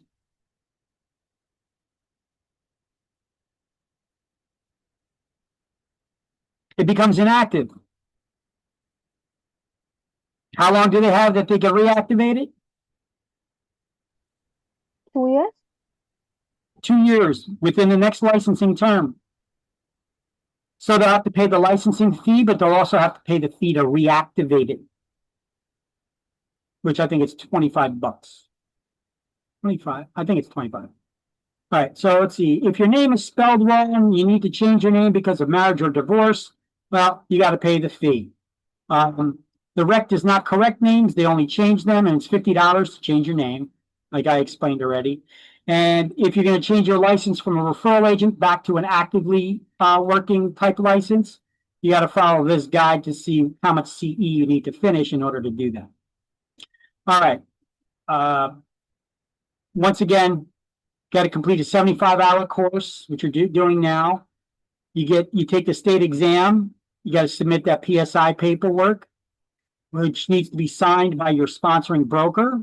And then you, the candidate, have to select either salesperson or that SLWRERC, that's the referral agent, as the type of license you're applying for. You got to get fingerprinted. They also give you a cash register, what looks like a cash register receipt along with a form when you get fingerprinted. That needs to be sent in or scanned. Submit to a criminal history background check. And send that $160 check, no personal checks, Are there a money order or broker's check made out to the state treasurer of New Jersey for $160 to get your license? You need to bring to that exam center 2 forms of ID with at least 1 U.S. government issued photo ID. Check this out. Anybody here have a firearm? Firearms ID? No, don't answer that. Keep it private, keep it to yourself. If you do, I do. If you do, you have to go through all kinds of background checks and fingerprinting and references and all kinds of stuff in order to get that. You know they don't accept that as a legal form of ID in New Jersey? Go figure. The anti-gun state, right? Or anti-Second Amendment state, I should say. So that's not one of those government issued forms that they accept. Let's see. You have 4 hours to complete the exam. Passing score is 70. You cannot begin working in real estate at your brokerage office, even though you passed the exam and the paperwork was sent in, the check was sent in. You cannot start working until your name is showing in their database. Here is the actual link to the Real Estate Commission's database, which is case sensitive. And there's all kinds of uppercase, lowercase, underscores, and all kinds of stuff here. Good luck remembering that. Instead, I bought a couple of domain names, which I redirect to this place here, njreclicense.com or njrealestatelicenssearch.com. Both of these, if you click on them, they take you here to the Real Estate Commission's database. And now you could search for your name. If your name is showing in there, you're licensed. Okay, so I'll put in Kaminsky, V, do a search, and boom. The reference number is your license number. I don't know why they call it a reference number, but that's what they do. EMP stands for employer reference number. So that's the brokerage's license number. Okay, so if you should need these license numbers, which you're going to need your license number, this is how you find it. So if your name is not showing up in this database, you're not licensed yet and cannot work yet. Wait until your name is here, and it'll show next to you, actively licensed, your license type, and your brokerage license that you're licensed under. Okay? So once again, here's that. I'll share it with you in the chat window.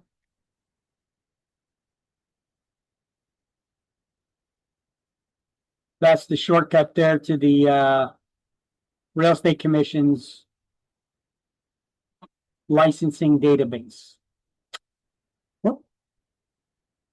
And then you got to print that pocket card. I already showed you how your broker can print it, but you could print it as well by going to reconline.nj.gov, or that'll actually take you to a login to an interface.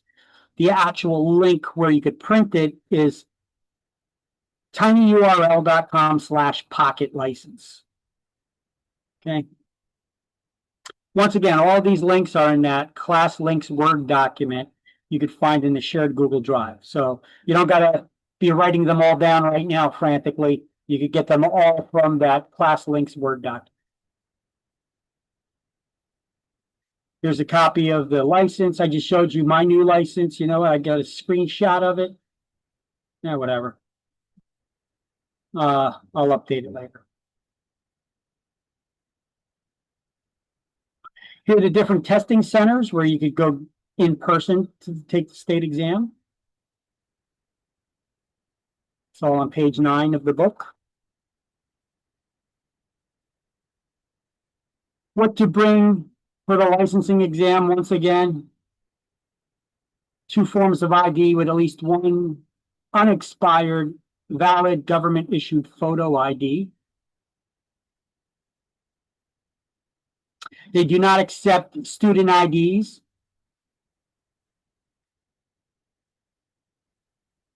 But they'll accept a signed credit card. Go figure. All right. And once again, here's the links to enroll to get fingerprinted. By the way, fingerprinting, you don't need to wait till after you pass the state exam to get fingerprinted. However, the fingerprinting is only good for like 3 months or so. So just be aware of that. If you do set up the fingerprinting appointment, sometimes they could have backlogs if it's a certain time of the year where the state is requiring teachers to get fingerprinted or other professions when they renew their licenses as well. If they happen to mash up at the same time that real estate agents are, well, they don't distinguish one type of license versus another. They're just the fingerprinting center, and they fingerprint for the state for all kinds of issues and for other agencies. So it may be sometimes hard to set up a fingerprinting appointment certain times of the year. Other times of the year may be easy. Just be aware. Okay, the guarantee fund, this is new. And will absolutely, positively, indubitably be on your exams. You need to know what the guarantee fund is. Here we could just highlight this stuff.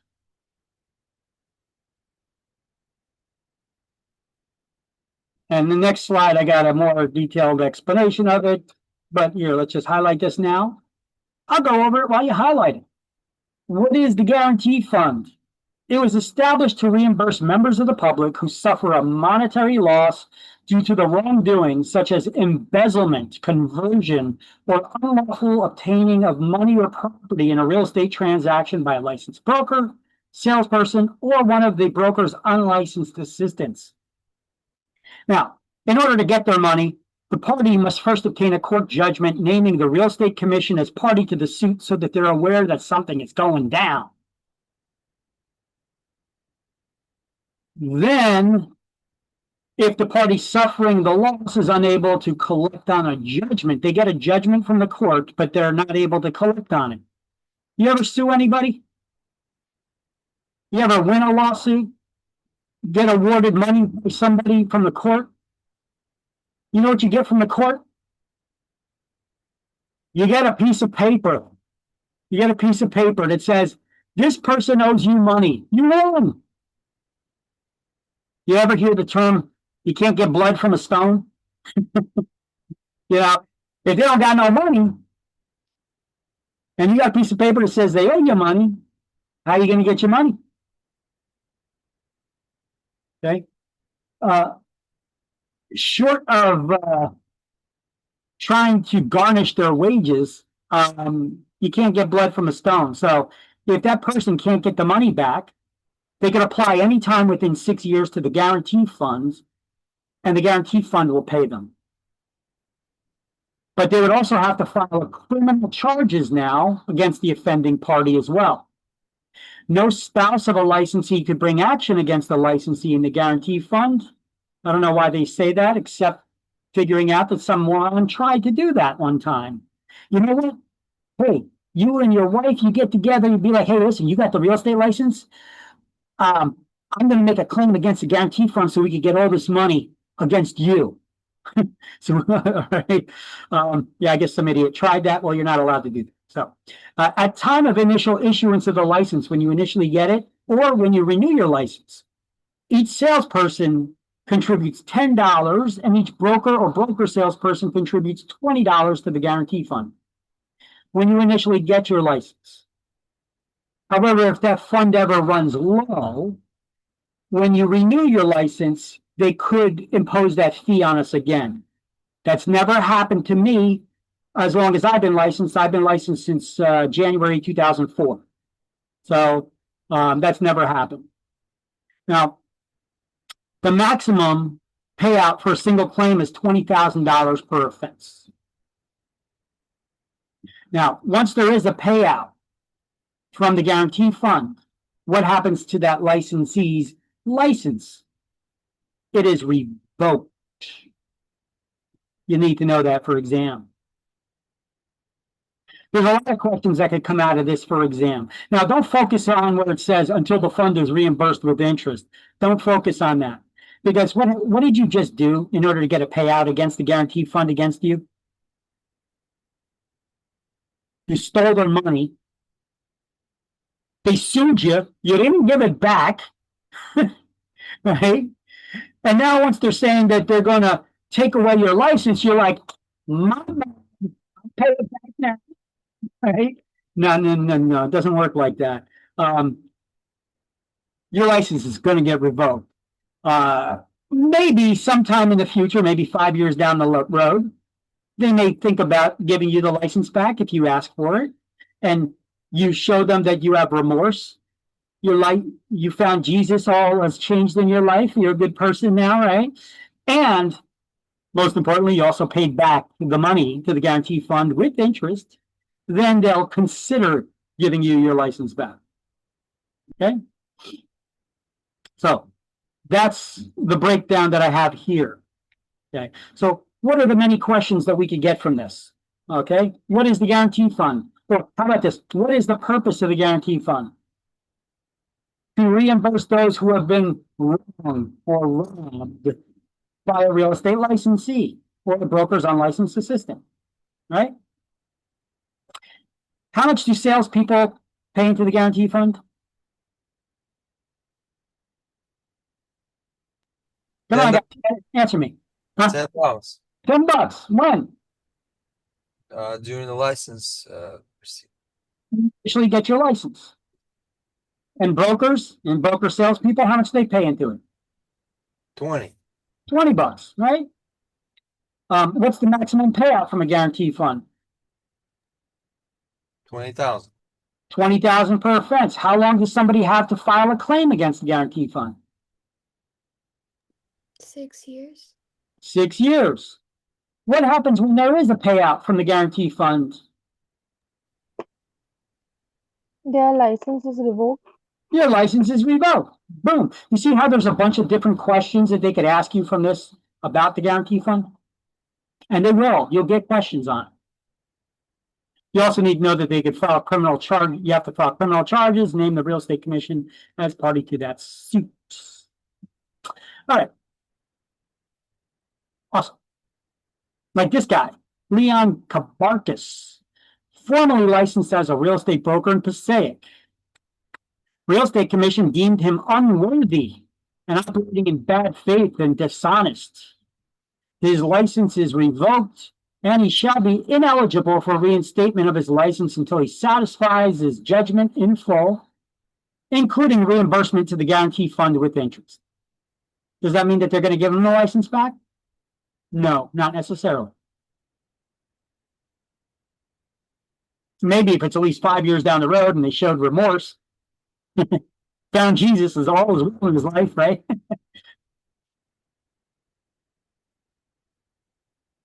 All right, let's see. Every person working in rental referral agencies. Rental referral agencies. Has anybody ever heard of a rental referral agency? What's the difference between a rental referral agency and just an agency that deals with rentals? Well, rental referral agencies, that's all they do.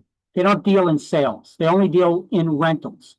And they usually deal with large apartment complexes and high rises and go to the building owners and say, hey, listen, we realize you have your own rental office, but we'd like to take some nice pictures and do floor plans and do a nice write-up and put up a nice web page on our website that's highly trafficked that we advertise to renters all over. And if we ever find you a renter that enters into a lease, would you agree to pay us a referral fee for getting that renter? So it's basically a commission, right? That they're going to get paid by the owner. You know, most real estate agents, we don't deal with apartment complexes. Okay. You got to have these agreements in place with them. And they're usually not exclusive because the owner can still rent it out on their own. And because of that, well, we got several things here and some questions that were even already asked and answered. No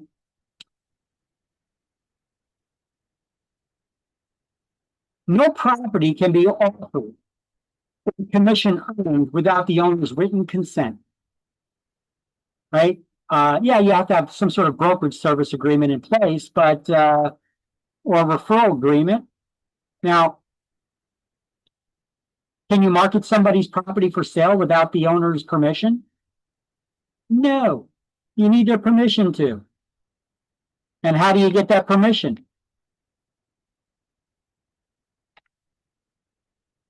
You got to have a listing agreement, right? Or a referral agreement.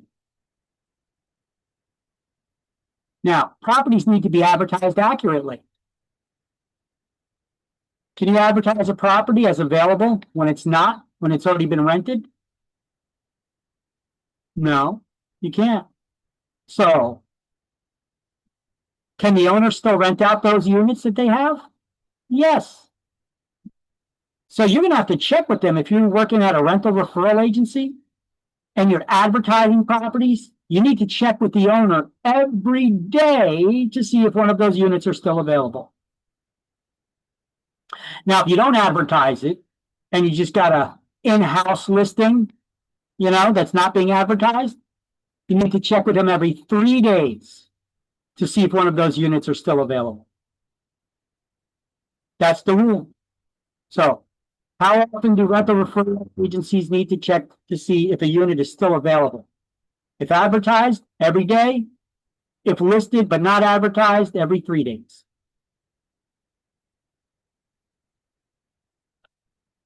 It needs to know. Things to know. All right, so one example of a rental referral agency. There's several of them around. There's not many.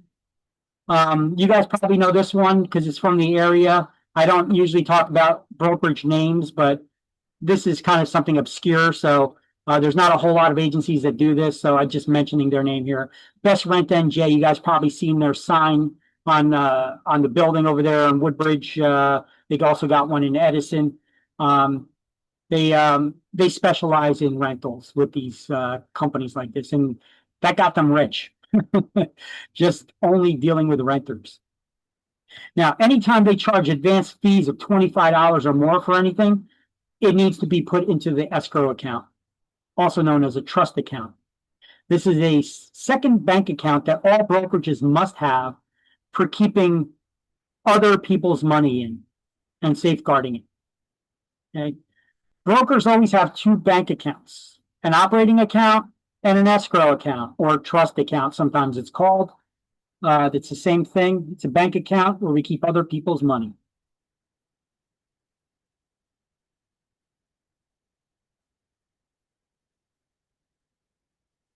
So, here we go, page 10 and 11.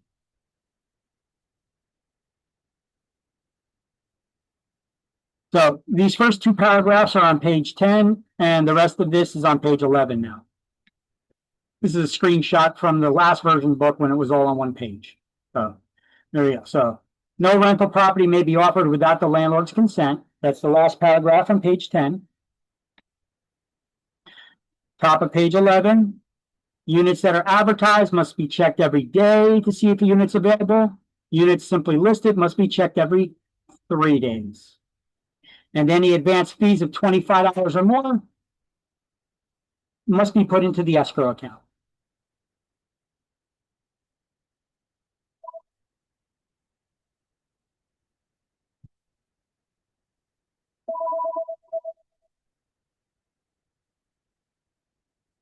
I don't know why I still got a house phone.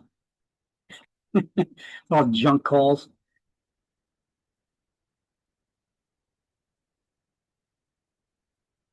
All right, everybody good?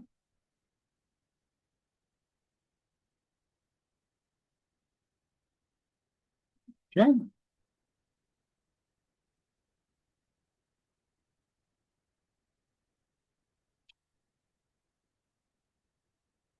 All right.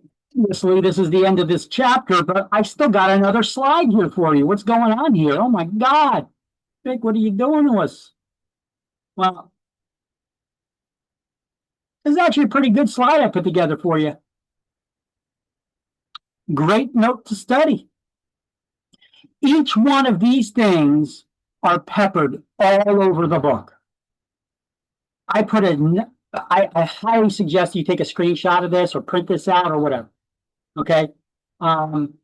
you'll get questions about knowing about rescission periods. Well, first of all, what does the word rescission mean? It's the right to cancel a contract within a given period of time.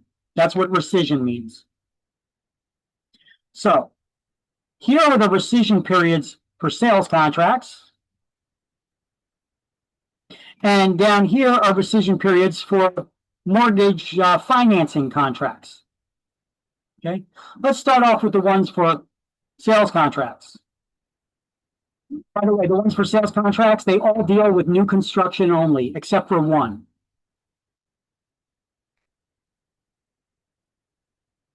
So 7 days, that's 7 calendar days for out-of-state properties that are new construction marketed to New Jersey residents.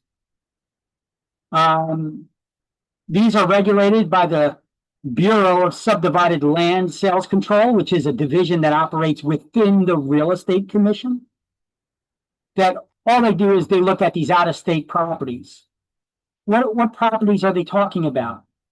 Usually timeshares. Okay. You guys know what timeshares are? You ever go on vacation? You go on vacation sometimes to these resorts. Why get a hotel? We're building a condo complex at this vacation destination resort. And you could own one of these condo units. I'm not buying a condo unit there. How often am I going to go there? Oh, hold on. A timeshare will allow you to share the ownership with other owners. Right? What, 52 weeks in a year? 52? Yeah. So you can own this property with 51 other owners. You each own a week out of the year. All right. That's basically what a timeshare is. So the new construction, the initial sales. Listen, in a later chapter, I will have several videos to explain in detail about timeshares, what sucks about them, how to get out of them, and all that stuff. But right now, in order to market them, if you are a real estate agent, before you get involved in marketing timeshares, make sure that these new construction, you got 7-day right of rescission for any buyer to get out of it.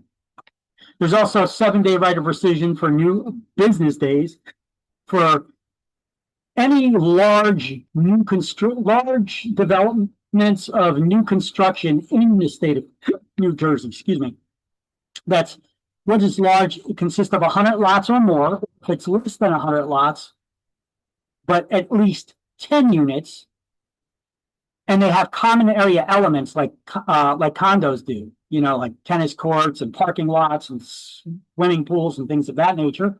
They have a 7-day right of rescission as well. There's a 5-day right of rescission for new construction only. It could be for a single house, not a part of any complex or anything. New construction. For the discovery of off-site conditions, that is anything that is not on the subject property. Subject property is the one we're talking about. Right? This house that's for sale, this new construction. The buyer can sign the contract and have 5 days to get out of it after they sign the contract. If it's due to something on a neighboring property, they could get out of the contract. In other words, let's just say that you've seen this brand new house that was built on this block and you love it. It's great. And you keep going to this house. You've been there several times, but each time you went, you only drove down the street coming from one direction. Then you left in that same direction. Now, one occasion you come from the other direction and you see that on the same block is the city dump. You want to own a house on the same block as a city dump? You may not. So you have 5-day right of rescission to back out of that contract because of what's going on someone else's property. Okay, that's what this is about. And then you have 3-day right of rescission for new construction or resale properties that are not new. They were pre-owned by someone else. They're just reselling it. That's what a resale property is. For the attorney review period. Attorney review has to be given at least 3 days. for somebody to start attorney review. Attorney review can be done in an hour if everybody agrees to all the terms of the contract. But they have to be given 3-day opportunity, 3 business day opportunity to start attorney review. Once both parties to a contract sign the contract, we count 3 business days where they have the opportunity to start attorney review. If they do not, and 3 days pass, the contract becomes legally binding as it is, and neither party can make changes unless the other side agrees to it as well. So if you start attorney review, you can make changes, you could drop a contract, you could kill the contract for no reason at all, as long as it's still an attorney review. Attorney review is that opportunity for the attorneys to make changes to the wording of the contract, to make additions or changes and all that. And once they're out of attorney review, the parties are in a legally binding contract with each other. So, attorney review, how long? 3 days. Don't worry, we'll go over it again when we get to contracts, which is chapter 10. And then we have rescission periods for the financing contracts, the loans. There's a 3-day rescission period for refinancing. Refinancing means that you already own the property. So you're just getting a new loan to pay off your existing loan. That's what refinancing is. Why would anybody get a new loan to pay off their existing loan? Cheaper rate. To get a lower interest rate. Or maybe to get cash out, you do a cash out refi to pull out some of the money, some of your equity, and then you reinvest it in something else. You know, but there's various reasons why people do refinancing, but it's usually to get a lower rate. Correct. So once you sign the documents and you close on that contract for your refinancing, you have 3 days to change your mind. However, to buy real estate, we call those purchase money mortgages, those category of loans to buy real estate. There is no right of rescission. Once you sign the papers, you bought it. And you're stuck. Okay? Because look, when you get financing to buy real estate, you get the real estate agents, they get paid their commissions, the attorneys get paid. Like there's money going out all over the place for different things in the settlement costs. You're not getting all that money back to cancel and back out. So that's why there's no right of rescission for loans to buy real estate. We call them purchase money mortgages. And if you read it backwards, mortgage, money to purchase. Tells you what it is right in the name. Look at that. All right, everybody got a screenshot of this slide?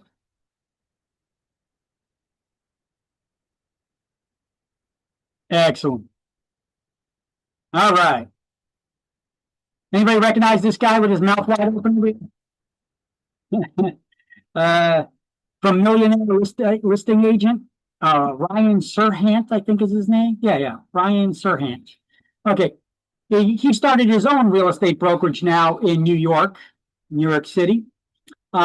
He was from a Bravo TV program called Millionaire Listing Agent or Millionaire Real Estate Agent for years. I'm going to have him do a little explanation here about how to set goals for you to make money and make a living, how to set your expectations. And of course, he's going to try to peddle his book that he wrote. And he makes some boatloads and boatloads of money because he deals with some expensive properties. All right, so I'll let him talk for a few and I'll shut up. Okay, so here we go. I'll get off screen and you guys can watch him for a little while. Oh, by the way, let me throw out the after lunch attendance poll.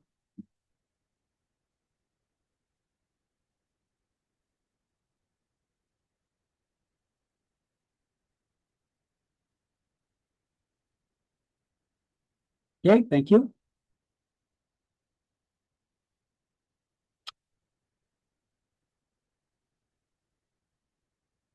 And, oh, you know what I gotta do? Sometimes people have trouble hearing it, so what I'm gonna do is I'm gonna set it to, there's a setting here somewhere for that.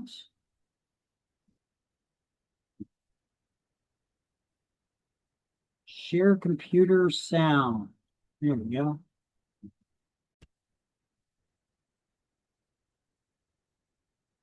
There we go. I sold over $4 billion worth of real estate over the last couple years. But Can everybody hear that clearly or no? Let me ask that first. You got it? Everybody got it clear? Okay. what does that really mean? How much real estate agents actually make? Hello, all you beautiful people. A few things before we get started.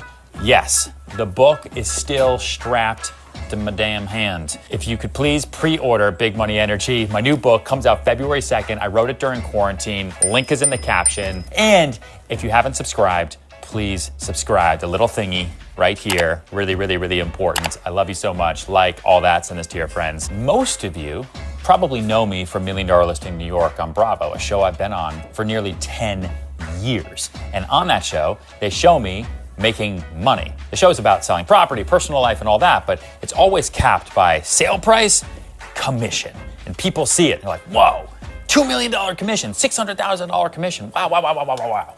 But it doesn't go into the splits, doesn't go into the taxes, doesn't go into the marketing fees, doesn't go into all the little details that break out that entire commission dollar amount. And so I want to bring some clarity to all of you who might be thinking about getting into this business, because this is the greatest business in the world. And until a house can figure out how to sell itself to another house,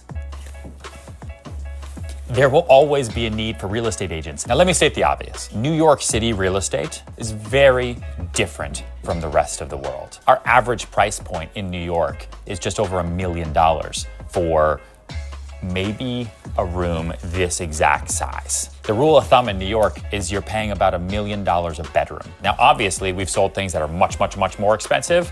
We just sold a 3-bedroom for $36 million. And there's also things that are much, much, much less expensive. But on average, that's the way you work. The rest of the United States, the average home sale price is just under $300,000. So commission amounts obviously vary, and you have to sell a lot more in other. That number went tremendously. The average sale price for a house now is around $400,000. Places to be able to make nearly as much as real estate agents make in New York City. But keep in mind, the splits that real estate agents in New York have with the house, so the main brokerage, are a lot lower than what you'll find in the rest of the country, and for good reason. There are massive expenses in New York. Do you have any idea how much it costs, not just to live in New York City, but how much it costs to operate a business in New York City? It's very, very, very expensive. So for all of you who are not yet in the real estate business and you're thinking about it, but you're nervous because you know there's no salaries and everything is commissioned and you have bills and you have loans, you have life to pay for, I want to walk you through exactly how the numbers work, okay? So let's say you sell something for $1 million. The average commission in the United States, including New York City, is 2.5%. Now, sometimes if you represent both sides of the deal, if you're in a state where you can do that, you could get 5% or 4% or 3%, whatever you negotiate with that seller or whatever you've negotiated with that buyer going into that deal. But more often than not, in the United States, the seller is paying a commission that is pre-negotiated with the seller's agent. The seller's agent then lists that property for sale in the MLS. By the way, in New York, no MLS. I know, it's crazy. And they advertise what the commission percentage is that they are willing to then pay the buyer's agent. So They don't do that anymore because of the NAR lawsuit that went down. MLSs do not show commissions anymore. You'd have to call the other real estate agent up to find out if they're offering a commission and how much it would be. This is why you need to have your own brokerage service agreements in place with the buyers or renters that you're working with, and establish that fee on your own, that in the event that the seller's not paying the commission, that the buyer would pay it. Now, let me ask you a question. If that's the case, could that make it a lot more expensive for buyers to purchase a home? if the seller's not paying the commission and the buyer has to pay their own commission? See, previously, the buyer is paying the commission. It's just built into the sale price. And they finance that through their mortgage loans based on the offer that they made to purchase the house. And then they just ask the seller to pay that commission of both of the agents, which gets split. But with this NAR lawsuit, you had some greedy seller that was just looking for a class action lawsuit saying, I'm not going to pay for a buyer's agent's commission. Well, you're not. The buyers, they're financing it in their offer that they're making to buy your house. See, now the buyer, they make an offer on a house. They have to have the money for the down payment on their mortgage loan. They have to be able to afford to pay their closing costs. And now they need to pay a commission. And if that commission is 2% or 2.5%, like he was saying, how much could that be? Well, let's just say, let's go with that $300,000 sale price that he was saying. If it's 300,000 times 2%, that's an additional $6,000 that a buyer needs to come up with when buying a house that they previously did not have to. So it does add to the expense now. You were seeing all the media that don't know crap about anything. When the NAR lawsuit went down, they were all giddy and excited. Now all those thieving real estate agents that charge you 6% because that's the standard, right? They kept saying standard is 6%. There is no standard. It's negotiable between the client and the agent. But they kept repeating that, regurgitating that talking point that the standard commission of 6% is now going to get busted. It's going to go down. Yeah, because each party, if they have to pay their own, let's say it's still 6%. The seller pays 3%, the buyer pays 3%. That's just the way that it'll work.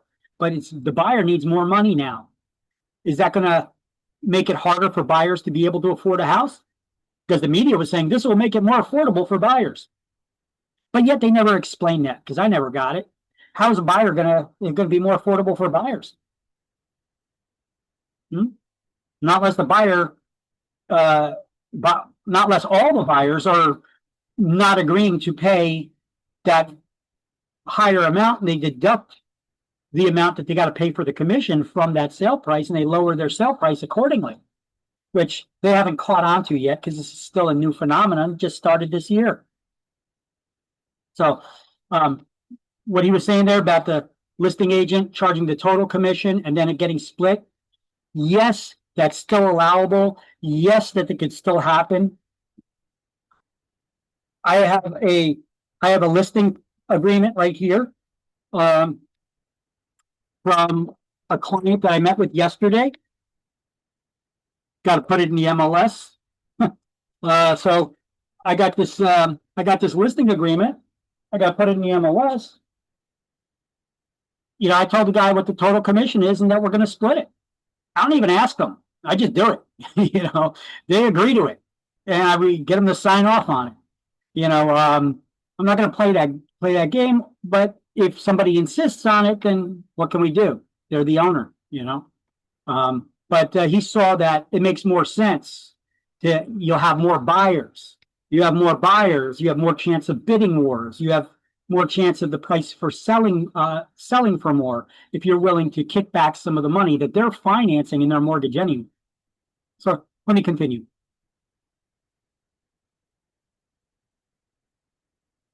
Most often, the selling agent goes to the seller and says, we can list it for X amount, so let's say $1 million, and the commission is going to be 5%, because there's most likely going to be a buyer's agent, and we need to pay 2.5 to them and 2.5 to us, and we split it 50-50. So let's say you're bringing the buyer. Okay? You bring the buyer, and it's an amazing place, well-priced, you jump on it, you get it for the $1 million, boom. Commission on $1 million listing would then say $25,000. Now, if you're a brand new agent, most real estate brokerages start their agents on a 50-50 split, meaning for every dollar you bring in, the brokerage gets 50% of that.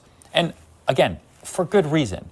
They're helping you, they're training you, they're providing leads a lot of the time. They're giving you all the resources, everything, so that you don't have to come out of pocket. Remember, everyone needs to make a living. And the less the brokerage makes off of you, the less they're gonna help you. So $25,000 then is split in half if that's the split with the brokerage. So that's $12,500, and that goes to you. Now, if there were marketing costs, marketing fees that are taking off the top, maybe you had to get a taxi or some other expense and the brokerage paid it for you so you didn't have to come out of pocket, that then gets deducted. Other real estate brokerages have desk fees, they have lead generation fees. So make sure you know when you sign up with your brokerage to be very, very clear as to what fees, costs, and expenses you are going to be responsible for, both upfront and what will be deducted from your check. I have agents who reach out to me every day who got into the business because of me, flattered, thank you, who say, hey, I just sold my first place. I was supposed to get $3,000, but I got $2,252 and all these things taken out. This is bullshit. Sirhan, have you ever dealt with this? Yeah, that's how the business works. Now, if you've only sold one place and you sold it for $1 million and you're a brand new agent and you're split with your brokerage is 50-50, then all you're gonna make that whole year is $12,500. And if you don't have any other marketing expenses, that's great. Your check will be for $12,500. Boom, bang, models and bottles. Hold the phone. Now remember, there's also taxes. One of the big things that independent contractors, which all of us in the United States and most of us in the world forget, net after taxes, costs, and expenses. Remember that. You live in the net. You don't live in the gross, you live in the net. That was important for me to remember too when I first got into the business. One of my first checks ever was for $24,000. And I was like, dude, I can do anything now. Smarts come a lot later, especially when your tax accountant then says to you, oh, hey, by the way, we need X amount of dollars. And you're like, from where? From you. But I don't have that. If you're in New York, it's upwards of 50%. So make sure you understand what your income tax liability is in every single state. One of the reasons I love this business so much is that everything is in your control, which is good and bad, right? The good is that you can sell as much as you want.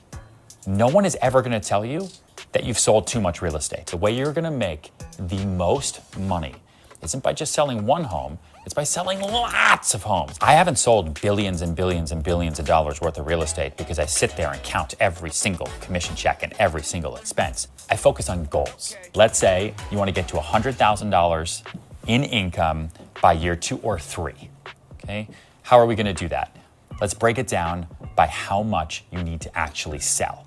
So if the average home sales price in the United States is just under $300,000, let's say $300,000, okay? The average commission is 2.5%. So $300,000 times 0.025, okay, is $7,500. That is the total commission. Whatever the split is with your brokerage, you can do the math, follow along with me. But let's say, like we did at the beginning, you're a brand new agent, you're getting tons of resources, you're getting a lot of help. So you agreed, 50-50 with your brokerage, that's what makes sense. So 50% of $7,500 is $3,750. That's how much you're gonna make on average from one sale of a home that on average is $300,000. You want to make $100,000, your average home sale price where you are is $300,000, you need to sell, on average, just over 2 homes, hopefully more, every single month to make that number. The more people you know and that know you as a real estate salesperson, the more leads you're going to generate, the better your chances are of getting those 2+ homes sold every single month. That is the business. There's obviously a whole lot more that goes into it. Maybe we'll do more videos like that. If you like this type of vlog, if you like this type of video where I just sit here at a desk and talk at your face, tell me in the comments. All right, that's it for that guy. All right. So that was informative. It goes over how the commission splits work and how to set your goals and such. So that's useful. Now, let's do a little math. You guys think that you know how to figure out your commissions? You could use a calculator. Look, this is simple math, very similar to a question that I know you get on the state exam. And the thing is, I always ask people in class, can you figure it out? Can you think you could figure out your commission, what it would be? And they're always, yeah, hell yeah, that's easy. and the majority of people cannot. There's nothing wrong with the way this question is written. It is written correctly. It is more of a comprehension question than it is a math problem. I want to see if you guys can figure it out. So here's an important step. Annotate your math, taking notes.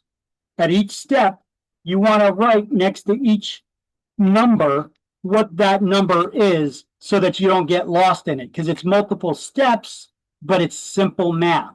You're allowed to use scrap paper. You're allowed to use a calculator. Let's see if you guys can figure out this problem. You want to know how much money you're making, right? So let's see if you guys can figure this out. It says if a property sells for $325,000, the total commission is 6%. The listing agency gets 60%, and the buyer's agent gets 60%. How much does the buyer's agency earn or keep?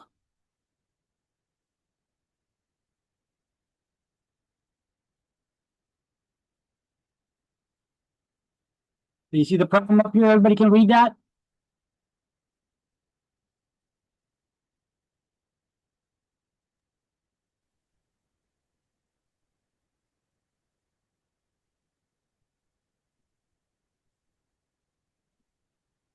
If you get the answer, don't shout it out. I want you guys to send it to me in a chat window. Pull up a chat window and make sure that you select me, Victor, from the drop down so that you don't send it to everybody.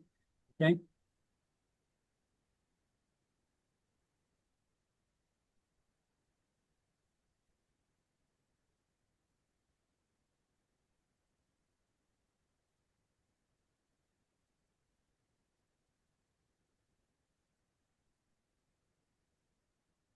The screen didn't change on you, did it?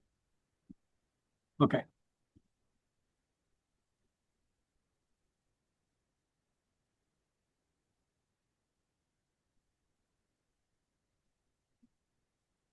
We can help start you out here a little bit. 325,000 times 6%. That gives you a total commission of 19.5, right?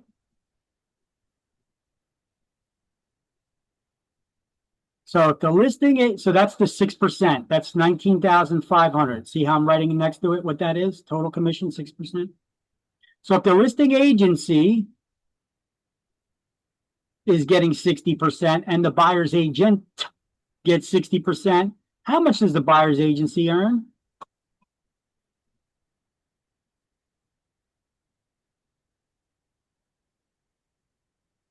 Nope and nope. I'm saying that because two people sent in the answer. So far, no.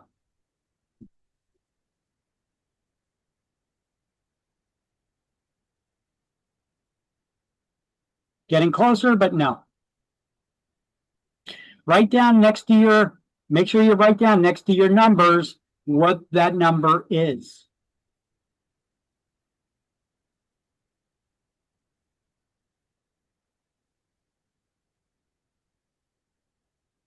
Ooh, I gotta check. I think you're close there. Let me check. Hold on. Let me stop sharing the screen just for a moment so that I can look at the answer. I could peek really quick. I'll tell you.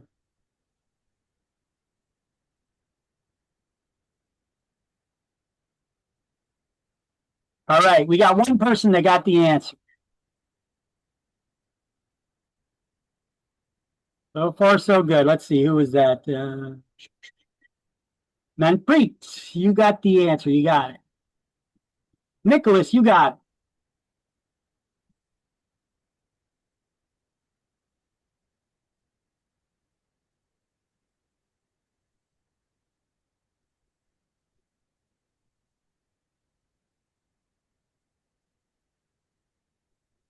Pay attention here. The listing agency, and the question's written right. So the total commission is 19.5. The listing agency gets 60% and the buyer's agent gets 60%. How much does the buyer's agency earn or keep? Okay, Nick got it. James, you got it. Caroline, you got it. Here we go.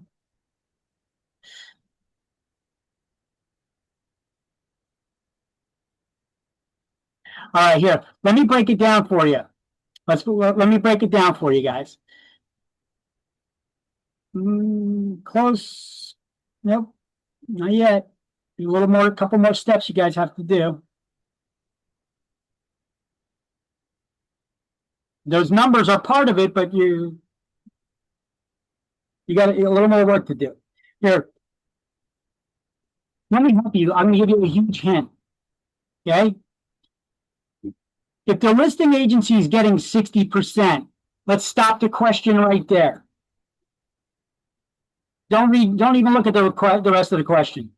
If the listing agency is getting 60%, how much is the other side getting? Percentage-wise? 40. 40. It's only 100% in the pie, right? But the question doesn't give you that. So you figure out what that 40% is. So if the listing agency is getting 60%, the buyer's agency is getting 40.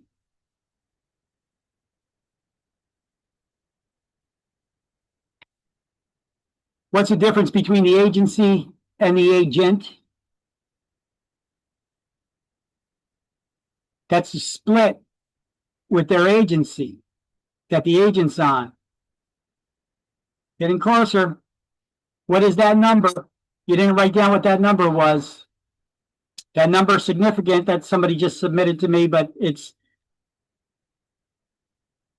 the number for the other side of the transaction.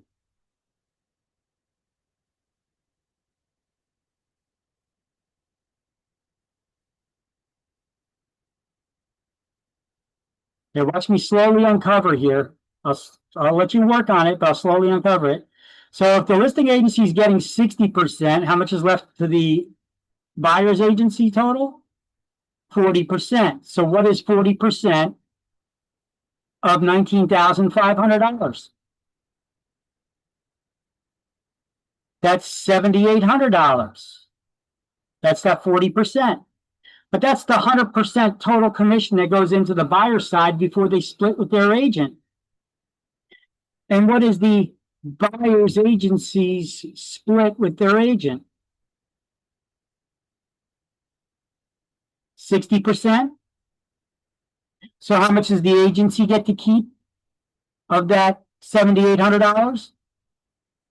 Which is the total commission that the buyer's agency gets?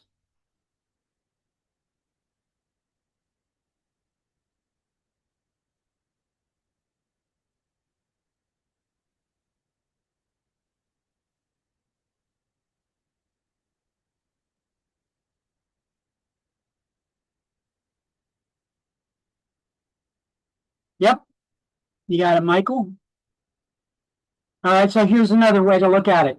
7,800, that's the total commission. That's the 40% of the total commission, which the buyer's agency gets before they split with their agent. And if their agent is on a 60% split, how much is the agency getting to keep? Percentage-wise? 40.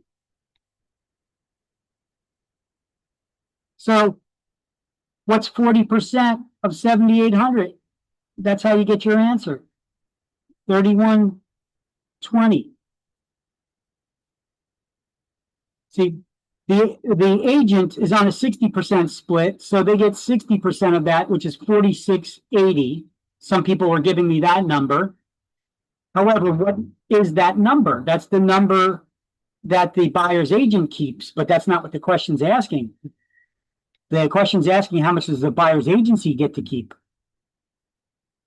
So we could take that total commission of 7,800 minus the 4680 that the agent keeps, and you get the 3120 as the answer.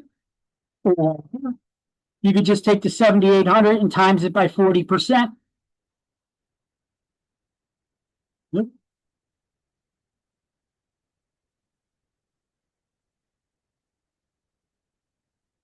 Yeah.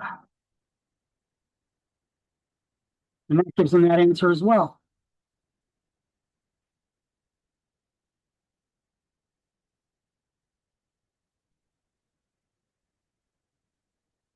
See what I mean? 7,800 is the total commission to the buyer's agency before they split with their agent.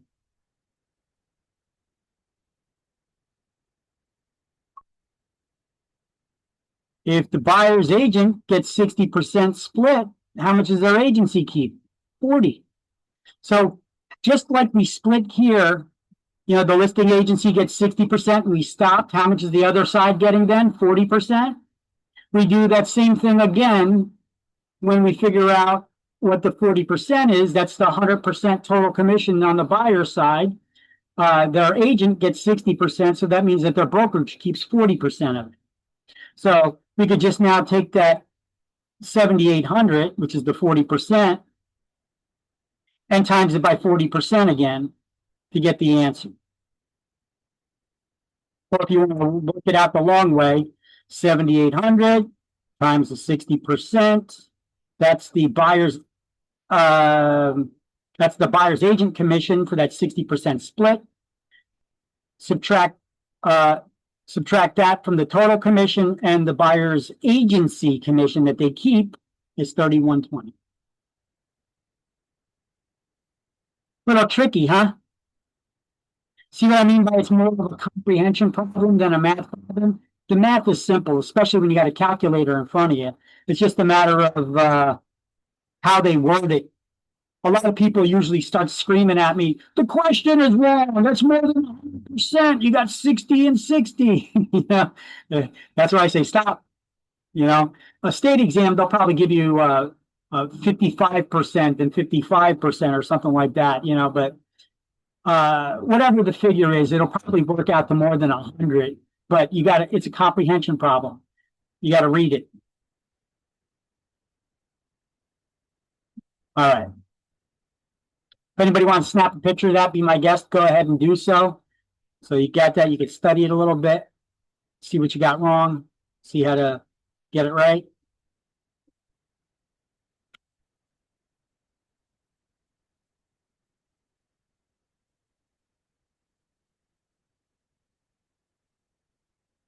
All right. Everybody got that wants it? All right, I'll cover that up then for the next class. All right, so next problem. Here's one that's already worked out for you. Just want to show you how this works, and then I'll give you another one that you need to figure out. Remember I told you about the acreage, but I told you on exams, we don't give you this figure. You need to memorize it, how many feet are in an acre. Here, I can give it to you on this slide. If you have a 2.5 acre property that's 500 feet deep and it sells for $1,000 per front foot. By the way, what is a front foot? Also known as frontage. It's the width of the front of the lot, usually facing the street, unless it's a waterfront property, where the frontage is then measured on the water side, the more valuable side. Okay, so you have a 2.5 acre property that's 500 feet deep and it sells for $1,000 per front foot. How much would this lot sell for? Well, it's a couple steps here. If it's 2.5 acres, you take how many feet in an acre times it by 2.5 to get the total number of square footage in 2.5 acre lot, which is 108,900 square feet. They gave you that it's 500 feet deep. So to figure out this figure here for the other side, all you do is you take the total square footage and divide it by the depth, and you'll get the width of the front of the lot. Now they're paying you $1,000 per front foot. This does not 0.80 is not quite a front foot, an additional foot. So we'll round it down in this case to 217. So 217 times 1,000, $217,000. Everybody see how we did that? Good? Okay. Here's one with two parts And you can figure this one out. You got a 3-acre lot, can be subdivided into 50 by 100 minimum lot sizes. How many lots can it be subdivided into? And how much will the seller make if each lot sells for $150,000? Or I should say, how much will they gross? Whatever. If it sells for $150,000. So it's a two-part question there. The first part, in order to figure it out, you need to know how many feet are in an acre. To the left, to the left, to the right, to the right.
Okay, let's see. We got some answers rolling in here.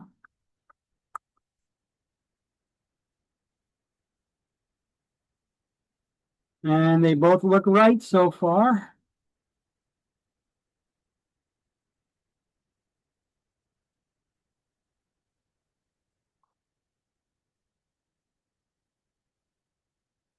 So how many feet in an acre, everybody?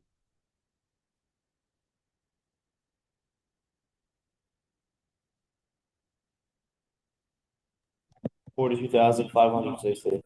Right. Remember, count to 6, starting with 3. To the left of the comma, to the right. 43,560 square feet. Okay, so if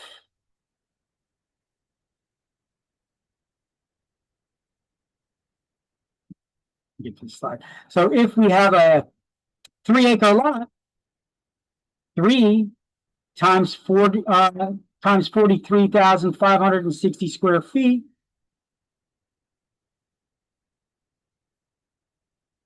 That gives us 130,680 square feet in a 3-acre lot.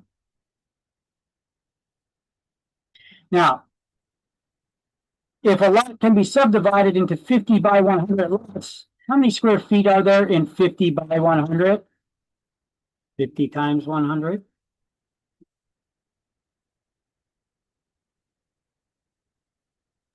$5,000. Yes. So 50 by 100, that's 5,000 square feet. So how many 5,000 square foot lots can you get out of 130,680 square feet? You divide. You just divide one by the other. 130,680 divided by 5,000 gives you 26.14. So let's just call it 26 because you're not going to have a 0.14 of a lot. So you get 26 lots. And if they go for 150,000 each, How much will the seller gross?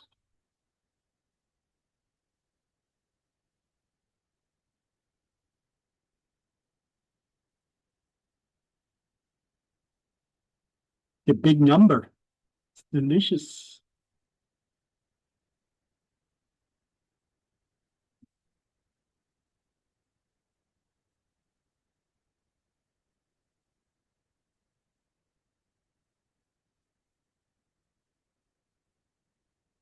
$26 lots, 150,000.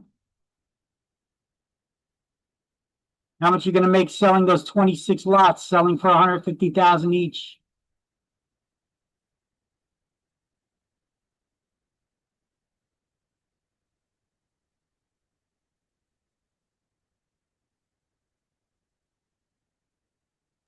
$3.9 million.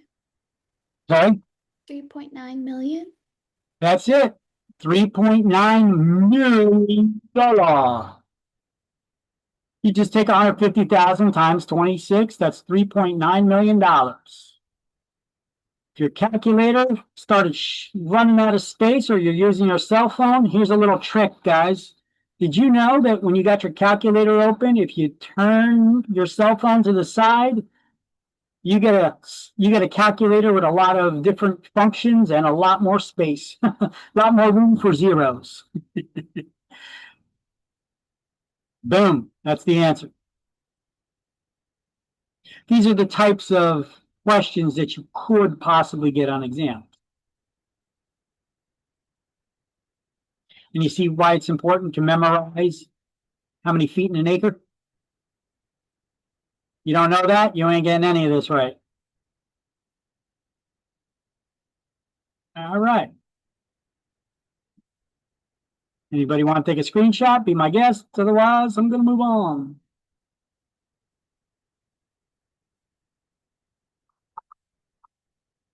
All right.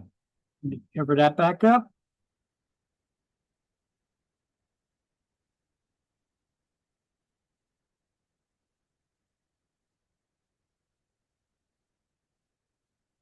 All right, so that does it for this slideshow. So let me close out this slideshow here.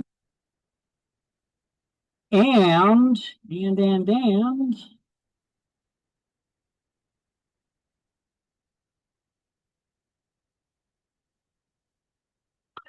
All right, at the end of each chapter, we have key terms to review, and there are questions. I'm not going to go over the questions with you. You guys can do them on your own. The answers can be found in the back of the book on starting on page 617. You may want to make a note of that somewhere, that in the back of the book on page 617 is the answers to all the quizzes and key terms in the back of the book. Now, I'm not going to do the quizzes with you. You guys can do them on your own if you like. No homework, but if you like to do them on your own, do them on your own. And if you have questions or you run into any problems, I could help you. We could go over them the next day in class. Okay, which ones that you had a problem with, just bring it up and I'll go over them with you. Just bring them up before we start our lesson. Keep in mind, question number 19, I think may have two acceptable answers the way that they wrote it. All right, but what I do with you is I do like to go over the key terms to review. So we're going to do that together right now, because the key terms to review gets you used to the slight differences, the minute differences in the wording of things. Not so apparent in the first chapter or two, but as we start moving on, you can see how very useful it will be to get you in tune for taking the exam and reading questions. All right, so the way it works is like this, kind of like Cash Cab. You guys ever seen that show? I'm going to read out to you the answers on the right-hand side of the page. You guys are going to shout out what you think the corresponding correct term is that it matches up to on the left-hand side of the page. There's no penalties for wrong answers, so shout them out as you got them. All you do. Now, read it and try to think a little bit. Don't just start shouting out any answer just for the hell of it, but are you ready? Yay, nay, Maybe so. Ready. All right. See, you guys got to learn how to unmute your mics now for this one because you got to talk to me. Okay.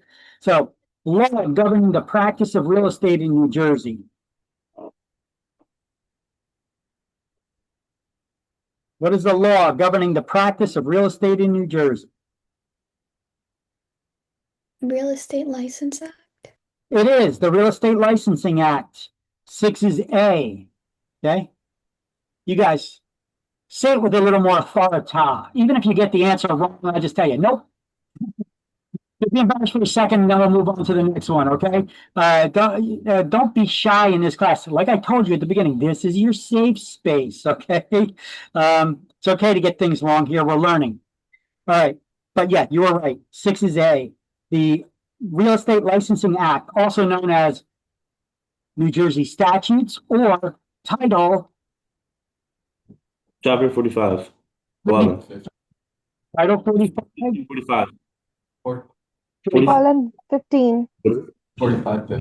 You got to know the full one because on exams, you're going to get a multiple choice question that's going to give you like 45-15, 45-5, 45-11, you know, and you need to select the right answer. So you need to remember. That's why I'm being a stickler for these things because I know you're going to get it. Okay. Classes required for license renewal. What do we call those classes? Continuing education. Yep, CE, continuing education classes. 3 is B. State rules and regulations for real estate licensees. What do we call those state rules and regulations by the Real Estate Commission? Title Title 11, 5. Chapter 5. Title Chapter 5 is correct. And it also goes by a name. What is that name? Even though it's not written here, what is that name? Does anybody remember? The Admin count. It's the administrative code. Yes. Mhm. So 11 is C. You should also write down below that administrative code. And where 6 is, write NJ statutes or 45-15.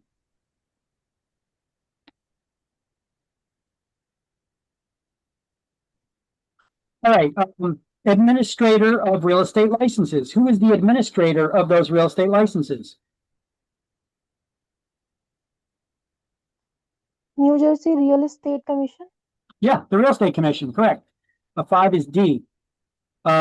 Member of the private real estate trade organization. What do you call the member of a private real estate trade organization? Realtor. Realtor with the little R on the corner. Correct. Realtor. 7 is E, as in Edward. Money paid another broker for sending a client or customer. Referral fee. The referral fee, 8 is F. 1 license to assist a broker in real estate transactions. Salesperson.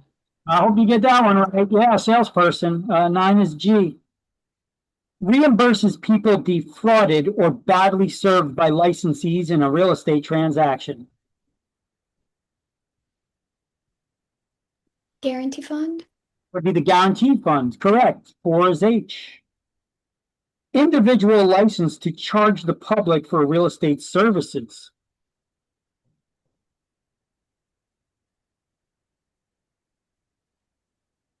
Who's the only one authorized to charge the public for real estate services? Okay. The broker. Correct. And when you do it, you're doing it in the name of the broker that you're working for, right? Because they're the only one authorized to charge the public fees for the services performed. We're just doing it in the broker's name. So 1 is I. Correct. Licensee limited to presenting prospective clients and customers to the broker. And that's all they could do.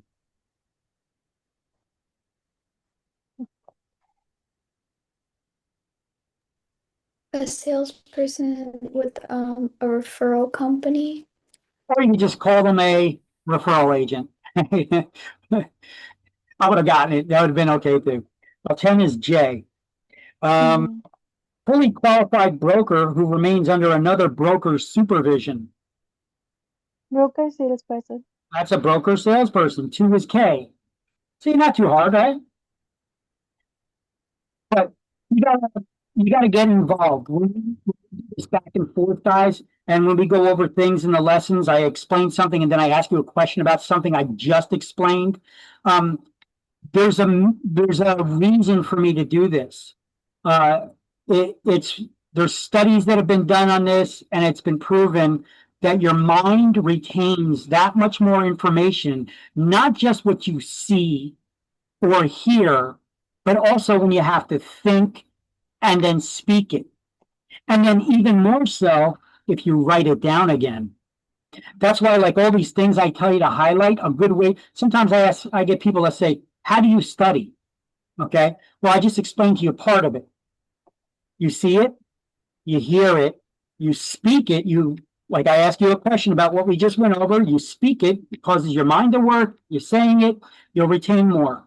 But now if you actually take those highlights and any notes that you've written and you copied them over, you transpose those notes onto a piece of paper, whether you're writing it or typing it, you're thinking and your body's maneuvering. So you're going to remember a lot more of this information. It doesn't seem like much now because this stuff seems like it's kind of easy, but I'm telling you, as we go on, and when we get to the later chapters, I'm going to ask you some of this stuff about the first chapter. And I bet you a lot of people are going to be like, it's a lot of information. I'm telling you this is day one still. I haven't said it yet, but I usually do right at my introductory that nothing in this class is rocket science, but it is a lot of information to absorb. And I like to say that it's similar to trying to learn a new language in 75 hours. You're learning the language of real estate. Some of it is about contract laws. Some of it is new terminology that you may never heard of before. Some of it is numbers, and we'll have math and things of that nature. But most of it is words and definitions, And if you could remember the majority of that, you'll pass the exam. Okay. On your state exam, on your school exam, you get about 4 to 6 math problems. Your state exam, you get about 8 to 10. Okay. So if you freak out about math, don't. But at least try. I'm going to teach you how to do the math problems. They're not that difficult. You can use a calculator. You can write stuff down. So don't go hyperventilating if you hear the word math. Okay. We're going to need to know some of it anyway. All right. Let me see. It does not make sense to start up the new chapter right now. So guess what? We're going to take the attendance poll again. Where is it? Well, first of all,